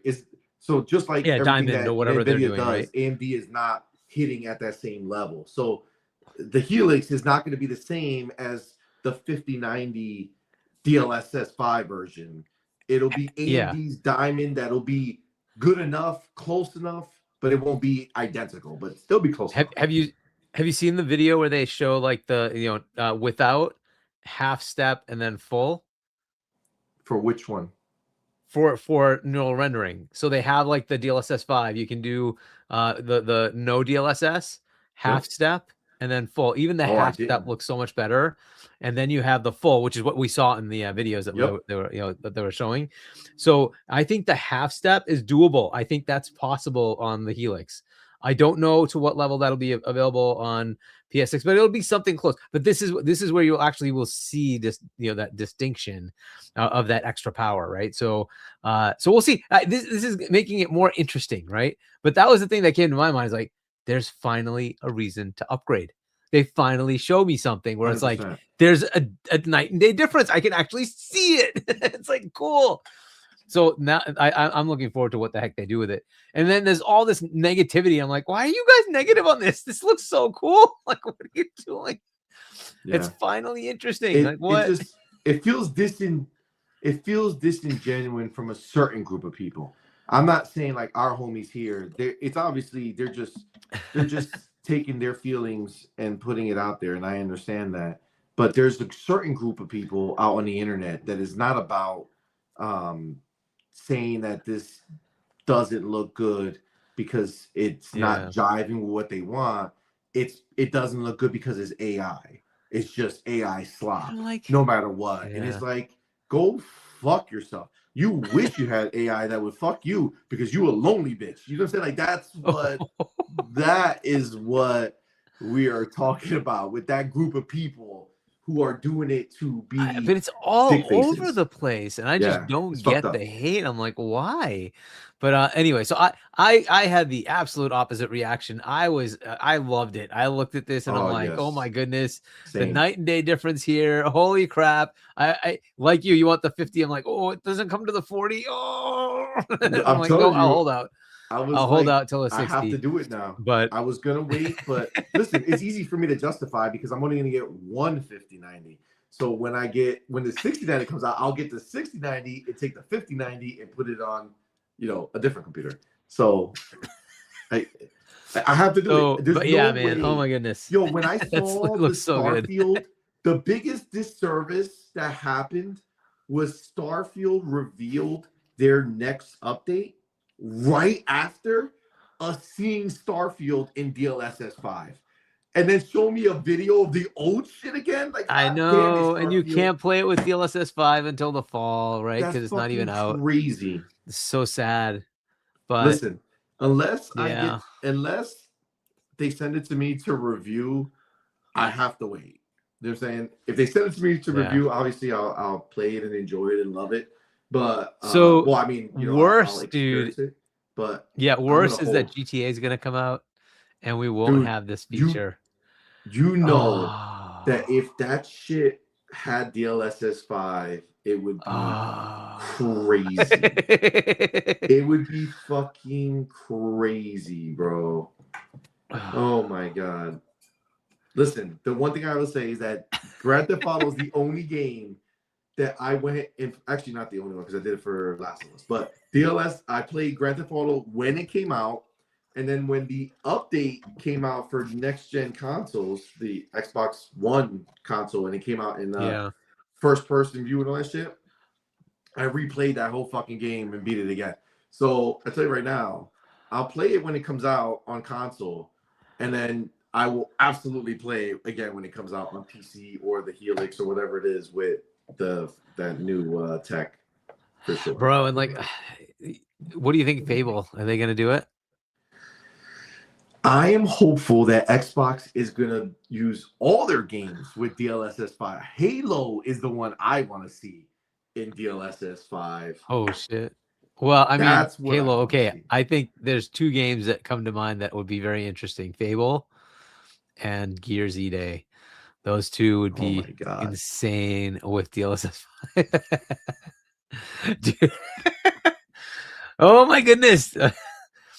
So this is what it should always be like, right? It should be fun. We should be enjoying this. New tech does new cool stuff. Like, why is this bad? It's fucking, you know why? I think it's bad because people spend so much time trying to tell me that we're already at good enough graphics. After I come out and I say, no, bitch, there's more. And guess what? No, bitch, there's more. This shit is this is what I was waiting for. This is what I thought this generation was going to be. When I looked at where we were with the PlayStation 4 and Xbox One, Sorry. this is where I thought. What? Which one? I just saw Serve Tomb Raider. That's coming out this year too. Tomb Raider. Bro, I'm telling you, yo, I'm gonna be stacked with DLSS 5, bro. Oh my god, bro. So many good games, man. Like, yes, man. I can't wait for this. Let's see what they do with it. I will stream every game in DLSS 5 for you guys. Don't worry, okay? I'll stream everything. Don't worry. Oh, you will not miss out. All right? We will work together. Man. They have a list of games already, right? That are coming with this thing. They must have some list that we can look at. I don't think they did do they? Let me see if I can find one. Analysis. So let's see. DLSS 5 games.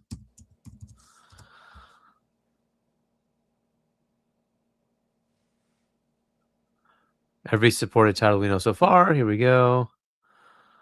Okay, so we got AI on 2, Assassin's Creed Shadows, Black State, Cinder City, Delta Force, Hogwarts. Remember that shit, Black State? Ooh, do you remember Black State? I don't. That shit was stunning. DLSS 5, that shit's gonna be crazy, my dude. Oh shit, proper hater. That's really funny. For Tomb Raider, is gonna be called Double DLSS. That's good. Nice.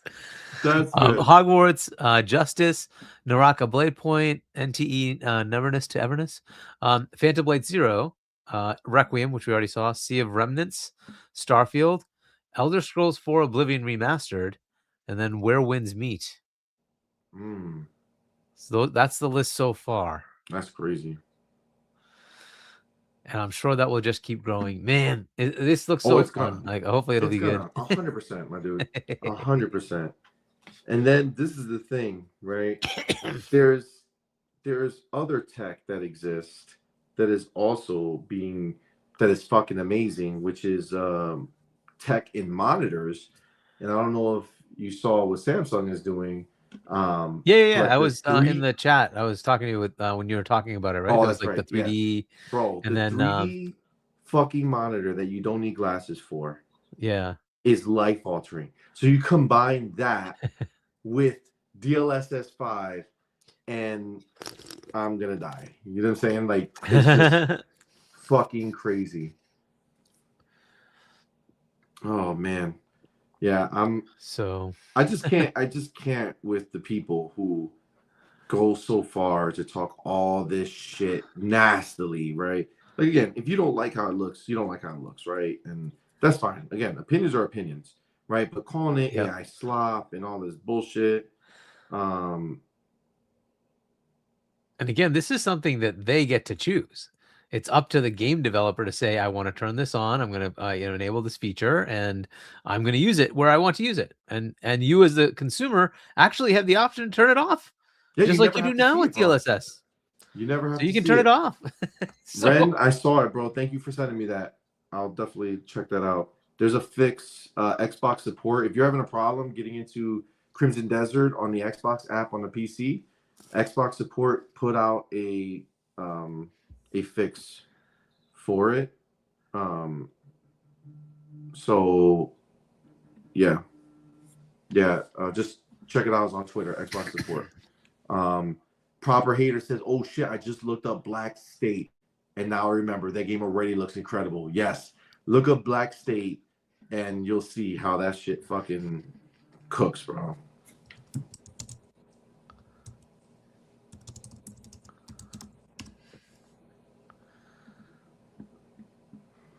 Black State.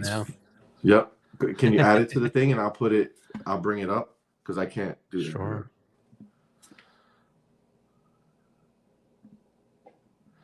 If it ever loads. Let me go back and just get somebody else's. That was their site. I can go to like YouTube and just pick it up from there. That's probably the better thing to do. YouTube. Black State. Why isn't it typing black? Game. Perfect. All right.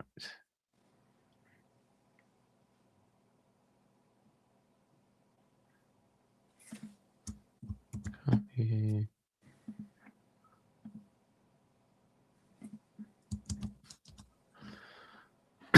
Now, if I go back to that, I can just share that screen, right? Yeah, if you share the screen, then I can bring it up.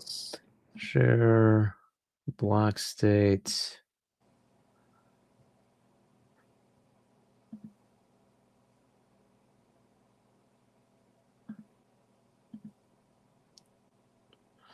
I think that's it. Let's see. Share. There it is. Seeing it? Yep. Okay. I have the stage, and then you just have to do full screen and press play. Understood. That work? Yep. Dude, look at that shit. This is pre-DLSS 5. The map maker will catch up after the scan. Bro.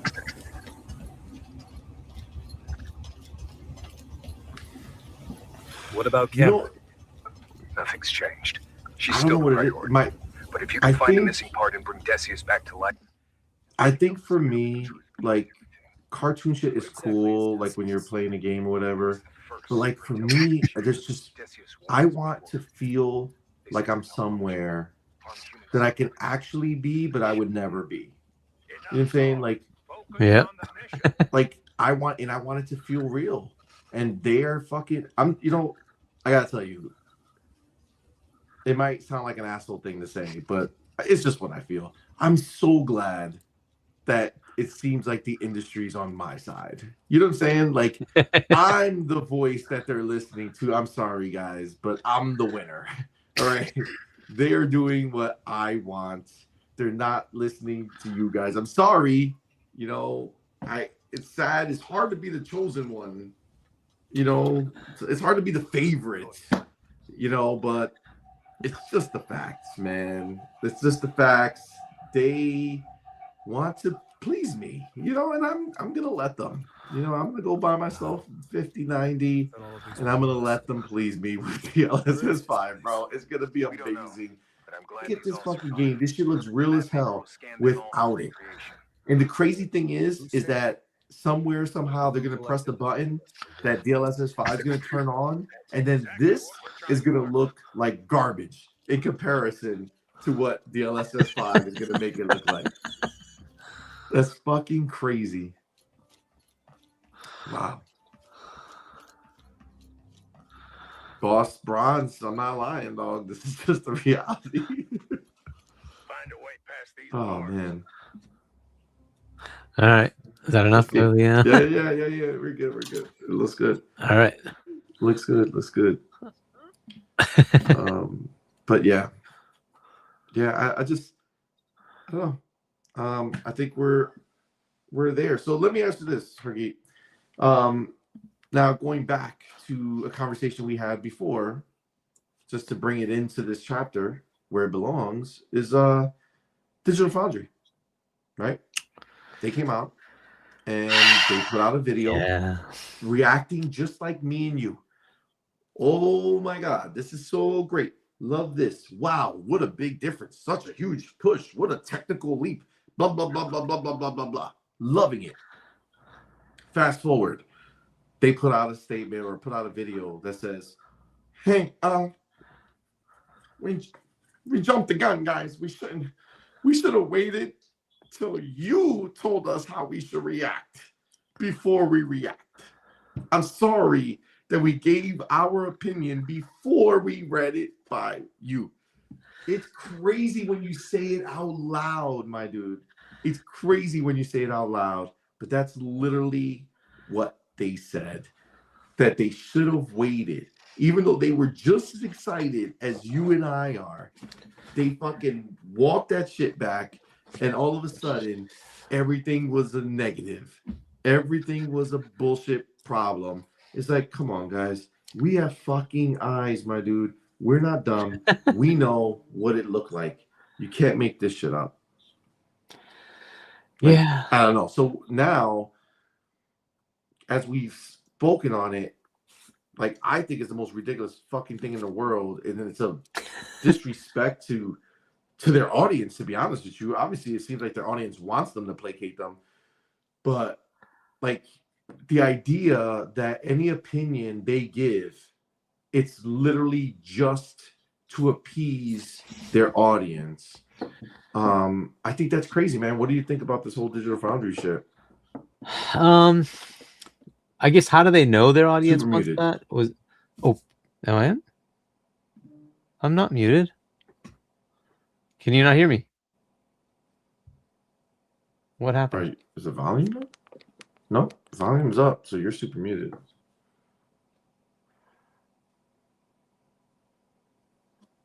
Can you hear that?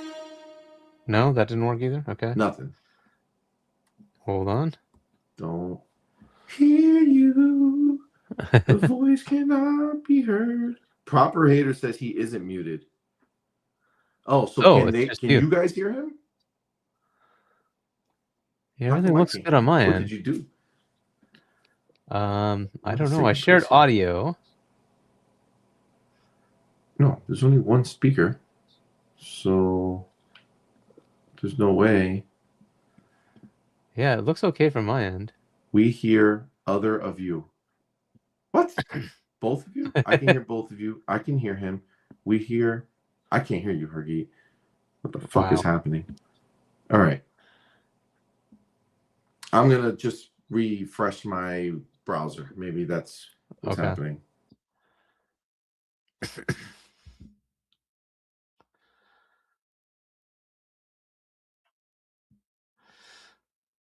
Well, hopefully it all works when he comes back.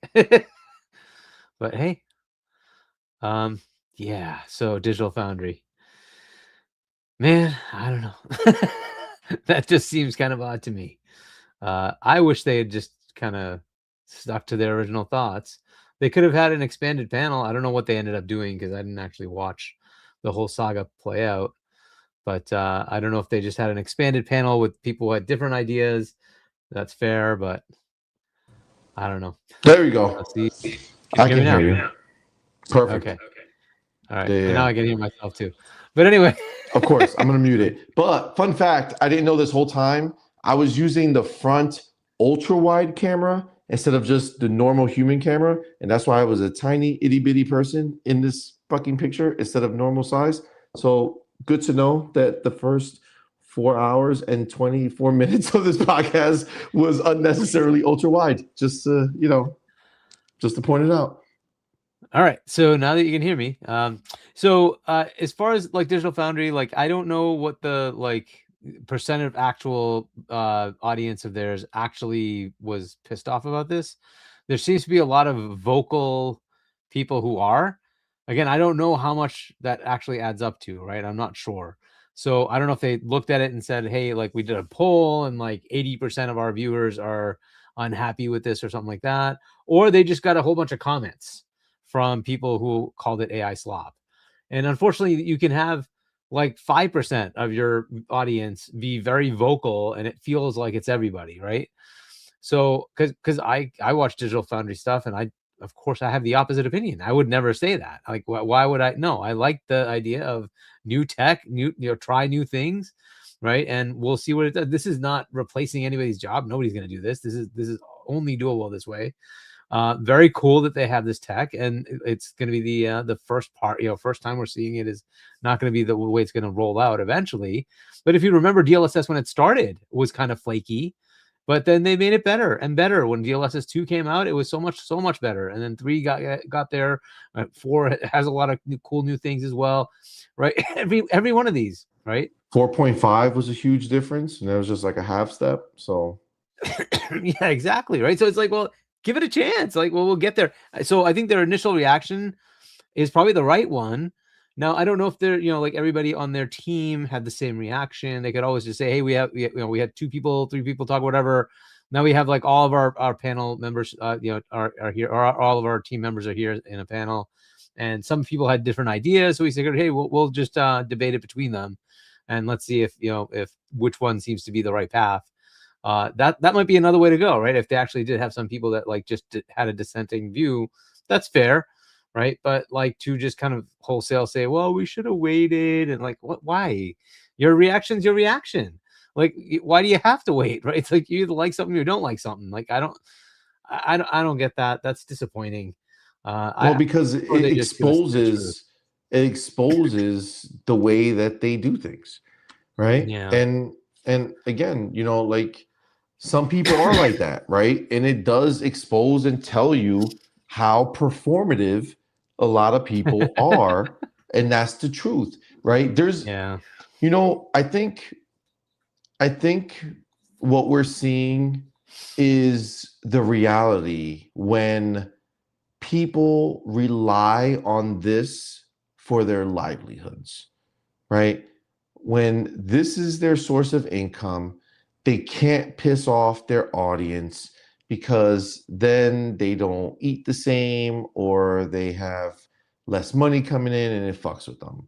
And maybe that's why we do what we do here, because we have 6 kids. YouTube is not paying the bills. You know what I'm saying? The houses, the cars, it doesn't work that way. So, we don't rely on this. This is just, we rely on it to do all the YouTube stuff. You know what I'm saying? If we're going to spend money on going on these trips to bring content, yes, we want YouTube to pay for that, but that's just business. That's not, anything else. So somebody like Digital Foundry, who just went private, right? They just took this on themselves. They no longer have a big company that's paying them.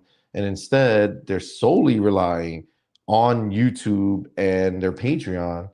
They are trying to say that we're sorry that we didn't listen to you, Patreon and YouTube subscribers, and we're sorry that we had a different opinion than you, and we should have waited to hear your opinion before we sounded excited. Like, that's just, I'm sorry, but like, that's a fucking problem. No, they're not owned anymore. They bought themselves back. So they actually, I don't know if it's all 4 of them, at least 3 of them I think it's him, John. No, yeah, the other guy, the PC guy, and the other guy. So Letterman, the main old guy, the dude with the teeth, and the German dude. I think they're all German. I don't know. The Alex Battaglia. I think those three work something out where I think he's the main owner, but they have like ownership in it. You know what I'm saying? Like they probably did a smaller investment or something. And I think Oliver is just somebody who just works for them. So it's on their supporters. So they're just afraid, you know, and sadly, like that's not our fucking problem. You know what I'm saying? Like you can't be up here and be treated as a reliable source if what you're saying is that your opinion relies on what everybody else feels before you give your opinion. It's just bullshit, bro.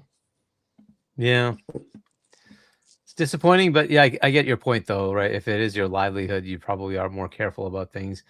But you can't say that shit. Like you can't say that. You can't come out here and I mean, I'm glad they said it because now we know, but like you can't look at us with a straight face and be like, yeah, trust us, bro. We're gonna give you objective fucking content here. But you know, in reality, we just want to make sure our fan base is happy. And our fan base doesn't like Xbox, so we're not gonna say Xbox good. We're gonna say PlayStation good, Xbox bad. Xbox they don't like AI, so AI bad. Until Mark Cerny says that, hey, I've been using AI with the new FSR on PC games, and yeah, this is actually great, and I love it. It's pretty crazy.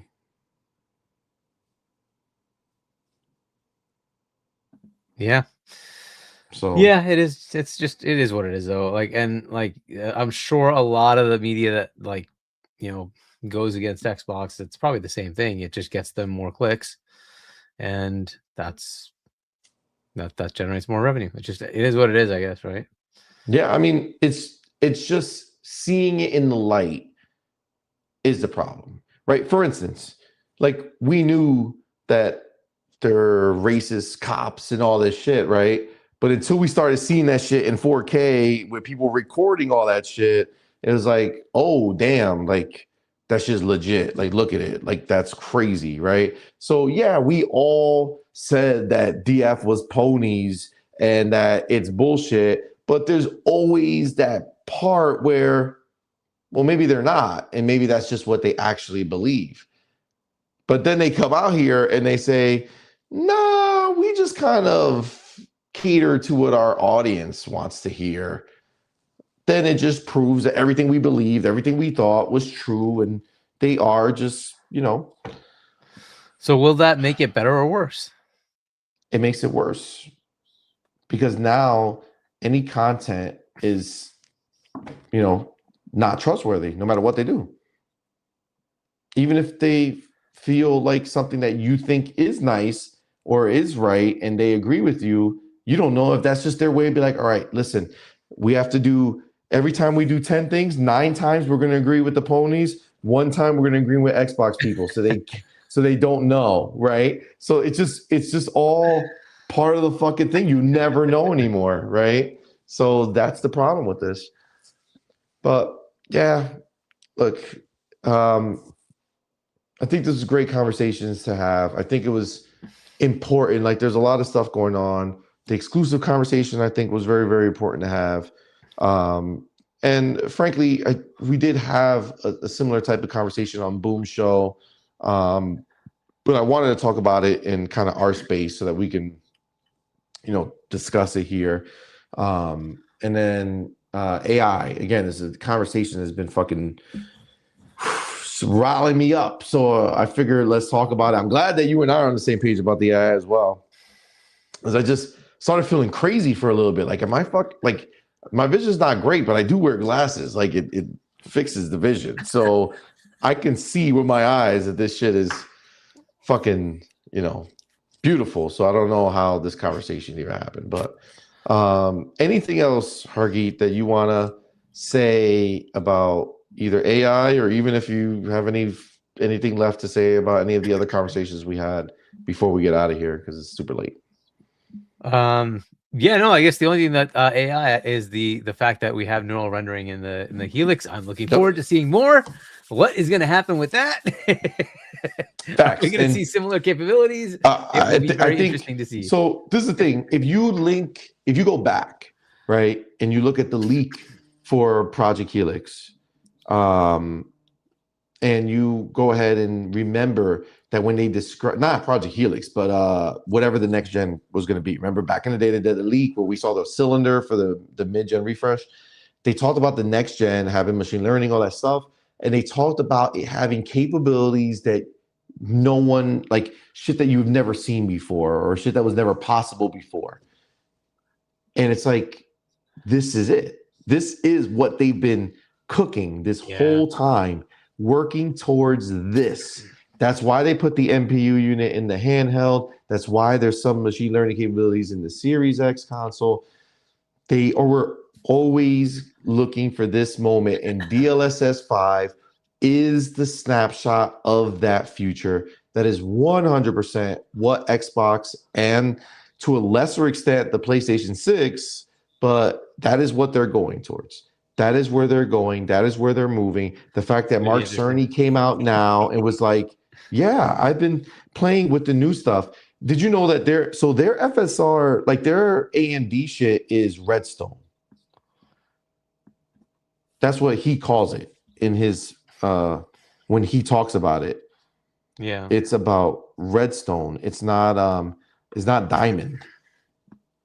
Because AMD Redstone. I don't know if that's the same exact thing, but yeah, because remember they had that Project Amethyst thingy, whatever, right? And he's saying that Amethyst is Redstone. Got it. So I don't know if Redstone is Diamond. So it says right here, just to clarify a few things about the collaboration with AMD. Okay, this is Mark Cerny talking. The new PSSR uses the same core co-developed algorithm as FSR Redstone's upscaling.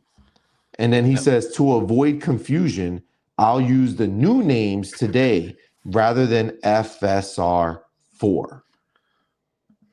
So where Xbox is using FSR Diamond, they are using FSR Redstone.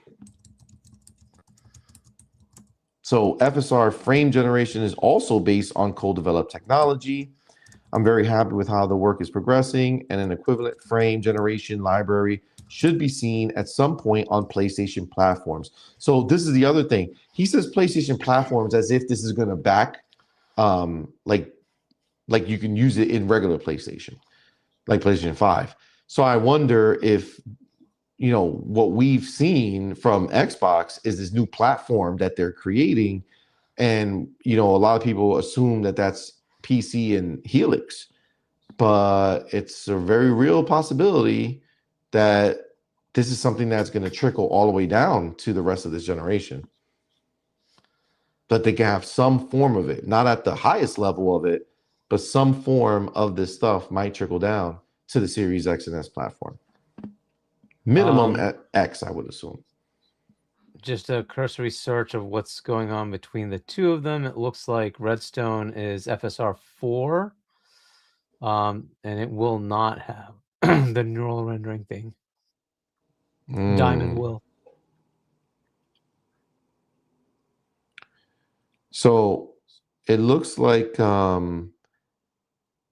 right now PlayStation is just focusing on the frame generation aspect of it for their new tech. And look, to be clear, they are saying, and like, so that there's no bullshit, their current partnership with AMD is working on FSR 4 for FSR Redstone. That's the upscaling tech that they're working on with Amethyst. That is the deal. It's not Diamond. They're not working on Diamond. Xbox is working on Diamond with AMD, and PlayStation is working on Redstone, which lines up with the power gap that we've been hearing about.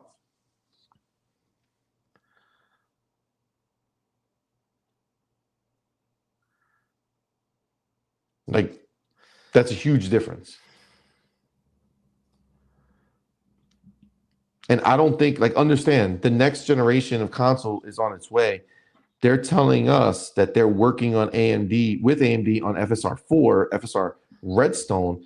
This should be working on Diamond if they were going to have Diamond, right? Like, it doesn't make any sense. Xbox has already came out and talked about it. They put a name to it. There's a reason why.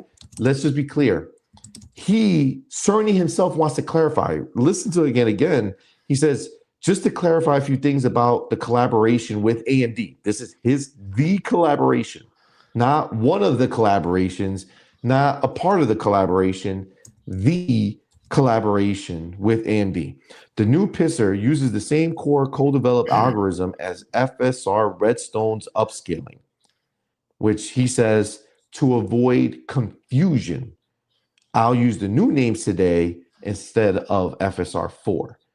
So he's trying to say it's based off of FSR 4, but this is FSR Redstone.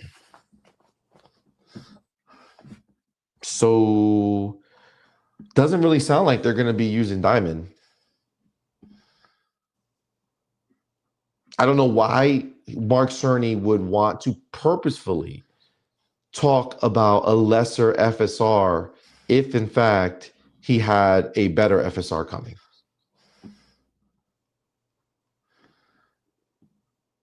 Considering that Xbox has already officially talked about Diamond, and AMD actually officially talked about Diamond about them and Xbox. So it seems like PlayStation 6 is going to be exactly what we all kind of anticipated, which is more of the same. It's just the next basic level compared to the PlayStation 5 and the PlayStation 5 Pro. It's just the expected advancement versus Xbox, which is really fucking changing the game and pushing things forward.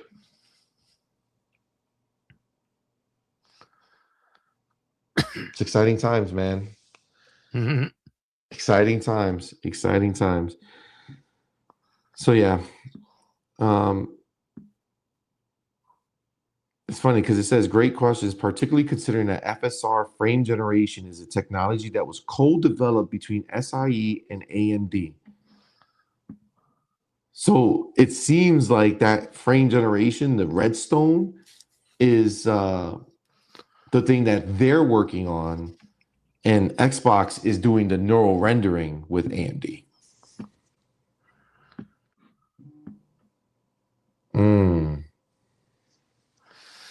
I don't know. It looks like they have some custom stuff going on the PlayStation that might give it the same capabilities, but we will see, right? We have no idea yet. No, we have no idea, official. And Mark Cerny is not using this opportunity to say any of it, so I don't know. Yeah, if, we'll see. We'll see. Oh, yeah. Okay. If you're thinking about the ML-based upscaling, he has a statement on that. He says, in February, many noticed a patent regarding ML-based upscaling, varying precision of weights and activations, which led to dozens of articles. But that concept isn't part of the current PSSR FSR work. We filed many patents during the course of business, not all of which relate to release systems or future products. Yeah. So that part, I think they thought was going to make it more enhanced to compete with Diamond, but looks like they're not working on that. That might be an idea that they were looking at and then couldn't do it because, they do be failing. But that being said, anything else, brother? That was it, man. I think we did it, guys. I think we did it. What a show, man. What a show. Have you been here for this whole time. Kudos to fucking you, man. You guys are awesome. Thank you for rocking out. Thank you for rocking out during all the bigger debate we had earlier. Look, this is the beauty, right? We have a good time. We talk some shit. We fucking get those thoughts out there. We make it make sense, and then we move on. So, guys, thank you so much. Appreciate all of y'all for being here. Remember, we will be back on Tuesday, 8 p.m. Eastern with the Night Quest. So it's going to be a good time. Definitely come back. Check us out. And of course, we got our boy Hargeet in the building. Thank you, my friend, for being here. Appreciate you rocking out with us for such a long episode. It was very, very fun. Why don't you let everybody know what you got going on, where to find you, all the fun stuff. Yeah. So I'll be on, of course, with Web Dave. Hopefully this time not as controversial as last time. But, I can tell you how to not make it controversial. Don't have a certain DB in there with you. Yeah, check that out. 7 p.m. on Sunday, 7 p.m. Eastern. Next weekend is PAX. So I don't know that I'll be available for Friday night. We'll see, because I'll probably going in to PAX East, and then Saturday I'll also be going to PAX East. That's awesome. But yeah, so that'll be happening next weekend. And this week I'll actually be on a business trip, so I'm not even in Boston. But anyway, that's wild. Yeah, I was gonna go, but I have business, unfortunately. It's not unfortunate, it's very fortunate, but still it's unfortunate for PAX that I cannot go to PAX this year. Yet again, this is the second year that I couldn't go because of scheduling. So, and this one really sucks because I wanted to see Halloween, and that's going to be there. And, it sucks balls because I wanted to see it. They invited me to see it, and I can't see it. So that one I really wanted to see. And I feel bad because I'm getting like 1 billion emails, and it's like, I'm sorry, not going to see it. Can't go. Sorry, homies. But, it's always next year. You know what I'm saying? Be what it be. But all right, guys, thank you. So you guys, honestly, I'm not going to be around either, so I don't know how I'm going to do it. I don't know if I'm going to do any of the shows at the end of the week, so it might just be Tuesday's show. So we'll see. We'll see how it goes. All right, guys. Well, with that, thank you again. Appreciate all of you. Thank you for everyone who super chatted and gifted subs and all the fun stuff. We appreciate the support. Appreciate the conversation that you guys had with us as well. Because as you know, here on Point, you're not just a crowd watching, but you also are part of the conversation. So we thank you guys for rocking out with us. And with that, we're going to go ahead and end the show the way we end every single show. Doodle! She's sleeping. But we're done. Until next time, you're intruding.